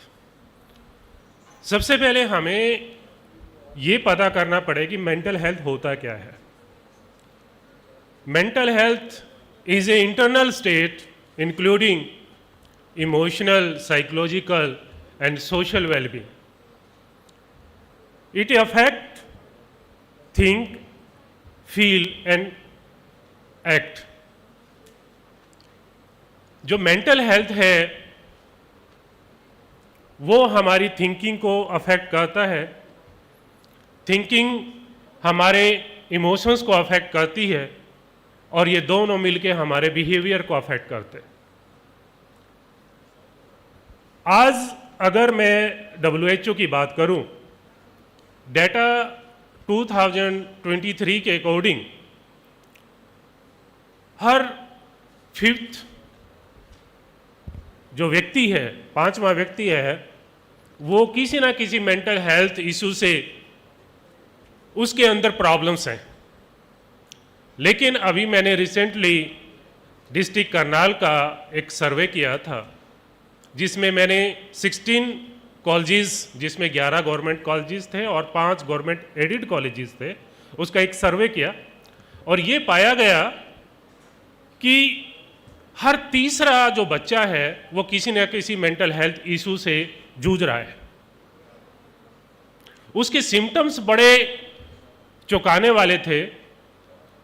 उसके अंदर जो एंजाइटी है, उसमें पुअर कंसंट्रेशन बहुत ज़्यादा था बच्चों का, ऑब्सेसिव थिंकिंग बहुत ज़्यादा थी। उसके बाद जो डिप्रेशन है, डिप्रेशन में जो मूड स्विंग्स थे, मान के चलिए कि वो हर तीसरे बच्चे के अंदर मूड स्विंग्स थे, और 1350 बच्चों का जो सर्वे था उसमें मैंने पाया कि 106 बच्चों में सुसाइडल टेंडेंसी थी, और उनमें से 68 जो बच्चे हैं उन्होंने कभी ना कभी अपनी ज़िंदगी में सुसाइड अटेम्प्ट भी किया हुआ था। तो आज के समय में मेंटल हेल्थ बहुत बड़ा इशू है, और रिसेंटली आप लोगों ने सुना होगा, न्यूज़ में देखा होगा, हमारे पास में ही NIT कुरुक्षेत्र में पिछले 2 महीने में 4 बच्चों ने सुसाइड किया। तो गंभीर विषय है ये। तो इसमें AI कैसे कंट्रीब्यूट कर सकता है? क्योंकि अगर हम इंडिया की बात करें कि इंडिया में 1 लाख के पीछे एक डॉक्टर भी नहीं है। अगर मैं कहूँ तो 0.75 की रेशो है 1 लाख के पीछे। तो इतने डॉक्टर्स नहीं है, इतने काउंसलर्स नहीं है, लेकिन फिर हम इनको मैनेज कैसे करें? तो उसको मैनेज करने का एक तरीका है कि हम AI का क्यों ना यूज करें। बहुत सारी ऐप हैं, बहुत सारी एप्लीकेशंस है, आप ऑनलाइन काउंसलिंग भी ले सकते हैं। जैसे योर दोस्त है, बेटर लाइफ है, टेलीमानस है, कुछ ऐसी एप्लीकेशंस हैं जो आप ऑनलाइन काउंसलिंग ले सकते हैं। 24/7 फैसिलिटी अवेलेबल है वहाँ पे, क्योंकि इतने काउंसलर्स नहीं हैं। लेकिन फिर भी क्योंकि कंसर्न है, लीगल एथिकल कंसर्न है, लेकिन दिक्कत यहाँ आती है कि वो हमारा जो फुली जो पर्पज है वो सोल्व नहीं कर पाती। उसके लिए हमें, क्योंकि जो AI है उनके अंदर इमोशंस का लैक करेंगे, लेकिन उसके लिए हमें जो काउंसलर्स हैं उसकी ज़रूरत पड़ेगी, ह्यूमन काउंसलर्स की ज़रूरत पड़ेगी, AI की ज़रूरत नहीं पड़ेगी। अब बात यहाँ पे आती है हमारी कि जो ये मेंटल हेल्थ है इसको जानना बड़ा ज़रूरी है। इसके मैंने बताया थे कि 3 कंपोनेंट है आपका। सबसे पहले इमोशनल में आपके हैप्पीनेस के इमोशंस है और सैडनेस के इमोशंस हैं। साइकोलॉजिकल वेलबींग में हमारे आते हैं सेंस ऑफ वर्थ आता है, पर्पज आता है, ऑटोनॉमी आती है। ये कहीं ना कहीं ऐसे फैक्टर्स हैं जो हमारे मेंटल हेल्थ को प्रभावित करते हैं। सोशल वेलबींग में हमारा आपके क्वालिटी ऑफ रिलेशनशिप है, सोशल सर्कल है, लोगों से आपकी कनेक्टिविटी है। क्योंकि जैसे जैसे आज के दौर में हमारा सोशल सर्कल बड़ा कम होता जा रहा है, उसकी वजह से आइसोलेशन में हम लोग जी रहे हैं, और उसका सीधा किसी ना किसी रूप से हमारे मेंटल हेल्थ पे उसका इम्पैक्ट पड़ रहा है।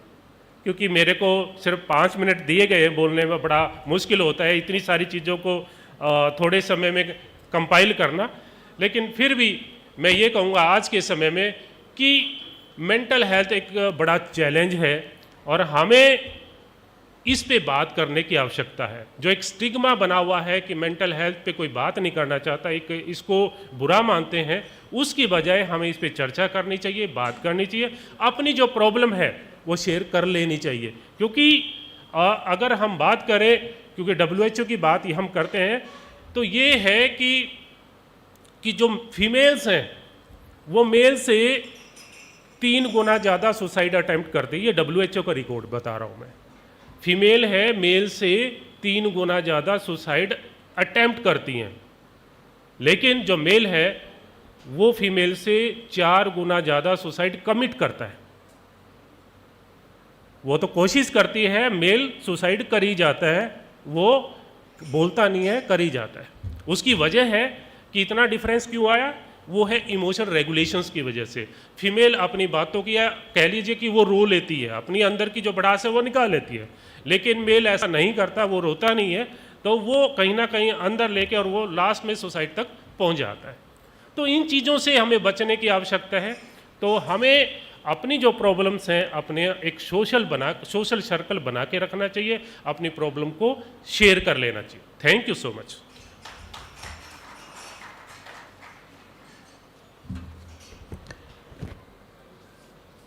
Thank you. Dr. Rajesh Mehra ji, I am feeling so delighted to hear your views. Thank you for your insightful and inspiring words. Now, next in turn, I would like to invite Dr. Santosh Kumari ji, Associate Professor of English, working in STPG College, Panipat. She will present her views on cultural transformation in the digital era. Please give her a big round of applause.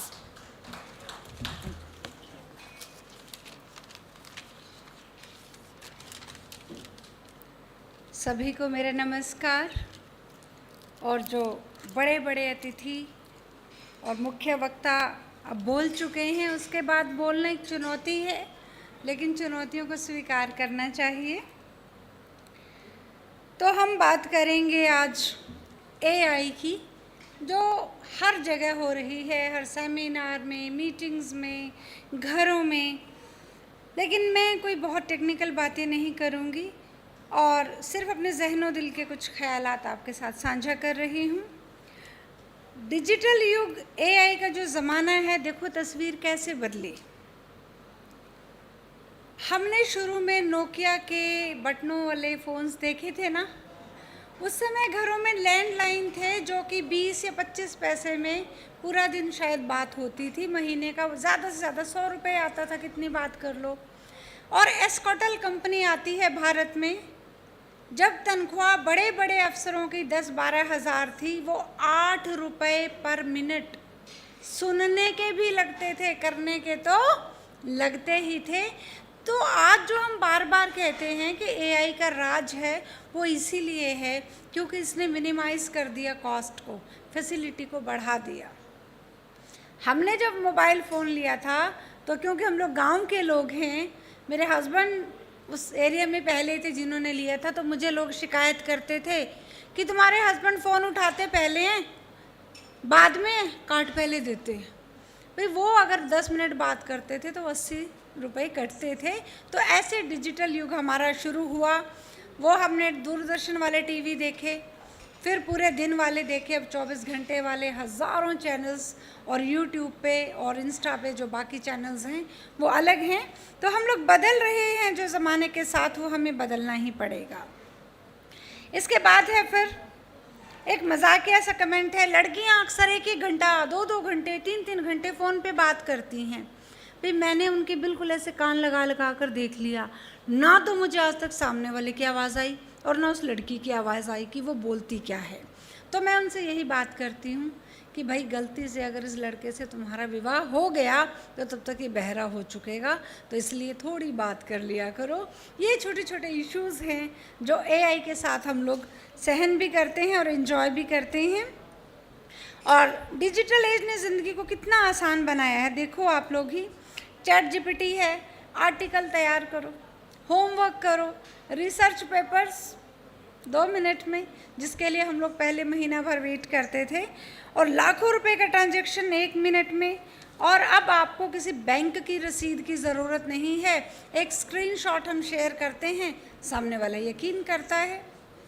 और इसके अलावा जितनी मर्जी गज़ल सुने, movie, भजन, मंत्र, पूजा पाठ की विधि, डॉक्टरी, इलाज, घरेलू नुस्खे, सब कुछ एक क्लिक पर हमारे सामने हाजिर है। लेकिन दिल बैठ जाता है जब करोड़ों की ऑनलाइन ठगी देखते हैं, साइबर अरेस्ट सुनते हैं, ट्रोलिंग के कारण डिप्रेशन, वीडियो गेम्स के कारण बच्चों की आत्महत्या, और जेमिनाई ऐप जिसमें हम बहुत खूबसूरती के साथ, ख़ास तौर से महिलाएं इसका इस्तेमाल करती हैं, अपनी ड्रेसेस को चेंज कर के फ़ोटो डालना पसंद करती हैं।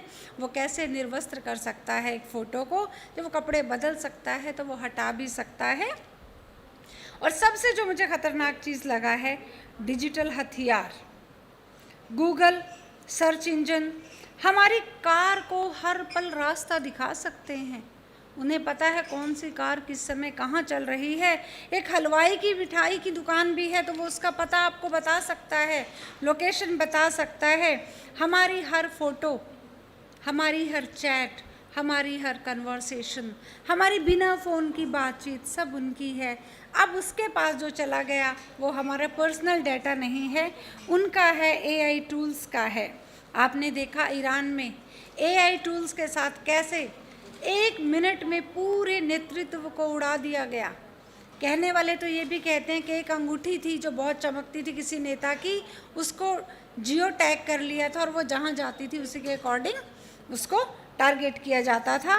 खैर मैं टेक्निकल इतनी नहीं हूँ, लेकिन जो मैंने न्यूज़ में पढ़ा और सुना उसके अकॉर्डिंग मुझे भी बहुत खौफ रहा कि कैसे ख़त्म किया जा सकता है सिर्फ एआई से। अब लास्ट में बस यही बात कहनी है कि अब हमें रहना तो इन्हीं के साथ है। शुरू में बिजली आई तो गांव के लोग डरते थे करंट से मर जाएंगे। एलपीजी गांव की औरतों ने स्वीकार नहीं की कम से कम 15-20 साल कि आग लग जाएगा, घर जल जाएगा, सिलेंडर फट जाएगा, बट अब वो हमारे पार्ट ऑफ लाइफ हैं। इसी तरह एआई भी जो है रहना तो हमें इसके साथ है, बस एक ध्यान रखना है, इसे खूंखार, आदमखोर, बब्बर शेर मत बनने दो। सर्कस में भी शेर होते हैं ना, रिंग मास्टर के कंट्रोल में होते हैं, तो be the ring master of AI, इसके मालिक बने, इसको इस्तेमाल करें। और एक ही बात जो मैं हमेशा कहती हूँ कि दोनों पहलुओं का ध्यान रखें। ये शमा तो जली रोशनी के लिए, इस शमा से कहीं आग लग जाए तो ये शमा क्या करे, एआई तो रहेगी, हम इसके साथ रहेंगे, आग नहीं लगने देंगे, तहलका मचा देंगे। धन्यवाद, शुक्रिया, मेहरबानी। Thank you, Dr. Ma'am. You have presented your views so well, and we all know everything has its pros and cons, and we have to be aware if you want to use something. We deeply appreciate the time you devoted to us. Next, our distinguished invited speaker is Dr. Suman Balaji, Associate Professor of Economics, working in Arya College, Ambala, Kent. She will present her views on infoxication in academics, challenges and opportunities. Please, ma'am, join us. Thank you, ma'am, and good afternoon to all. मेरा जो topic है, जब मैंने बात की थी infoxication in academics, opportunities and challenges, तो मुझे थोड़ा सा यहाँ से भी जो हमारे ऑर्गेनाइजर्स हैं उन्होंने थोड़ा कहा था कि मैम ये आपने ये वर्ड आप क्यों ले रहे हो, आप हमारी जो थीम है उनके साथ जोड़ो। बट मेरा ये कहना है इनफॉक्सिकेशन मीन्स इंफॉर्मेशन प्लस इंटॉक्सिकेशन, क्योंकि जब एक्सेस ऑफ इंफॉर्मेशन हो जाती है तो हम उसके यूज्ड हो जाते हैं, इंटॉक्सिकेशन पे आ जाते हैं, एंड दिस इज़ द इनफॉक्सिकेशन। और स्पेशली जब हम एकेडमिक्स में बात कर रहे हैं, because we all are teachers, students also, so हमें ऐसा लगता है कि हमारे ऊपर नो डाउट जितना भी हमारी टेक्नोलॉजी बढ़ती जा रही है, हम उस वर्ल्ड में रह रहे हैं कि रोज़ चेंज हो रही है। और सबसे बड़ा चैलेंज आई थिंक हम टीचर्स के लिए है कि हम इसको किस तरह से खुद भी इसके बारे में अवेयर हों और अपने स्टूडेंट को भी अवेयर करना है। जैसा अभी मेहरा सर ने भी कहा था कि ठीक है टेक्नोलॉजी बढ़ती जा रही है, लेकिन जो हमारा इमोशनल क्वोशेंट है वो कम होता चला जा रहा है। शायद तभी हमारे जो इतने बड़े बड़े इंस्टीट्यूट्स हैं वहाँ से इस तरह की हमारे पास न्यूज़ आ रही हैं। तो अब हमें ये देखना है कि हमें हमारे सामने क्या चैलेंजेस हैं इसको लेके। नो डाउट एआई है, हमें एक्सेप्ट भी करना है, हम भाग इससे नहीं सकते। मैम ने जैसा अभी कहा कि हमें चैलेंज को एक्सेप्ट तो करना पड़ेगा, लेकिन ये प्रॉब्लम सबसे ज़्यादा हमें इसलिए भी आ रही है मैम बिकॉज एक तरह से हमें ये लगता है कि हमें रिसर्च करनी है, हर टाइम हमें लगता है कि रिसर्च होनी चाहिए, पब्लिकेशंस होना चाहिए एवरी टाइम, और वो बर्डन भी है क्योंकि जैसे हम कहते हैं कि प्रमोशंस के लिए हमें ये सब करना है। सम टाइम होता क्या है, हम एक अच्छे टीचर्स बनना चाहते हैं बट प्रेशर में, मतलब हमें लगता है कि रिसर्च सबका कप ऑफ टी नहीं हो सकता शायद, तो फिर हम हेल्प लेते हैं इस तरह की चीज़ों की कि ठीक है हम चैट जीपीटी से लेके आए, मतलब बहुत ही कम टाइम में शायद बहुत कुछ लाना चाहते हैं। तो अब जो एक दो प्रॉब्लम सिर्फ मैं शेयर करना चाहूँगी जो सबसे ज़्यादा हमारे सामने आ रही हैं। एक तो मेन ये है कि हम इंफॉर्मेशन को आइडेंटिफाई कैसे करें कि वो राइट है या रॉन्ग है, बहुत मुश्किल है ये, बिकॉज एक्सेस ऑफ इंफॉर्मेशन है और इसमें जो है बहुत टाइम हमारा स्पेंड हो जाता है। दूसरी चीज़ है, जैसे अभी सर ने भी कहा था कि हम इसका सबसे ज़्यादा जो इम्पैक्ट आ रहा है हमारी कॉग्निटिव एबिलिटी के ऊपर आ रहा है, हमारी परखने की क्षमता के ऊपर आ रहा है, एनालाइज करने पे आ रहा है, बिकॉज उसमें फिर पॉसिबिलिटी क्या बढ़ जाती है, हम लोअर क्वालिटी की रिसर्च लेके आ जाते हैं क्योंकि इतना प्रेशर जो है हम नहीं झेल सकते, शायद मुश्किल हो जाता है हमारे लिए, और हम एक्सेप्ट करने लग जाते हैं जिस टाइप की भी रिसर्च हमारे सामने आ जाती हैं। एक जो चीज़ आती है कन्फर्मेशन बाइस। कन्फर्मेशन बाइस का मतलब क्या होता है, we see what we want to see. जैसे मैम ने कहा कि एक बार हम जो चीज़ देख लेते हैं हमारे सामने उसी तरह की चीज़ें आनी शुरू हो जाती है। मान लीजिए हम देख रहे हैं कि सोशल मीडिया का इम्पैक्ट क्या है, अगर हमारे मन में ऑलरेडी ये सेटअप है कि भाई नेगेटिव इम्पैक्ट इसके ज़्यादा है, तो उसी टाइप की चीज़ें हम देखना शुरू कर देते हैं, वही हम अपनी रिसर्च में लेके आते हैं और उसी तरह के हम कंक्लूजन ड्रॉ करते हैं बिना उसकी डेप्थ में जाए, बिकॉज डेप्थ में जाने का टाइम शायद इतना ज़्यादा नहीं होता हमारे पास। और लास्ट चीज़ जो मैं बताना चाहूँगी वो क्या है, फ्रेगमेंटेशन ऑफ फोकस। हमारा ध्यान टूटता है बार बार, हम एक चीज़ पढ़ रहे हैं दूसरी आ जाती है, बीच में तीसरी आ जाती है, तो बहुत मुश्किल है। हम लोग जिस लाइन पे चल रहे थे, हम जिसको पढ़ना चाह रहे थे वो डिस्टर्ब होता चला जाता है, लाइन टूटती है, ब्रेक टूटता है, और हम एक्चुअली प्राइमरी डाटा पे चलना चाहते थे लेकिन हम सेकेंडरी की तरफ जो है वो चलना कहीं ना कहीं शुरू हो जाते हैं। तो ये बिग चैलेंज है हमारे एकेडमिक्स के लिए। नो डाउट एआई अपॉर्चुनिटीज़ भी बहुत लेके आ रहे हैं, मेरे से पहले जितने भी बहुत स्कॉलर्स आए सब ने कहा कि अपॉर्चुनिटीज़ बहुत है, प्रोडक्टिविटी भी बढ़ेगी, ग्रोथ रेट भी बढ़ रही है अगर हम इकोनॉमिक्स की सेंस में बात करें। लेकिन मैं कुछ दिन पहले ही हमारे चीफ जस्टिस जी हैं, उनकी एक स्टेटमेंट आई हुई थी कि हमें एआई को आप अपना असिस्टेंट बनाइए, क्योंकि वो कभी भी ह्यूमन माइंड को रिप्लेस नहीं करेगा, उससे डरना नहीं है हमें। तो लास्ट में सिर्फ इतना ही कहना चाहूँगी, learners need to move from being consumer of information to becoming producers of information. Thank you so much.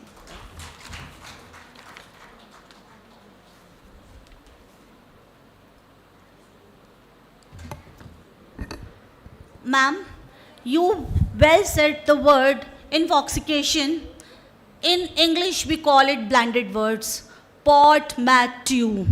That means, if we take it generally, that is the chutneyfication that informs so well a message in informal way. It was such a great presentation.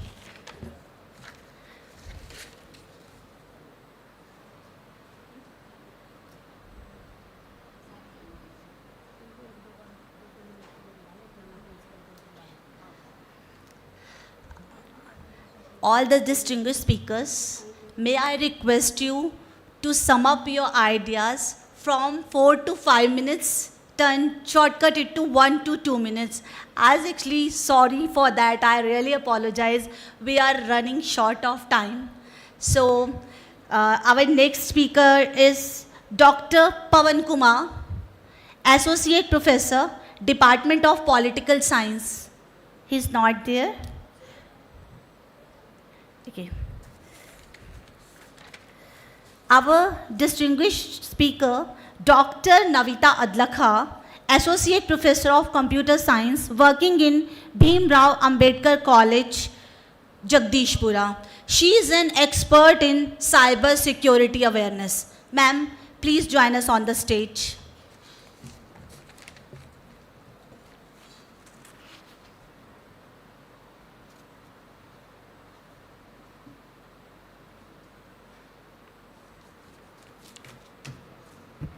Thank you, Surbhi ma'am.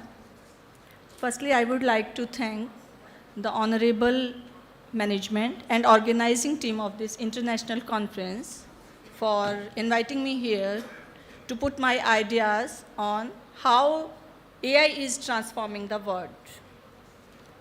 I would like to start, just imagine a world where machines are not just listening to you, they are putting your ideas on to next level.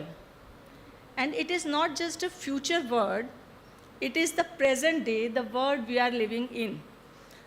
Let us suppose we are starting our day by using Google or Gemini or any chatbot, and we are asking it for plan for day.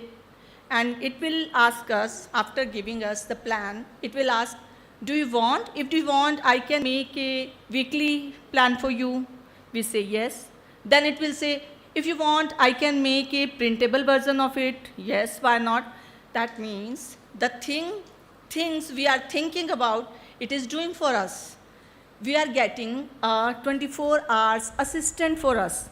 And who would not like to get someone who is working for us, that is doing AI with us?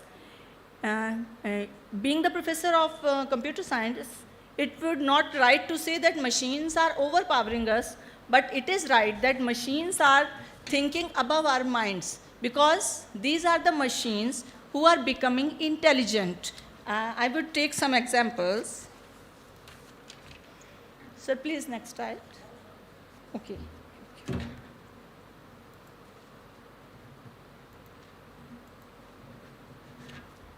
Let's hang up.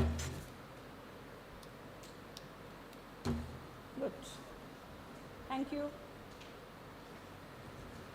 As ma'am has given me the 2 minutes only, I'm wondering where to start. AI in everyday life.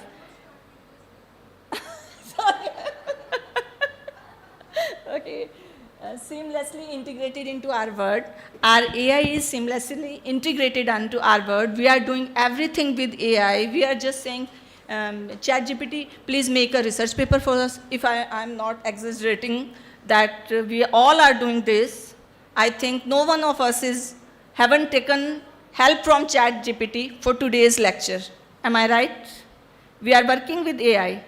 So it is integrated into our world. In everything. So again, it's hang. Do you have a control of it? Okay. Like in AI in business, just a minute. I'm not able to handle this. Maybe it is also tired. Impact of AI in healthcare. In business and education sector, automative repetitive tasks in business like analyzing spreadsheets and making a summarized summary of that and making decisions in business meeting. In all this, AI is helping us with the help of like Tableau, Zoho, HubSpot, Hootsuite, and many more. And transforming education into adaptive levels. Students are taking help from it.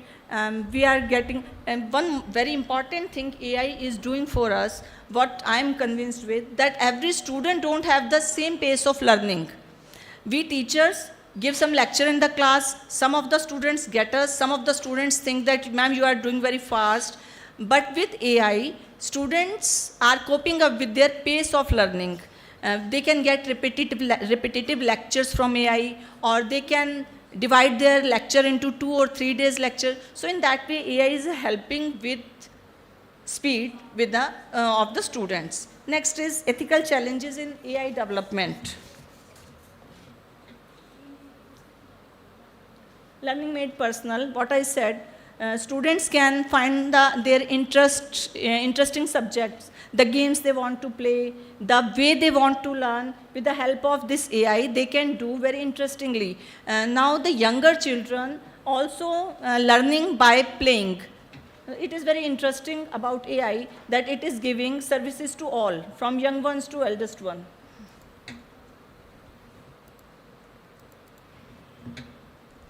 Fine. Now, one more important thing, the people today are thinking about that AI is replacing our jobs. No, that is not true. One thing is must, some of you may remember the time the banking system was updating with the PCs.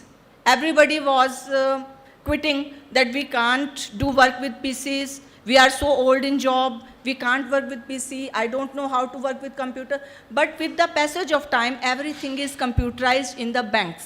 In the same way, everything is replacing with AI machines. But that doesn't mean that machines are replacing human being. The thing we must do, that we have to improve ourselves.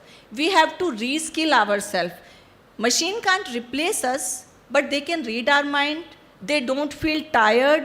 That's why we feel that they are doing better than us. But nobody, no machine, no thinking power. Actually what it is just artificially intelligent. What we are putting in the mind of machine, that the thing they are doing. Algorithms are more powerful, I admit. Earlier there were simple programs, but nowadays algorithms are very powerful. They are doing very fast work, very efficient work, but not better than human beings. So what we have to do, we don't have to afraid from AI. We just have to reskill ourselves. That's all about today. In 2 minutes, only these things I can share with you. Thank you. Thank you so much.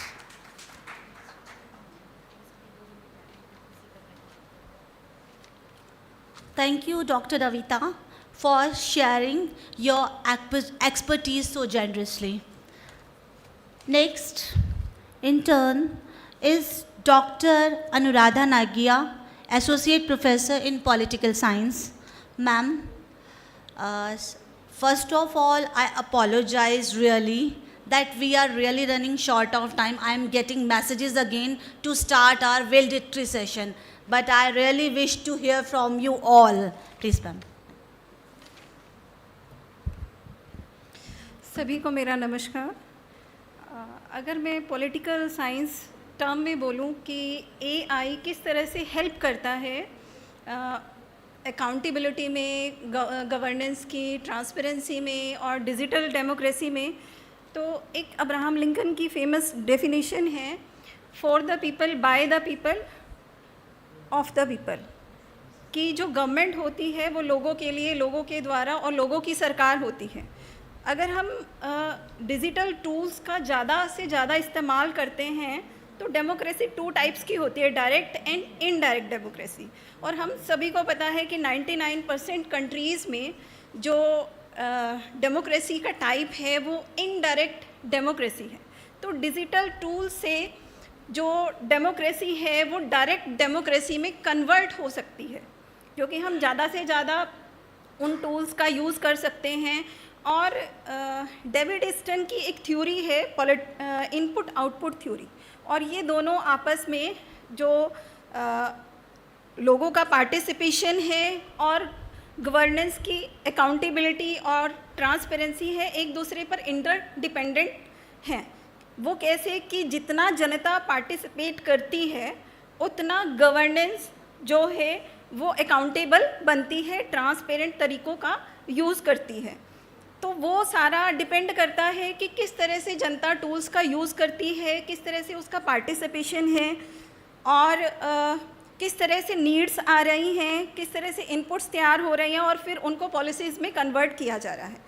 इससे पहले संतोष ma'am ने जो lecture दिया था वो बहुत बढ़िया दिया था और बहुत उन्होंने गाने से बहुत ख़त्म किया, और सर का लेक्चर भी और मैडम ने भी बहुत सारे तरीके बताए कि किस तरह से जो डिजिटलाइजेशन है वो टॉक्सिक वे में भी हो रहा है। मेरा मानना भी यही है कि 80% जो है ये नेगेटिव है और 20% सिर्फ ये हमारी हेल्प करता है। जो एक मोबाइल है वो एक पूरी दुनिया की हमारे लिए पूरी दुनिया है, क्योंकि उसमें सबके मतलब का सब कुछ है, बट हमें किस तरह से डिसिप्लिन वे में उसको यूज़ करना है, ये थिंग बहुत डिपेंड करती है कि हमें उसका किस तरह से यूटिलाइज़ करना है। बट यही हमें नहीं पता। सिर्फ एक छोटा सा एग्जांपल देती हूँ मैं। मेरी बेटी MA इंग्लिश कर रही है। मैंने 10 साल लगाए रिसर्च की प्रोसेस सीखने में, 10 साल लगाए मैंने, और वो स्टेप्स मैंने लर्न किए कि इस तरह से एक रिसर्च पेपर तैयार किया जाता है। और शायद PhD के बाद मुझे एक रिसर्च पेपर तैयार करना आया। तो अभी मैंने उसको कहा कि बेटा एक रिसर्च पेपर लिखना है और ये स्टेप्स होते हैं। उसने ChatGPT पे डाला और सारा पेपर तैयार कर दिया। मतलब मुझे पहले तो अच्छा लगा कि अरे, फिर भी मुझे डाउट हुआ कि उसने कैसे कर दिया। फिर उसने मुझे ये बताया कि मैंने तो ChatGPT की मदद ली और ऐसे कर दिया। फिर मुझे एक बहुत बड़ा धक्का लगा कि बच्चा सीखने की बजाय मतलब अपनी एबिलिटीज़ का तो यूज़ कर ही नहीं रहा, और फिर एथिकल वैल्यूज़ की तो कोई रह ही नहीं गया।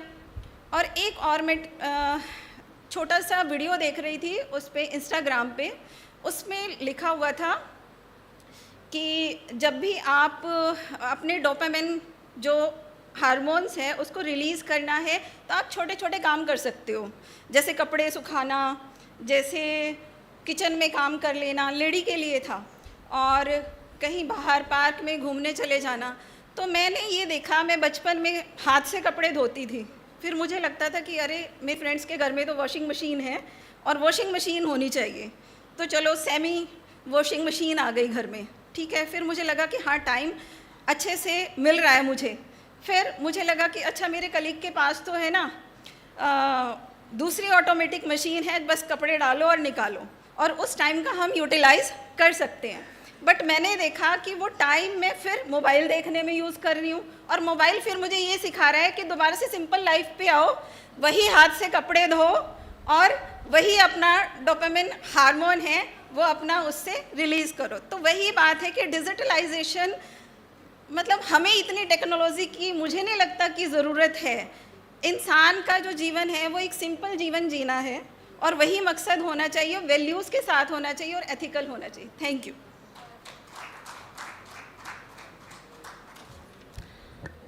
Thank you so much, ma'am, for your wonderful speech. As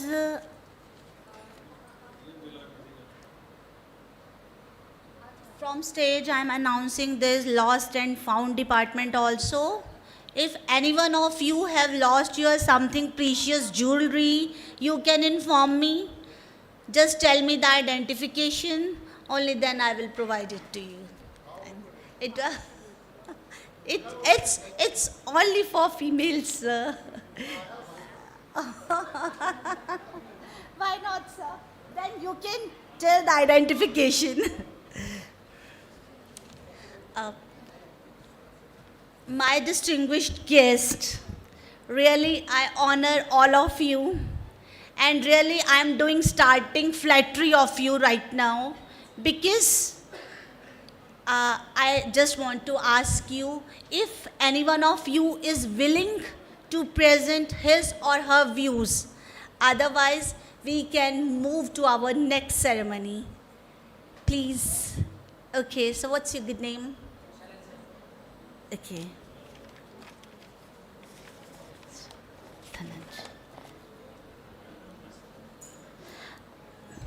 I would like, before Dhananjay sir, actually in turn, there is Dr. Pawan Kumar, Associate Professor, Department of Political Science, Dayal Singh College. Sir, may I request you to sum up? Thank you. Respected Chair, respected Vikas Barwal ji, Dr. Kushal Pal ji, Principal Subhas Sharma ji, Dr. Rishipal ji, Dr. Principal Satbir ji, Madam Suman ji, Madam Mamta ji, my dear colleagues, respected all the dignitaries. Presentation of my topic with the jointly research paper, Dr. Balram Sharma, Assistant Professor, DAV College, Karnal. My topic is Strengthening International Cooperation in Digital Policy for the Inclusive Global Governance. The rapid expansion of the digital technology in the 21st century has fundamentally transformed by the structures of the governance, how state, institution and the society interact on a global scale. Digitalizations driven by the advancement in the artificial intelligence, big data and the global has only the accelerated economic growth and innovation, but also introduce complex transitional challenges that traditional government mechanism are ill-equipped to address transitional challenges that government mechanism, Okono Study 2021, Afrizi Study 2024, JICA Study 2024, Literature of Review, the growing significance of the digital transformation has generated an expanding body of literature and implication for the global governance in the international corporations, scholars in the field of international relation, digital policy and the global political economy emphasizes that the digitalization is not merely the technology phenomena,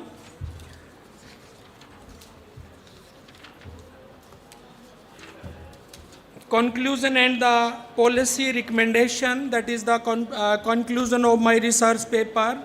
The rapid expansion of the digital technology fundamentally in the nature of the global governance, making international cooperation not only desirable, but this paper has to examine how to the digital transformation driven by advancement in the artificial intelligence, data flows, the global has introduced to the governance challenges and a key conclusion emerging from the study of the current global digital government framework remain while numerous national and the regional policies have been developed.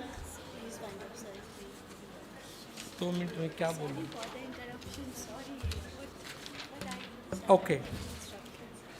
In the conclusion, the future of the global governance in the digital age depends on the ability of the international community to work collaboratively in the addressing shared challenges.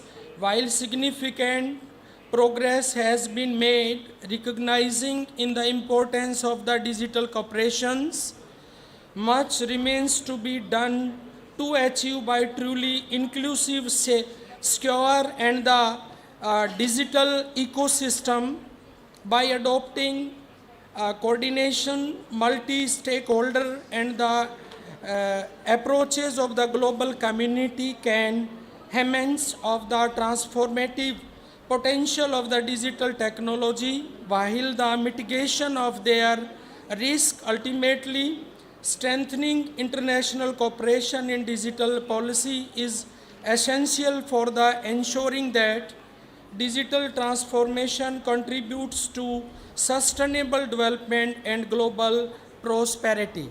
I thankful to the management of Janta College, Principal Rishipal ji, Madam Mamta, management of Janta College, KAUL. Thank you so much.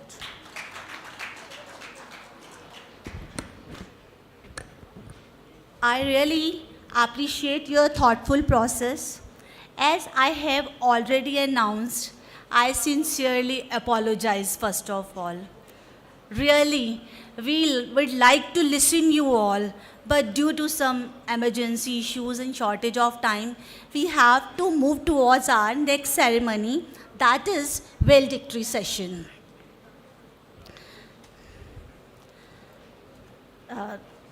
To start our valedictory session, it is my profound privilege to invite our Honorable Principal Sir, Dr. Rishipal ji, to extend the welcome address and set the tone for the next session of today's conference. And before that, I would like to invite our honorable and esteemed guests of honors just join us on the stage. Professor Ranjan Aneja ji, please join us on the stage. Dr. Professor Ranjan Aneja ji. Next is Dr. Vikas Sabharwal ji.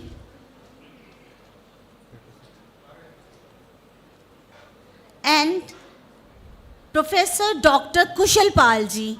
Please, sir, join us on the stage.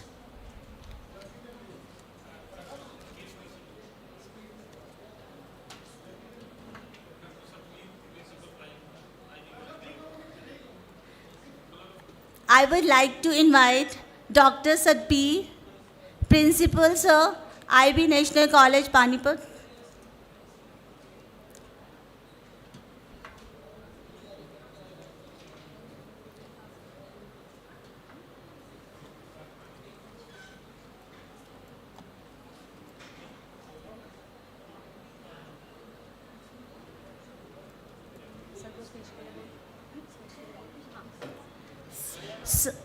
Sir, please, Honorable Principal, sir, please join us on the dais for the speech, welcome speech. धन्यवाद doctor Surabhi. सम्मानित मंच और मेरे बहुत ही सम्मानित और बहुत ही प्रबुद्ध शिक्षक साथियों, शोधार्थियों और स्नेहिल मेरे सहकर्मियों और जितने भी यहाँ विद्यार्थी बैठे हैं और जितने भी ज्ञान के पिपासु हमारे मित्रवत यहाँ बैठे हैं, आप सबका आज हम इस अंतर्राष्ट्रीय संगोष्ठी के समापन सत्र में आपकी उपस्थिति को नमन करते हैं, क्योंकि बहुत समय हो गया और बहुत आप समर्पित और तन्मयता और बहुत ही सहयोग करके हमारा इस अंतर्राष्ट्रीय संगोष्ठी में अपना योगदान दे रहे हैं। तो मैं आप सभी का धन्यवाद करता हूं और स्वागत करता हूं। आज इस अंतर्राष्ट्रीय संगोष्ठी के समापन में जहां विचारों का यह ज्ञान यज्ञ अपनी पूर्णता की ओर अग्रसर है, मुझे अत्यंत खुशी हो रही है कि इस गरिमामयी अवसर पर हमारे मध्य विद्यमान हैं प्रोफेसर रंजन अनेजा जी।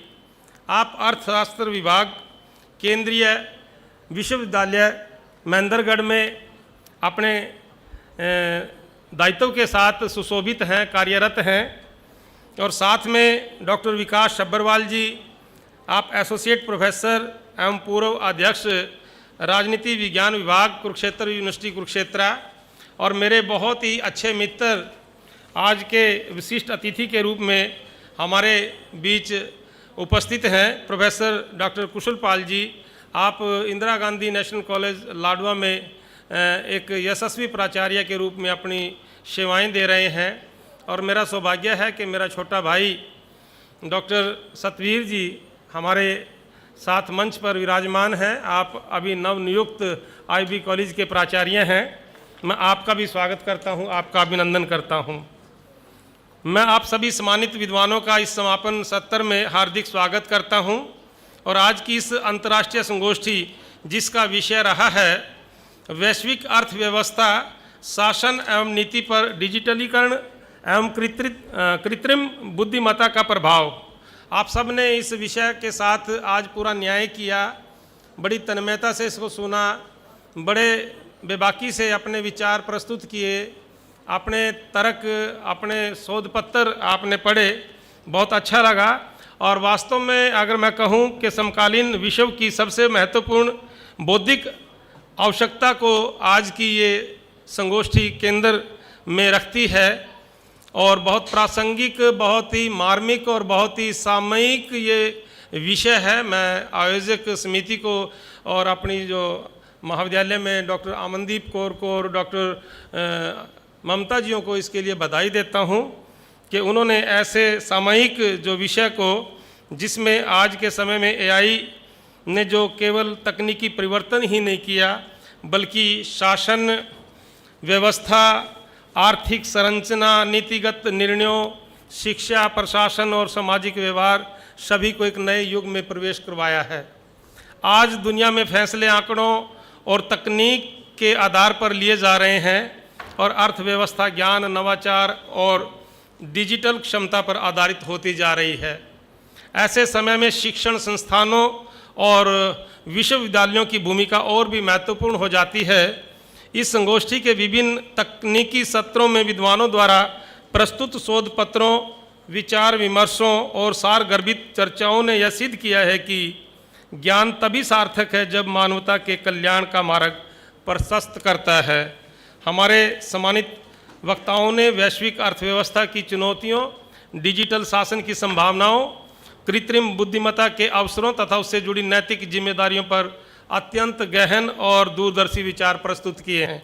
मैं इस अवसर पर सभी मुख्य वक्ताओं, विशिष्ट अतिथियों, शोध प्रस्तुतकर्ताओं, आयोजन समिति मंडल, प्रबंधन समिति के सभी सदस्य, शिक्षकों, शोधार्थियों तथा अपने कॉलेज के समर्पित सहयोगी कर्मचारियों के प्रति हृदय से आभार व्यक्त करता हूं, जिनके सामूहिक प्रयासों से यह अंतर्राष्ट्रीय आयोजन सफलतापूर्वक संपन्न हुआ है। मैं जितने भी हमारे विद्वान, शिक्षक, शोधार्थी, विद्यार्थी आभासी रूप से इस अंतर्राष्ट्रीय संगोष्ठी में उपस्थित रहे हैं, मैं उनका भी स्वागत करता हूं, धन्यवाद करता हूं, उनकी सराहना करता हूं। और समापन के इस अवसर क्षण में यही कामना है कि यहाँ उत्पन्न विचार, संवाद और शोध केवल दस्तावेजों तक सीमित न रहे, बल्कि नीति निर्माण, शिक्षण, सामाजिक विकास की दिशा में ठोस परिवर्तन का आधार बने। प्यारे साथियों, विचार जब संवाद बनते हैं, संवाद जब संकल्प बनता है, तब ही समाज प्रगति का नया अध्याय लिखता है। इन्हीं मंगल कामनाओं के साथ मैं इस अंतर्राष्ट्रीय संगोष्ठी के समापन सत्र को नई प्रेरणा, नव चेतना और उज्जवल भविष्य की आशा के साथ आगे बढ़ाने की अनुमति चाहता हूं। आप सभी का हृदय से धन्यवाद।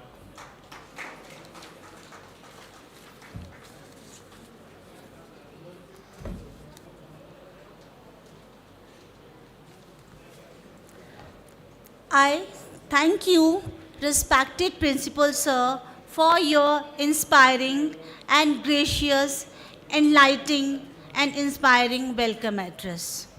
Now, let us move towards the valedictory session. I would like to introduce you to all Professor Dr. Ranjan Aneja ji. Dr. Ranjan Aneja ji is working as Head Department of Economics, Dean, School of Business Management Studies, Central University, Mahendragarh, Haryana. He also holds the extreme position of Dean. He has in his account over 18 years of rich experience teaching and research. Sir is working really in the field of with specialization in socio-economic regional disparities.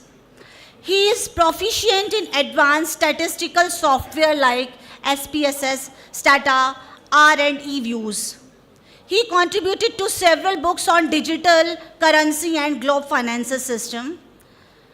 Moreover, he served as a reviewer of over 50 prestigious academic journals. He is associated as nodal officer with Unnat Bharat Abhiyan.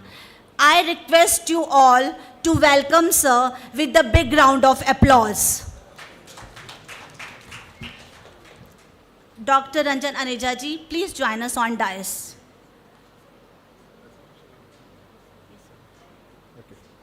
So, good evening all of you. First of all, let me thanks to the organizers of this JANTA College at KAITHAL for having me here in this international seminar. The dignitaries on dais, Principal of College, Professor Paul and Dr. Sabharwal and my other friends, and dignitaries on in front of me of the dais. It is really wonderful and my pleasure to be here today in this college. I have visited the college and found it really, academic place where, I'm sure that a true imparting of knowledge is happening here. Okay. Now coming to the topic where I have to speak, that is about the theme that how digital and AIR things are happening. But since I am a man of economics, so I understand that whatever we talk about in terms of digital and others, It is actually the change of technology in broader sense. It is the change in innovation in broader sense, which required to be taking place. So what I am covering today, that our Prime Minister has seen the vision of Viksit Bharat, and in my opinion, if we see the experience of other countries, Viksit Bharat can be achieved through the change, empowering through the technology and innovation. So I have few data, few analysis with me, which will help you to understand that how technology is happening. Prior to that, we should understand that how Viksit Bharat, that can be achieved and what exactly its meaning. So since we have very shortage of the time, so very quickly, if I have to define the Viksit Bharat, let me tell you, there is no concept of being developed or being Viksit. No book talk about it, no research talk about it. What we can have a club of few things where we have high per capita income, where we have high HDI, and where we have more, sustainable development goals. ये चल सकती है साथ? Where? Okay. It's not working. Yeah. So the definition of development, where we all have been told that we need to be developed. Let me tell you, there is no definition on the development. We always see the development as high per capita income, high HDI, and achievement towards sustainable development. Okay? It's not working. Okay.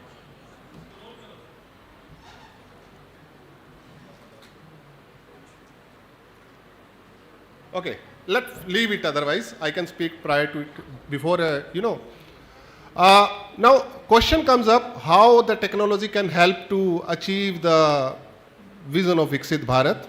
As I said, there is no crucial or there is no defined definition.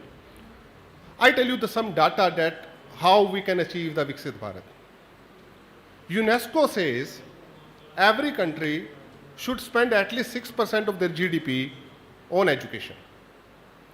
UNESCO also says every country should spend at least 2.5% of their GDP on R&D.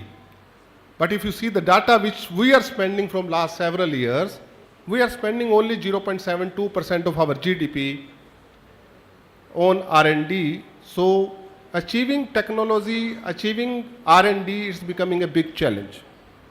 Apart from that, if we see the patents, the commercialization of the patent in this country, it is merely 2%, 1.78 exactly. So we can understand that once millions of patents are filed every year and they are rarely translated into the commercialized phenomena. So this becomes a big challenge for a country like India. Although we are a highly populated country, things are there. UPI has made the change. We talk about lot about the digitalization, and nowadays we are talking about AI. But my dear friends, you tell me only two things. If today we stop the Google, if we stop the Gmail, we all would be free. We don't have such kind of empowerment in our technology. If today somebody switch off the Gmail, particularly in context of India, we have nothing with us. There is no alternative. So technology we never had. We borrow the technology from others. Apart from that, the GPS system by which you travel, if somebody switch off the GPS or they start charging, a 10 paisa per kilometer, 5 paisa per kilometer, you do not have any substitute, effective substitute. So the technology is required to be updated, required to be upgraded in that way, so that we can, really understand the impact what we have. And likewise, AI, what we have in AI about us, in country never had anything at present which is contributing in AI. So a lot of challenges are there, lot of things are happening, where we have to understand that it is the investment in the technology, it is going to reshape the future. It is the investment in innovation, it is investment in R&D that is going to reshape the country. Otherwise, we would not be going to compete the entire world. I give one very fine example here. We understand the country Japan. There was a time when the Japan was totally thrashed through the Nagasaki and Hiroshima atomic attack. But how this Japan has covered up? It is the technology. And what is the penetration in our country? How the penetration has achieved? What kind of technology is emerging in our country? We are in third world of the technology. My words are harsh, but this is a fact. We talk about, several unicorns, we talk about several startups, but how many startups has actually turned into the output generation?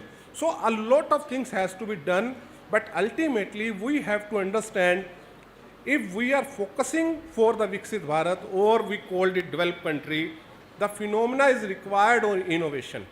I remember solo growth model here, which simply says, you and me, today what conflict is going on?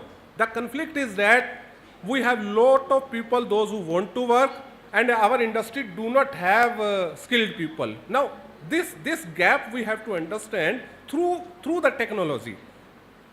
There must be some sort of technological advancement is required where we can mitigate such people to meet the requirement of the industry. So that is really a great challenge which is going to be, coming in front of us, using ChatGPT, using some other digital UPI and others. I tell you, few days back I was in some, a bankers conference.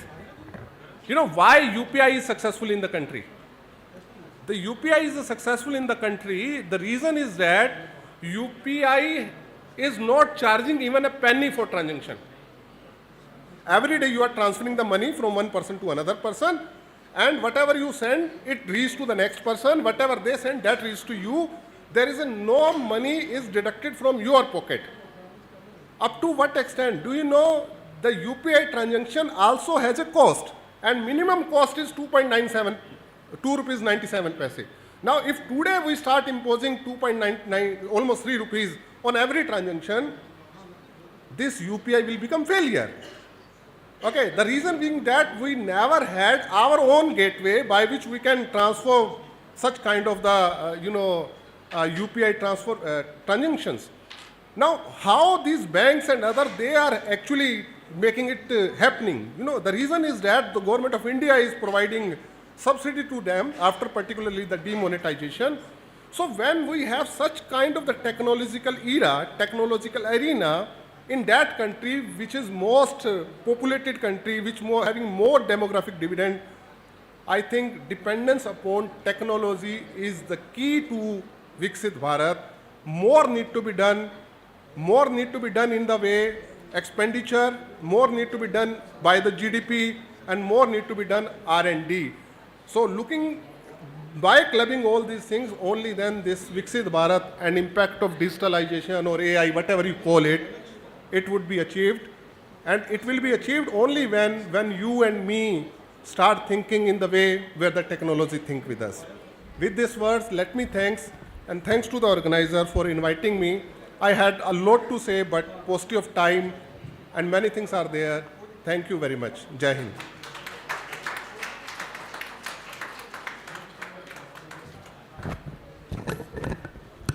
So, we are really grateful to you and appreciate your graceful presence, and really we are fortunate to have you with us.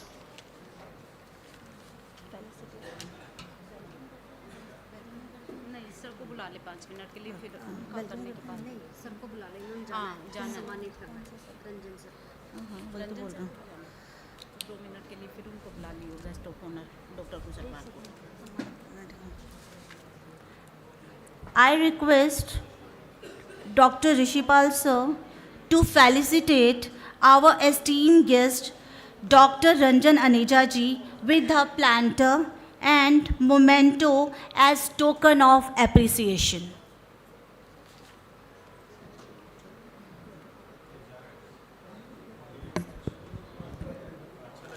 We are really feeling honored to have such distinguished guests with us.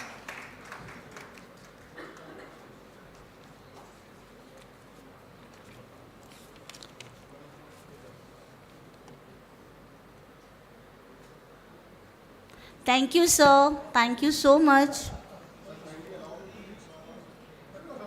Now, I would like to request Dr. Vikas Sabharwal ji, Associate Professor and former Head, Department of Political Science, Kurukshetra University, to have valedictory speech with us. Before that,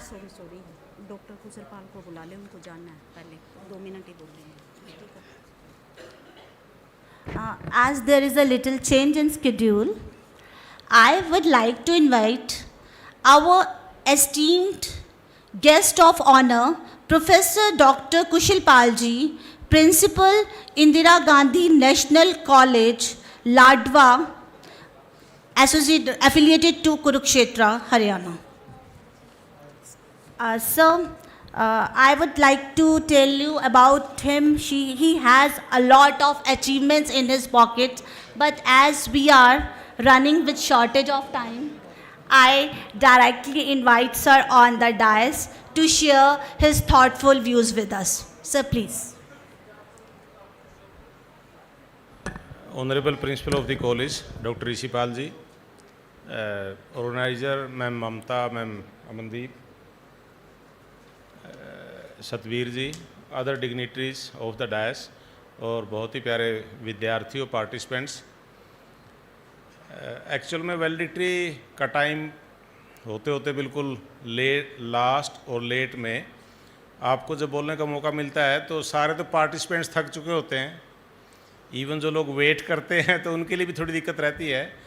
और मैंने अभी request की है कि मुझे निकलना है, इसके बाद मेरी भी कुछ मजबूरी है, क्योंकि मैं सुबह से ऋषिपाल जी के आमंत्रण में सुबह आके बैठ गया था और अब भी मेरे को घूर रहे हैं कि जाएगा अभी ये भाई है मेरे, ये डांटते ही बहुत है कई बार।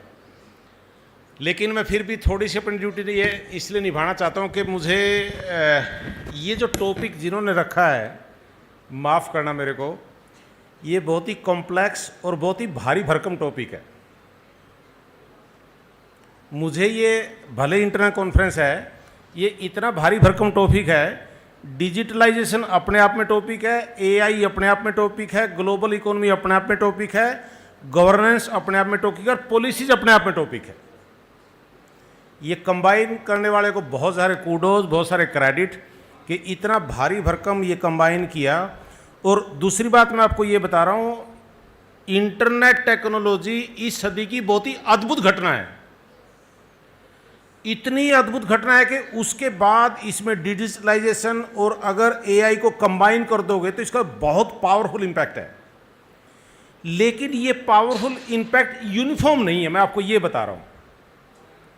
ग्लोबल इकोनॉमी की समस्याएं विकसित देशों की अलग है, विकासशील की अलग है और अविकासशील की अलग है। इसी प्रकार गवर्नेंस के issues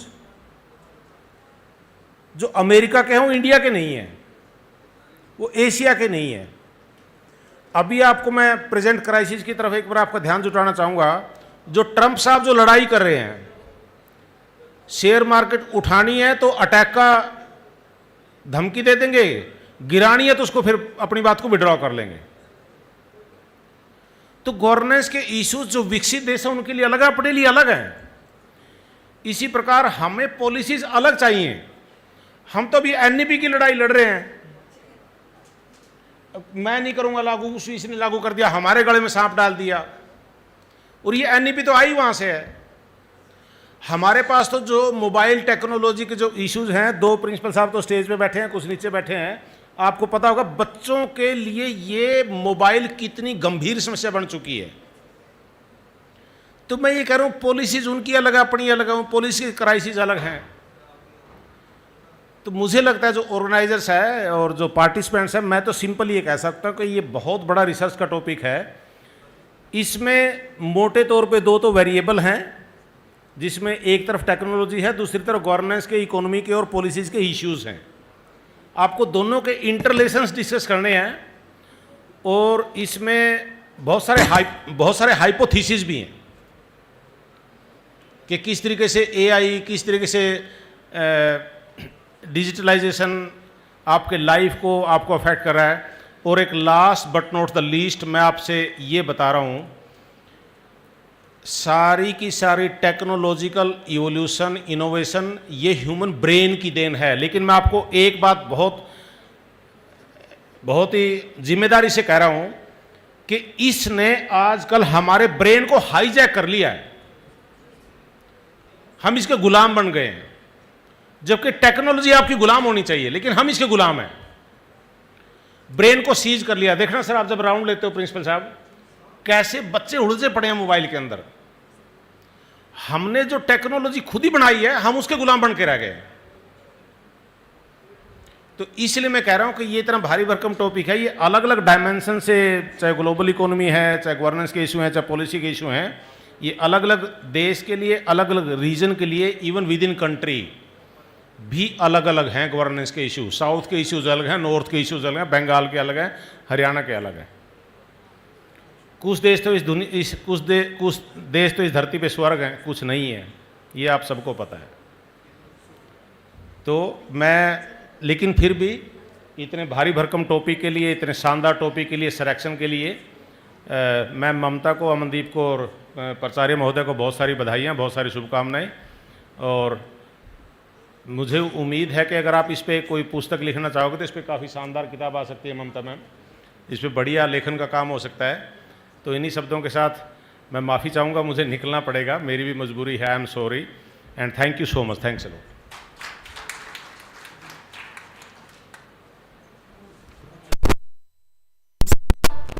Really, it is well said.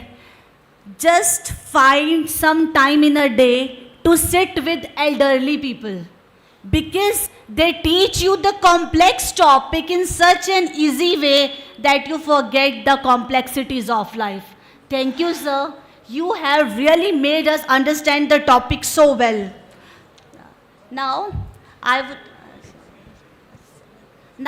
would like to invite our principal, sir, to felicitate our esteemed guest of honor, Dr. Kushal Pal ji, with a planter and memento as token of appreciation.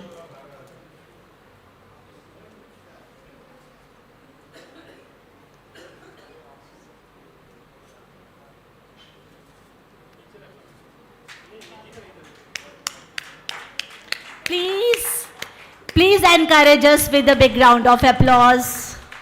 Your encouragement matters a lot to us. Thank you, dear audience.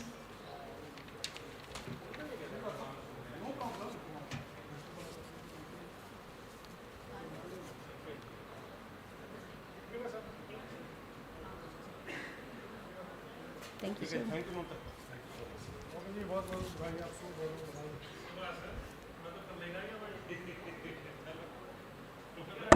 Dr. Subhash Sharma ji.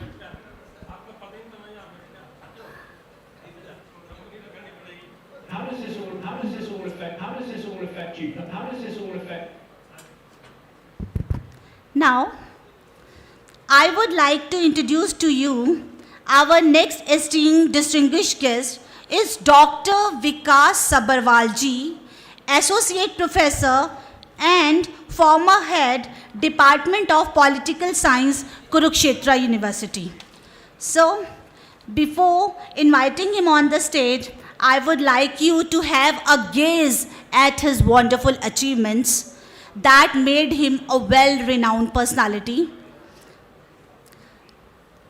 He is a member of National Education Policy, Central Core Committee, Kurukshetra University. He is also a member of Project Action Group, Center for Entrepreneurship at the university, established under the Rashtriya Ucha Shiksha Abhiyan, Ministry of Education, Government of India. He is also a member of Academic Council and former member of the Institutional Human Ethics Committee of Kurukshetra University. He is also working as an advisor to the Haryana Public Service Commission and as member of undergraduate and postgraduate board of studies. So, he has published a number of research papers in reputed academic journals and has presented research papers at various national and international seminars and conferences in India and abroad. He has represented India at the International Political Science Congress at Poland in 2016 and at South Korea in 2025. He is widely traveled and has been to various countries including England, Ireland, Germany, China, Scotland, and Wales. His areas of interest are federalism, reorganization of states in India, and gender politics. Please give him a big round of applause. Sir, I would like you to join us on the dais and share your valuable thoughts with us.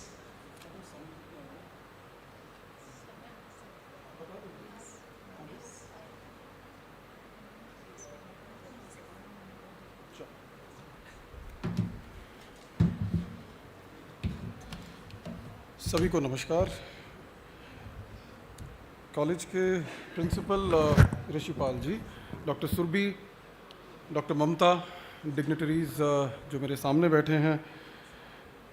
समय बहुत कम है, जैसे doctor कुशलपाल अभी बोल करके गए हैं कि वैलेडिक्टरी सेशन जो है उसमें बोलना सबसे कठिन काम इसलिए है क्योंकि मटेरियल की तो कोई दिक्कत नहीं है, पर थक जाते हैं सभी, सारा दिन से सुबह से लगे हुए हैं, दूर दूर से आए हुए हैं। तो मैडम ने मुझे 20 मिनट कहा है, लेकिन मैं कोशिश करूंगा जितना कम में बोल सकूं। और I am the last speaker I think of the day. ये जो टॉपिक है, मैं वाकई में बधाई देना चाहता हूँ। आई एम श्योर ये बात सुबह से सब लोग बोल रहे हैं, और ये जेन्युइनली इसलिए बधाई मैं देना चाहता हूँ ऑर्गेनाइजर्स को, डॉक्टर ममता और उनके जो साथी हैं, because this topic is actually so relevant, because artificial intelligence के बारे में आज के समय में जितनी बात हो रही है, मुझे नहीं लगता ऐसा कोई भी और मुद्दा है जिसके बारे में people are talking in the entire world. तो दिस और ये जो digitalisation as well, very briefly I will touch upon digitalisation जो है, that is use of technology in order to improve, automate और transform how tasks and services are done. और बहुत कुछ डिजिटलाइज हो चुका है, सिंपल चिट्ठियों से मेल्स एंड फिजिकल लेटर्स जो हुआ करते थे, लैंडलाइन टू मोबाइल कॉल्स, अभी थोड़ी देर पहले जो बात, this is all digitalization. Artificial intelligence जो है, that is something which has taken digitalization to a very different level. और वो लेवल ये है कि पहले कंप्यूटर्स, यहाँ पर मैडम बैठे हैं कंप्यूटर साइंस के, मैं बहुत ध्यान से सुन रहा था उनको जब थोड़ी देर पहले she was talking about from computer science, and I am sure she will agree with this, because मैं जो भी बोल रहा हूँ this is something which is well documented. पहले के समय में और अब में जो अंतर है, मुख्य अंतर जो है डिजिटलाइजेशन में and now with the coming of artificial intelligence, अंतर ये है कि कंप्यूटर्स और डिजिटल डिवाइसेस जो पहले थी, they could do whatever they were instructed to do, जो भी उनको इंस्ट्रक्शंस दी जाती थी that is what they would do. Whereas now there is a big change, and the change is, and मैं काफ़ी देर पहले आया था यहाँ पर सुनने के लिए, समहाउ उस बारे में, आई एम श्योर दिन भर इस बारे में ज़रूर डेलिब्रेशंस हुए हैं। Now the difference is that digital devices can actually make decisions, जिसका सबसे साधारण उदाहरण गूगल मैप्स है, जिसका प्रयोग हम लोग डेली बेसिस पर करते हैं। डिसीजन मेकिंग ही नहीं, डिजिटल डिवाइसेस अब रीजनिंग करने लगी हैं। दे हैव स्टार्टेड, ये बात से this is what I am talking about is has been talked about extensively in detail by the pioneers of AI, जिसमें सबसे बड़े व्यक्ति जो हैं जेफरी हिंटन है, जो कि नोबेल प्राइज विनर है आर्टिफिशियल इंटेलिजेंस के फील्ड में।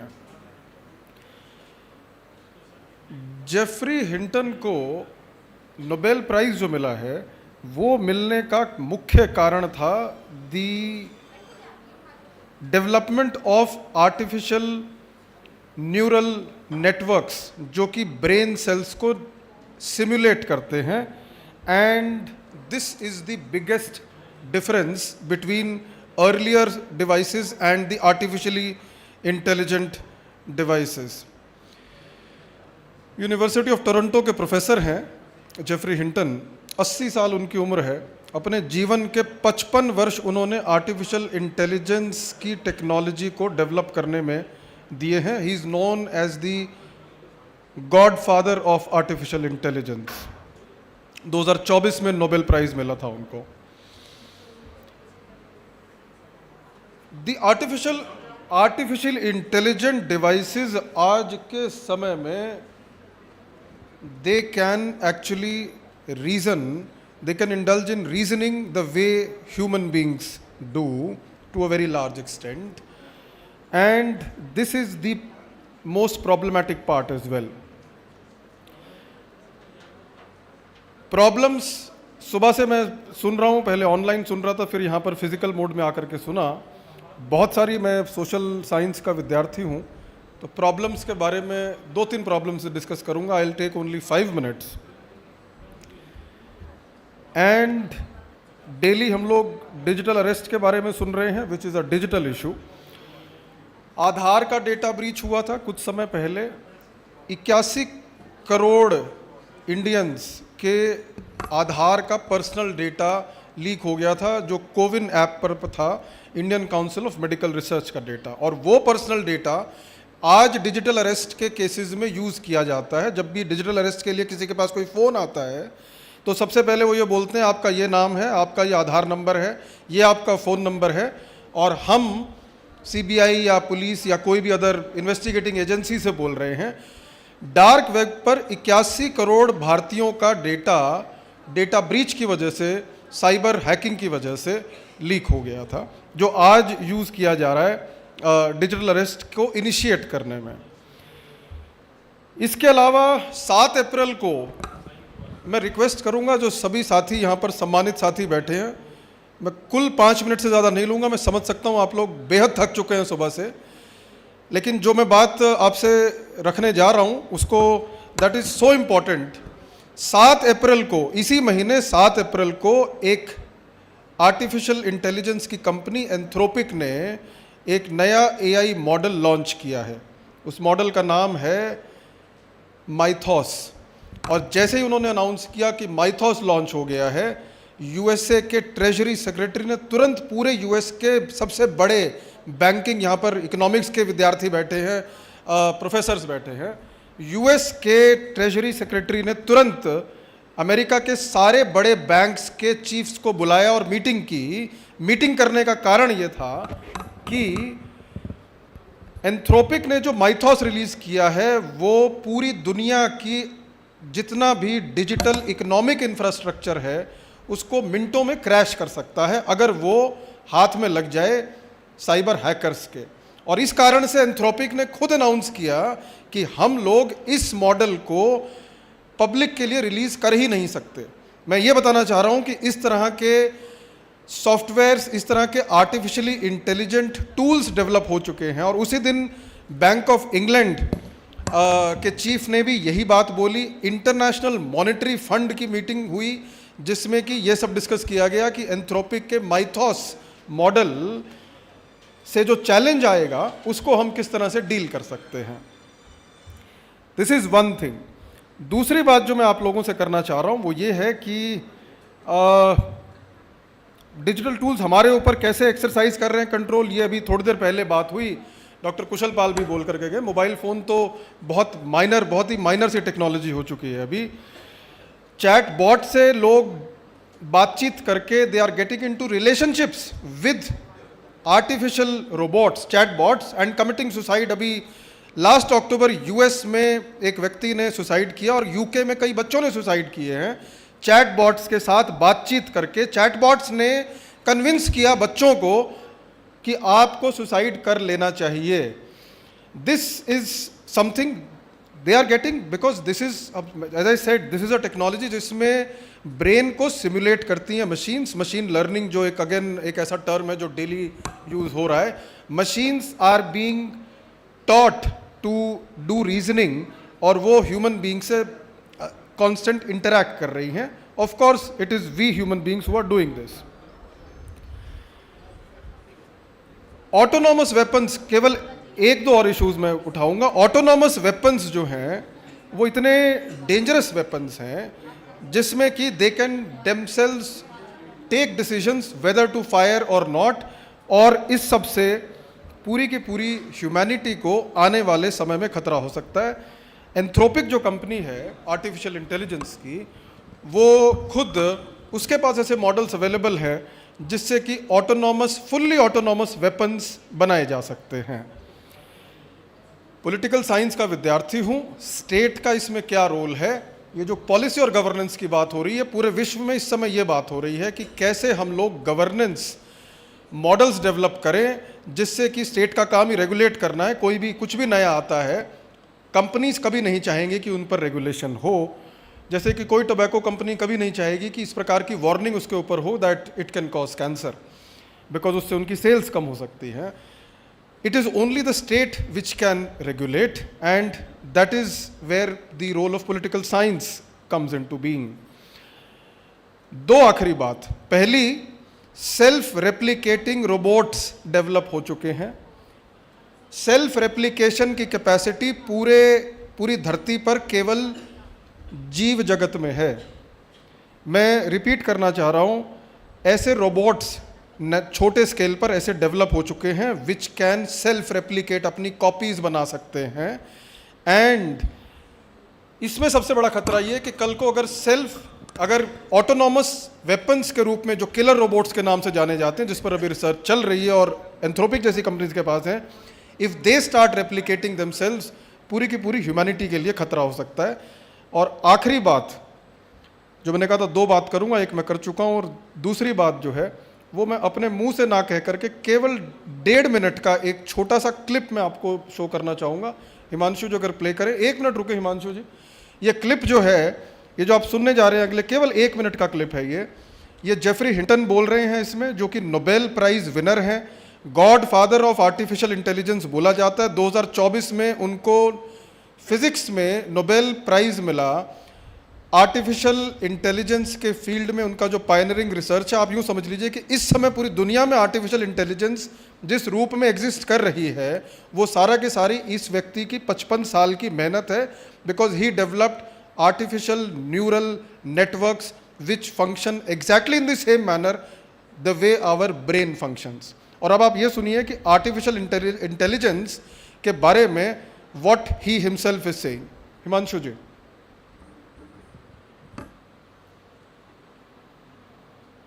BBC पर इनका इंटरव्यू है। How does this all affect you personally?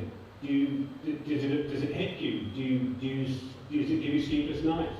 It makes me very sad that I put my life into developing this stuff, and that it's now extremely dangerous and people aren't taking the dangers seriously enough.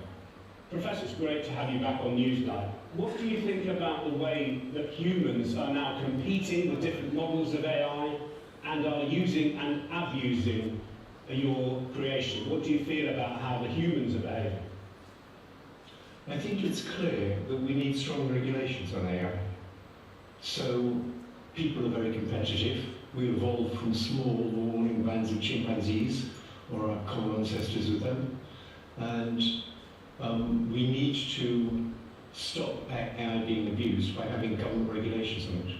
Because you told Faisal here before that you would compare this to the relatively successful Geneva Convention on the use of chemical weapons.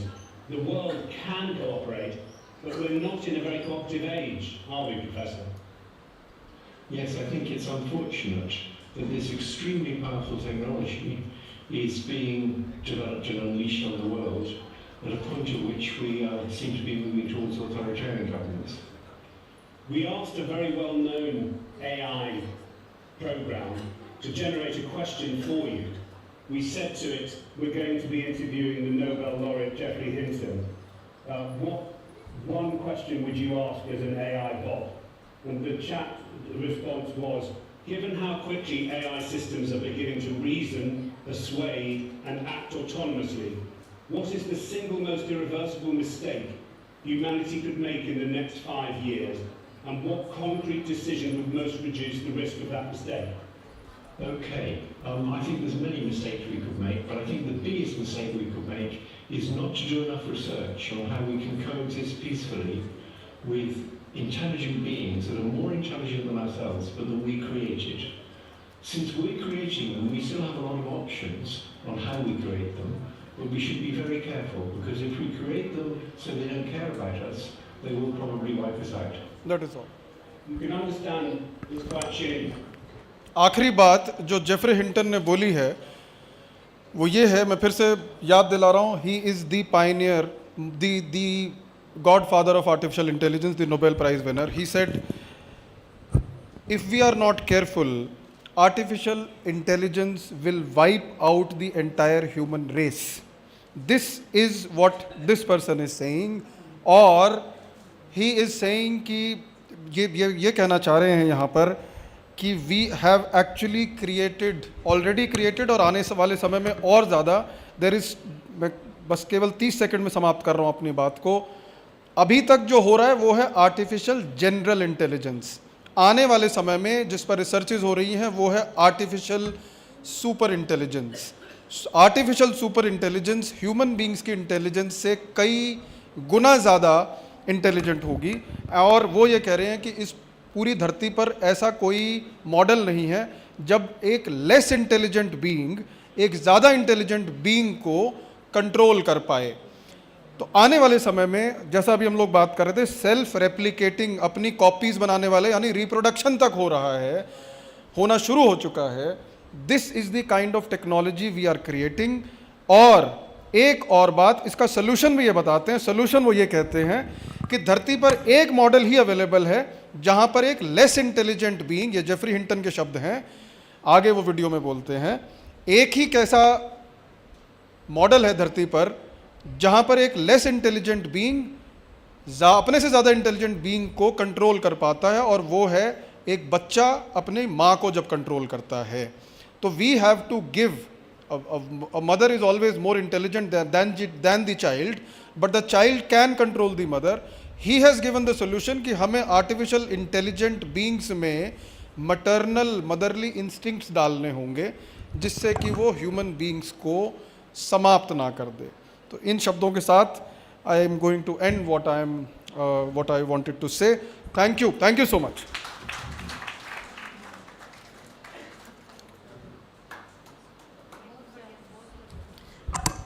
Really, sir, it was such a remarkable presentation. Sir, what I have understood that machines are to be controlled by human beings, but human beings must not be controlled by machines.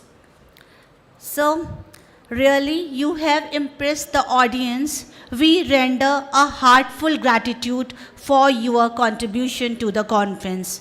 Now, I request our principal, sir, to felicitate our esteemed guest with the planter and memento as a token of appreciation.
Now,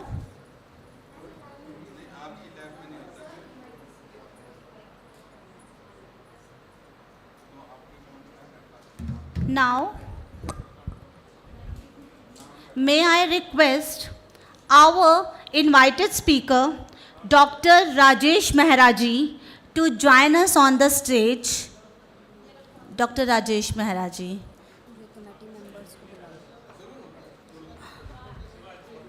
I request all the organizing committee members to join us on the stage to honor the guest. all the organizing committee members of BAR Janta College KAUL.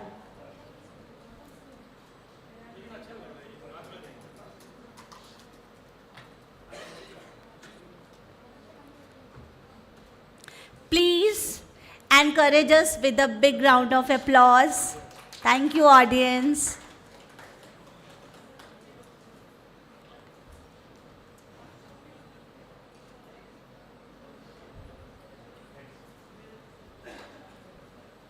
Next, I would like to invite Dr. Santosh Kumari ji on stage, Associate Professor in English, SGPG College, Panipat. Next, please prepare yourself, Dr. Navita Adlakha. Next in turn will be Dr. Suman Balaji. Thank you, Dr. Sutesh Kumari ji, for giving us your precious time.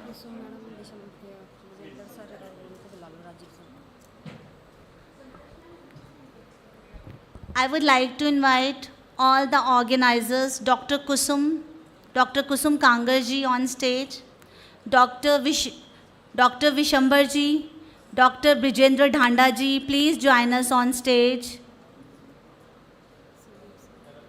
Dr. Sandeep Kumar ji, Dr. Rajiv Gaba ji.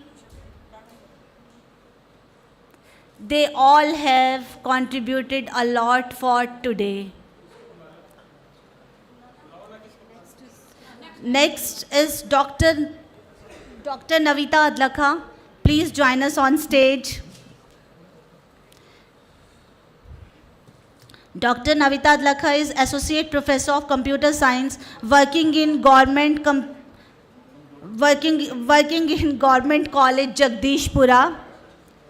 She is associated with Cyber Awareness Code Securities NGOs. She has contributed a lot in this field related to cyber awareness. Next, Dr. Suman Balaji.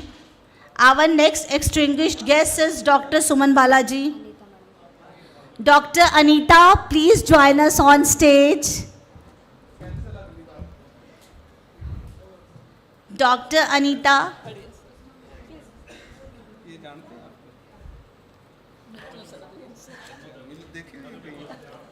Next is Dr. Pawan Kumar ji.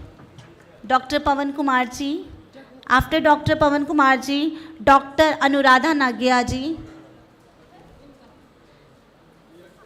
After Anuradha Nagia ji, Dr. Naresh Kumar ji. Dr. Naresh Kumar ji.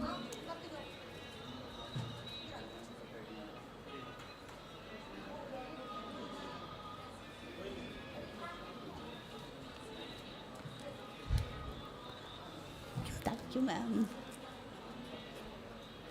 Dr. Anuradha Nagia ji. After Dr. Anuradha Nagia ji, I would like to invite Dr. Ritu Kangwalia ji.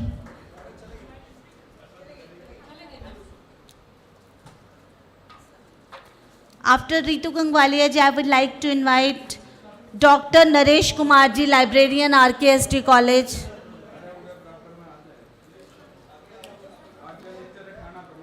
Next, Dr. Avneet Kaur ji. Dr. Naresh Kumar ji, maybe. Dr. Avneet Kaur ji, please join us on the stage. We are really fortunate to have such beautiful faces with us today.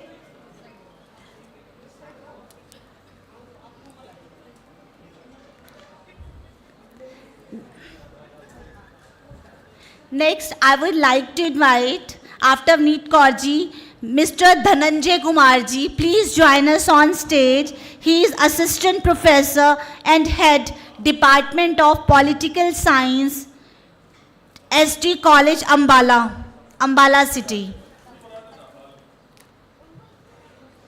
After Dhananjay Kumar ji, Dr. Manoj Bansal ji.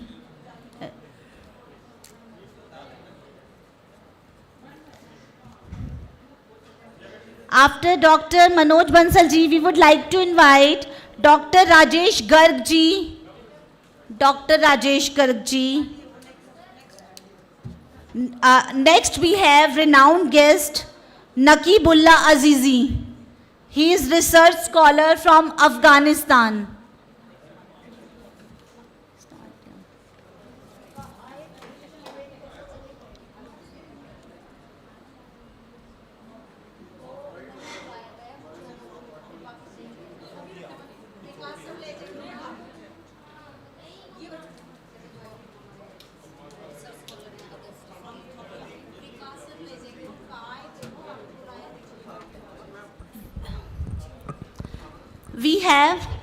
We have our international scholars with us from other states. Anyone who is present, our distinguished guest from Ethiopia. Yes, sir, I am really talking to you. Please join us on the stage for felicitation ceremony.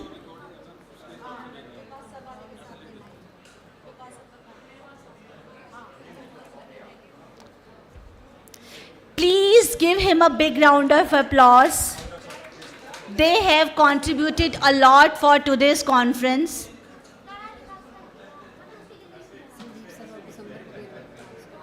Dr. Sandeep Kumar ji, please join us on stage. Dr. Vishambar ji, Dr.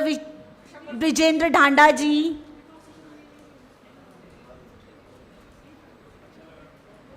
Actually, our faculty has worked a lot for today's conference, so they now all are in relax mode.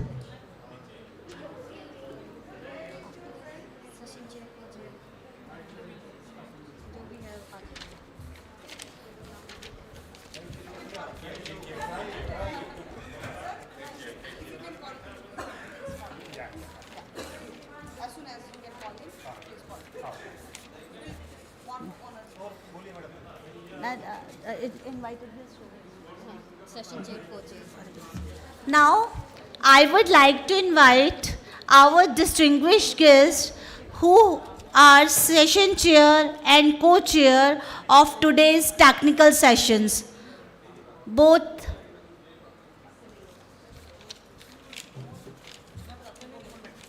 कौन है मेरे page पता नहीं कहाँ चले session chair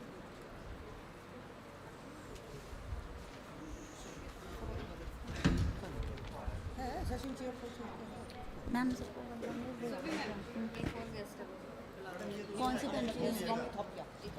our another distinguished guest from Ethiopia, I would like to invite you on stage, sir, for felicitation ceremony.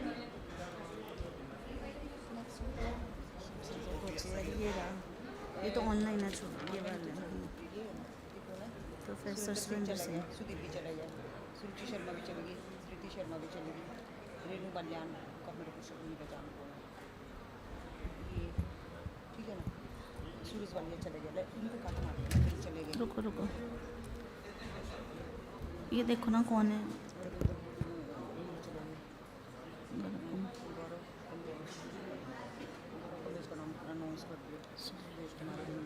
I would like to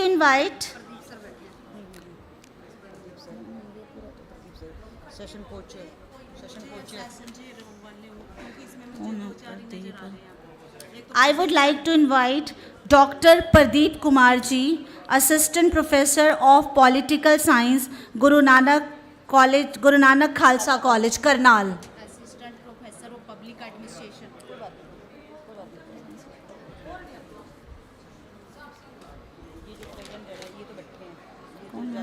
किसको बोलूं कोई है इनमें सारी का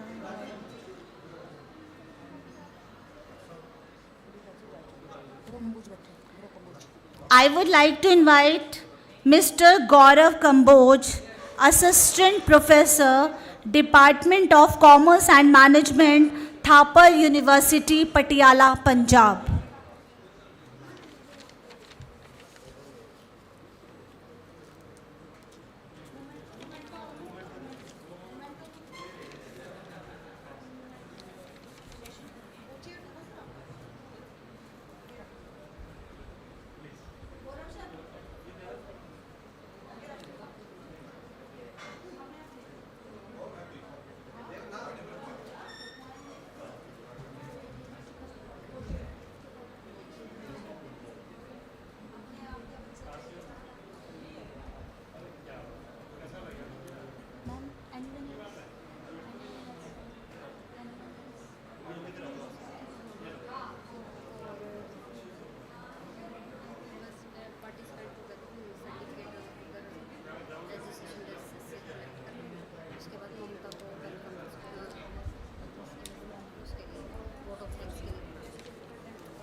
There's an important information for the participants.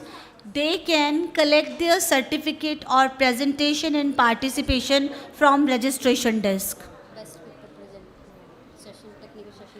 Now there's the time for excitement. There's the time to reward the excellency. We are going to award Best Paper Presenter of all offline technical session.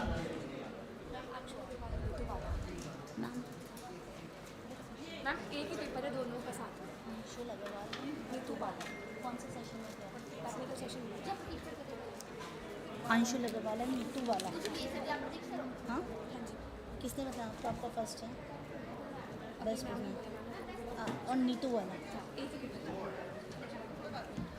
We have amid us the winners of technical session 1.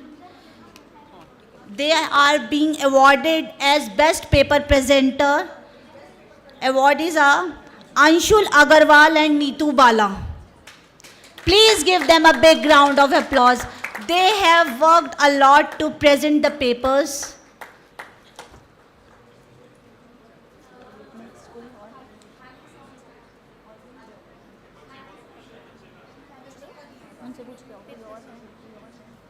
Ma'am किसी और session का है?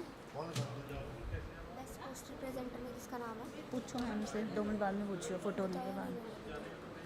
अभी 2 minute.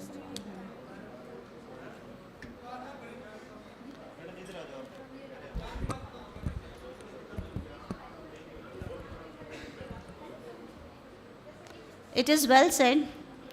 There are some few lines that strike my mind. Word is too much with us. Please pay attention what I am saying. This world is too much with us. Late and soon, getting and spending, we waste our powers. But the little we see in nature, that is ours. We have lost a boon, but let the river shows her bosom to the moon. What it means that we are too much busy in the materialistic world, but nature has provided us a lot. We should pay attention to it. What Dr. Santosh Kumari has said, I am repeating it in the literary words. Please give me a big round of applause. Thank you. And to Dr. Santosh Kumari too.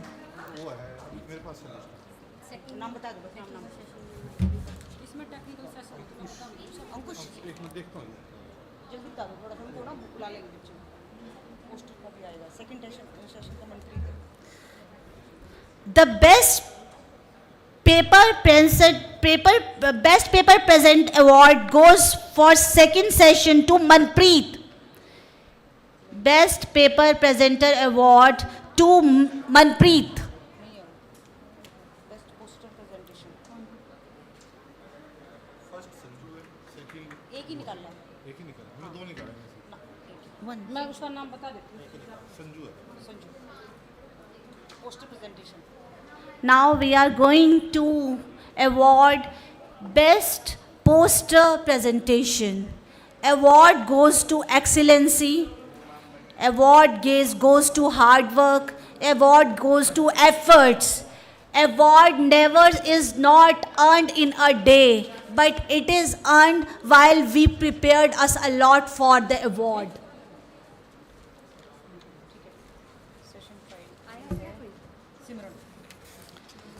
Best Paper Presenter Award for Technical Session 5 goes to Simran.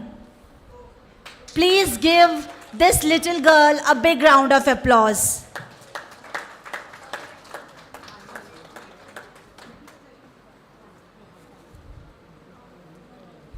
कोशिश करने वालों की कभी हार नहीं होती, लहरों से डरकर नौका पार नहीं होती। छोटी चींटी ताना लेकर चलती है, चढ़ती दीवारों पर 100 बार फिसलती है। आखिर उसकी मेहनत बेकार नहीं होती, कोशिश करने वालों की कभी हार नहीं होती। Award for best paper presenter technical session 5 goes to Simran.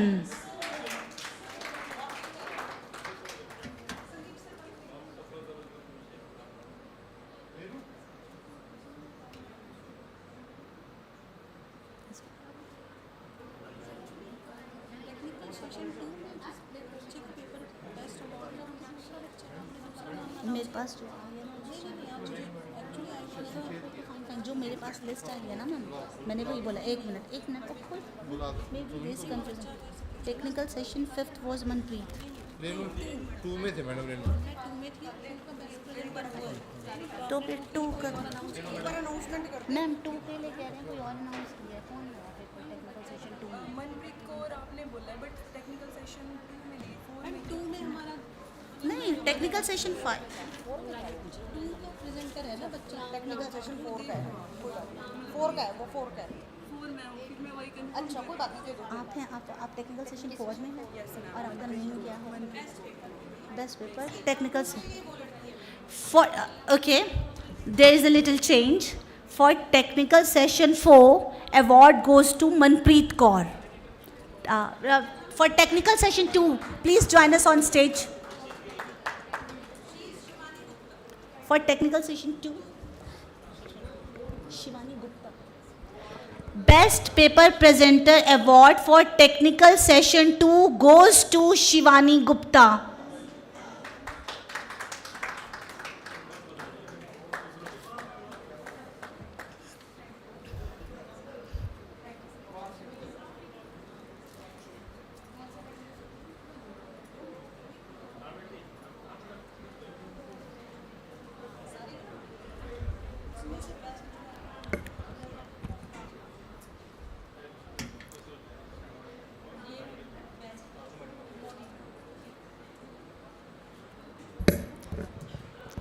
All the world is a stage.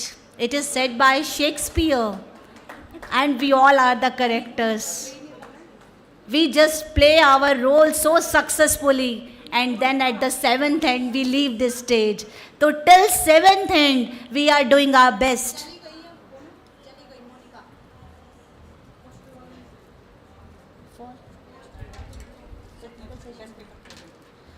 Best paper presenter for technical session 3 award goes to Monica.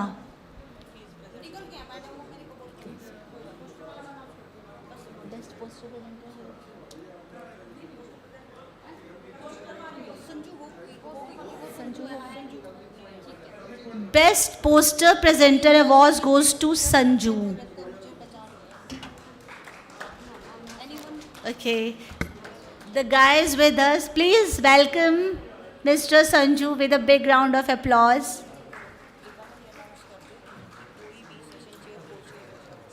Anyone who has chaired the session and co-chair who is amid us, please, I'll welcome the distinguished guest on the stage.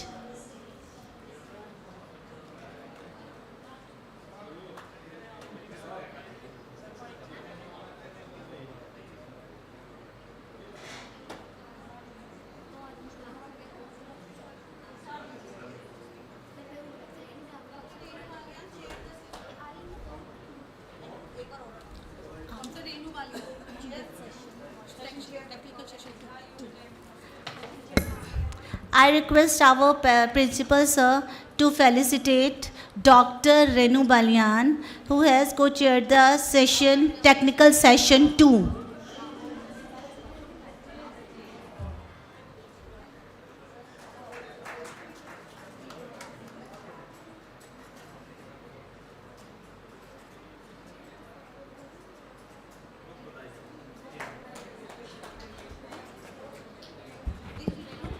We are really fortunate with your kind presence in our conference today.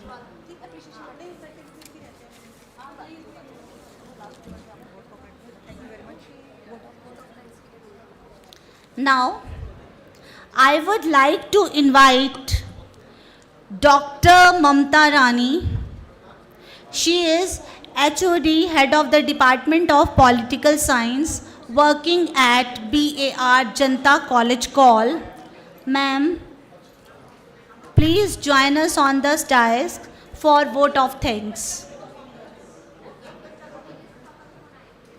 Hope you all are enjoying the session, and soon we will again meet.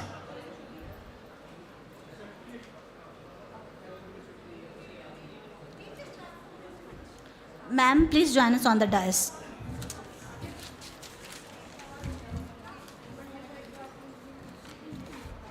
धन्यवाद doctor Surabhi. सबसे पहले मैं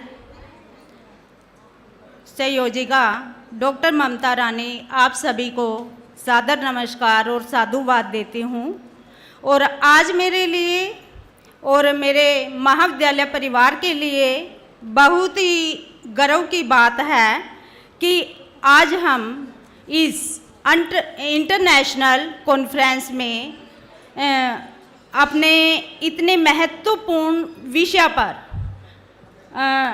अपना विशिष्ट अतिथियों का और अपने स्पीकर का, अपने रिसोर्स पर्सन का और अपने गेस्ट ऑफ ऑनर का धन्यवाद ज्ञापन करने का शुभ अवसर मुझे प्राप्त हुआ। मैं सबसे पहले अपने राजनीति विज्ञान विभाग एवं अर्थशास्त्र विभाग की ओर से धन्यवाद करना चाहूँगी अपने गवर्निंग बॉडी के प्रेसिडेंट चौधरी तेजवीर सिंह जी का, जिन्होंने अपनी प्रबंधक और साथ में सभी प्रबंधक समिति के सदस्यों का हार्दिक धन्यवाद अभिव्यक्त करती हूँ, जिनके कुशल नेतृत्व, प्रेरणा और संरक्षण में ये अंतर्राष्ट्रीय संगोष्ठी संपन्न हो रही है। उनके दूरदर्शी मार्गदर्शन के बिना इस प्रकार का भव्य शैक्षणिक समारोह का आयोजन करना हमारे लिए कल्पना से भी परे था। इसलिए सबसे पहले मैं अपनी मैनेजिंग कमेटी का धन्यवाद करती हूँ। इसके बाद मैं अपने आदरणीय प्रिंसिपल श्री ऋषिपाल जी का भी विशेष तौर पर धन्यवाद करती हूँ, जिन्होंने हमें निरंतर सहयोग, प्रोत्साहन और समर्थन देकर इस संगोष्ठी का आयोजन करवाने में हमारा महत्वपूर्ण योगदान दिया। और सर, आपने हमें स्वतंत्र रूप से इस कार्य को करने में विश्वसनीय रूप से हमें पूर्ण तौर पर, जब भी हम आपके पास गए, हमें पूर्ण तौर पर आपका सहयोग प्राप्त हुआ। इसके लिए मैं अपने आदरणीय प्रिंसिपल डॉक्टर ऋषिपाल जी का भी धन्यवाद करती हूँ। इसके बाद मैं अपने chief guest lieutenant doctor Virendra Pal ji, कुल सचिव कुरुक्षेत्र विश्वविद्यालय कुरुक्षेत्र का भी हार्दिक धन्यवाद करती हूँ, जिन्होंने अपनी गरिमामयी उपस्थिति से इस आयोजन को गौरवान्वित किया और अपने प्रेरणादायक शब्दों से हमें एक नई दिशा प्रदान की। सर, आपका भी बहुत बहुत धन्यवाद। इसके बाद मैं अपने इनॉग्रल एड्रेस की ओर बढ़ते हुए आदरणीय डॉक्टर MM गोयल जी का और आदरणीय कीनोट स्पीकर प्रोफेसर जयंती दत्ता जी का और जिन्होंने विद्वत्तापूर्ण व्याख्यानों से अपनी संगोष्ठी को और अधिक सार्थक बनाया, उन सभी का भी धन्यवाद करती हूँ। अब मैं प्लेनरी सेशन की ओर बढ़ते हुए अपने सेशन के guest of honour professor doctor VN Atri ji का और चेयरपर्सन डॉक्टर नीरव वर्मा जी का भी विशेष तौर पर धन्यवाद करती हूँ, जिनके दिशा निर्देश में इस प्लेनरी सेशन का कुशल संचालन संभव हुआ। अब मैं प्लेनरी सेशन के अपने एमिनेंट स्पीकर जो डॉक्टर राम कुमार जी का और डॉक्टर समिता शर्मा जी का, जो पंजाब यूनिवर्सिटी चंडीगढ़ से थे, और प्रोफेसर डॉक्टर हरबट बी रोसाना जी का भी हृदय की गहराइयों से आभार व्यक्त करती हूँ, जिनके विचार हमारे लिए ज्ञानवर्धक और प्रेरणादायक रहे। साथ ही मैं अब वैलिडिक्टरी 70 की ओर बढ़ते हुए अपने guest of honour doctor Kushal Pal जी, प्राचार्य इंदिरा गांधी नेशनल कॉलेज लाडवा कुरुक्षेत्र, और अपने वैलिडिक्टरी संबोधन के प्रमुख विशिष्ट प्रवक्ता प्रोफेसर रंजन अनेजा जी का, डिपार्टमेंट ऑफ इकोनॉमिक्स, और साथ में विकास सबरवाल जी जो हमारे फॉर्मल हेड है डिपार्टमेंट ऑफ पॉलिटिकल साइंस के कुरुक्षेत्र विश्वविद्यालय कुरुक्षेत्र में। विशेष तौर पर आपके बहुमूल्य विचारों ने इस सम्मेलन को और अधिक सार्थक बनाया और हमारे बीच आए और वैल्यूएबल टाइम और वैल्यूएबल नॉलेज हमें देकर इस सेमिनार को सफल बनाने में महान योगदान दिया। सर, इस शैक्षणिक योगदान के लिए मैं आपका बहुत बहुत आभारी रहूंगी और आपने इतने अच्छे ढंग से आपने हमें वीडियो क्लिप के माध्यम से इस सम्मेलन की गुणवत्ता को और भी चार चांद लगाए। सर, आपका बहुत बहुत धन्यवाद। अब मैं इस आयोजन के कन्वीनर मैं और डॉक्टर अमनदीप कौर जी को और कोऑर्डिनेटर हमारी वरिष्ठ प्रोफेसर डॉक्टर कुसुम जी को और डॉक्टर ब्रिजेंद्र जी को और अपनी सारी ऑर्गेनाइजिंग कमेटी के सभी सदस्यों का दिल की गहराइयों से धन्यवाद करती हूँ, जिन्होंने दिन रात मेहनत करके इस संगोष्ठी को सफल बनाने में अत्यंत महत्वपूर्ण भूमिका निभाई है। विशेष तौर पर वो धन्यवाद के पात्र हैं। साथ ही मैं अपने शिक्षकगण, गैर शिक्षक साथियों का भी धन्यवाद करती हूँ, जिनकी मेहनत, समर्पण और निष्ठा ने इस आयोजन को सफल बनाने में कोई कसर नहीं छोड़ी, कोई कमी नहीं छोड़ी। उसके लिए भी विशेष तौर पर उनका दिल से धन्यवाद करती हूँ। अब मैं सभी प्रतिभागी, अपने जितने भी हमारे संगोष्ठी में जुड़े थे, हमारे शोधार्थी, हमारे स्वयंसेवक और मीडिया प्रतिनिधियों का भी धन्यवाद करती हूँ, जिन्होंने सक्रिय सहभागीदारी ने इस इंटरनेशनल कॉन्फ्रेंस को और अधिक यादगार बनाया और अधिक जीवंत बनाया। उसके लिए विशेष तौर पर हमारे सभी विद्यार्थी, सभी रिसर्च स्कॉलर विशेष तौर पर धन्यवाद के पात्र हैं। और हम विशेष तौर पर आभारी रहेंगे अपने परियोजक ICSSR, ministry of education, government of India के और अनुमोदक DGHE पंचकूला के, जिनके सहयोग के बिना इस भव्य संगोष्ठी का आयोजन हमारे लिए संभव नहीं था और यहाँ तक कि इस कल्पना से परे था। इसलिए उनके लिए विशेष तौर पर हम आभारी रहेंगे। और मैं यही कहना चाहूँगी कि सीखने की जो यात्रा होती है हमारी, कभी ख़त्म नहीं होती। ज्ञान की खोज ही हमें सच्ची प्रगति की ओर ले जाती है।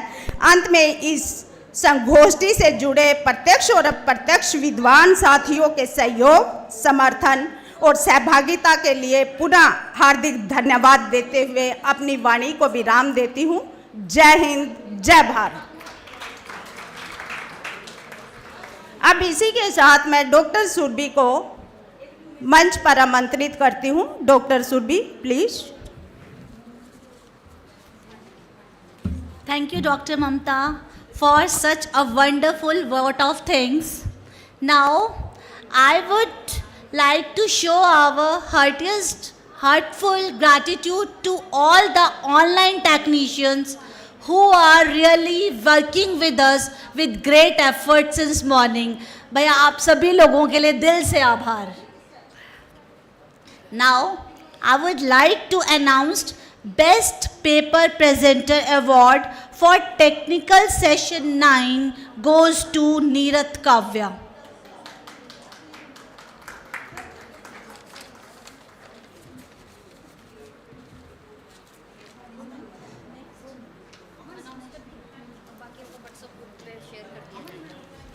There is an important announcement that rest of the best paper presenters of online sessions will be declared in the groups.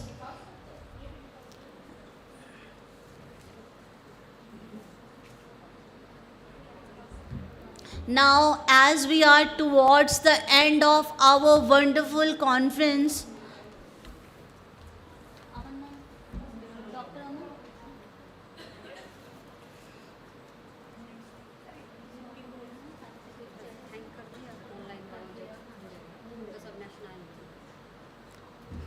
now it's the time to honor our country. Let's stand tall and straight to sing our national anthem. I request all the dignitaries and the guests here to, let's start with that.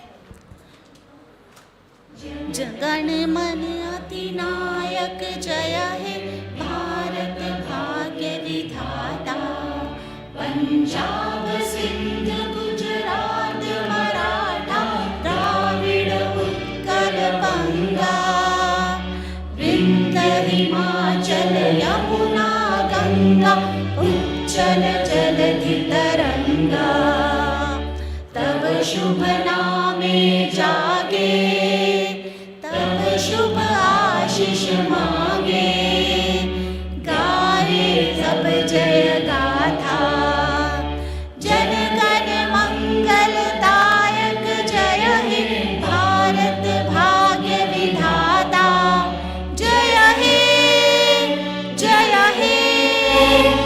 जय हे जय जय जय जय हे भारत माता की, भारत माता की, भारत माता की। Now let's have a group photo together. I invite all the people present in the seminar hall, please join us on stage for a group photo.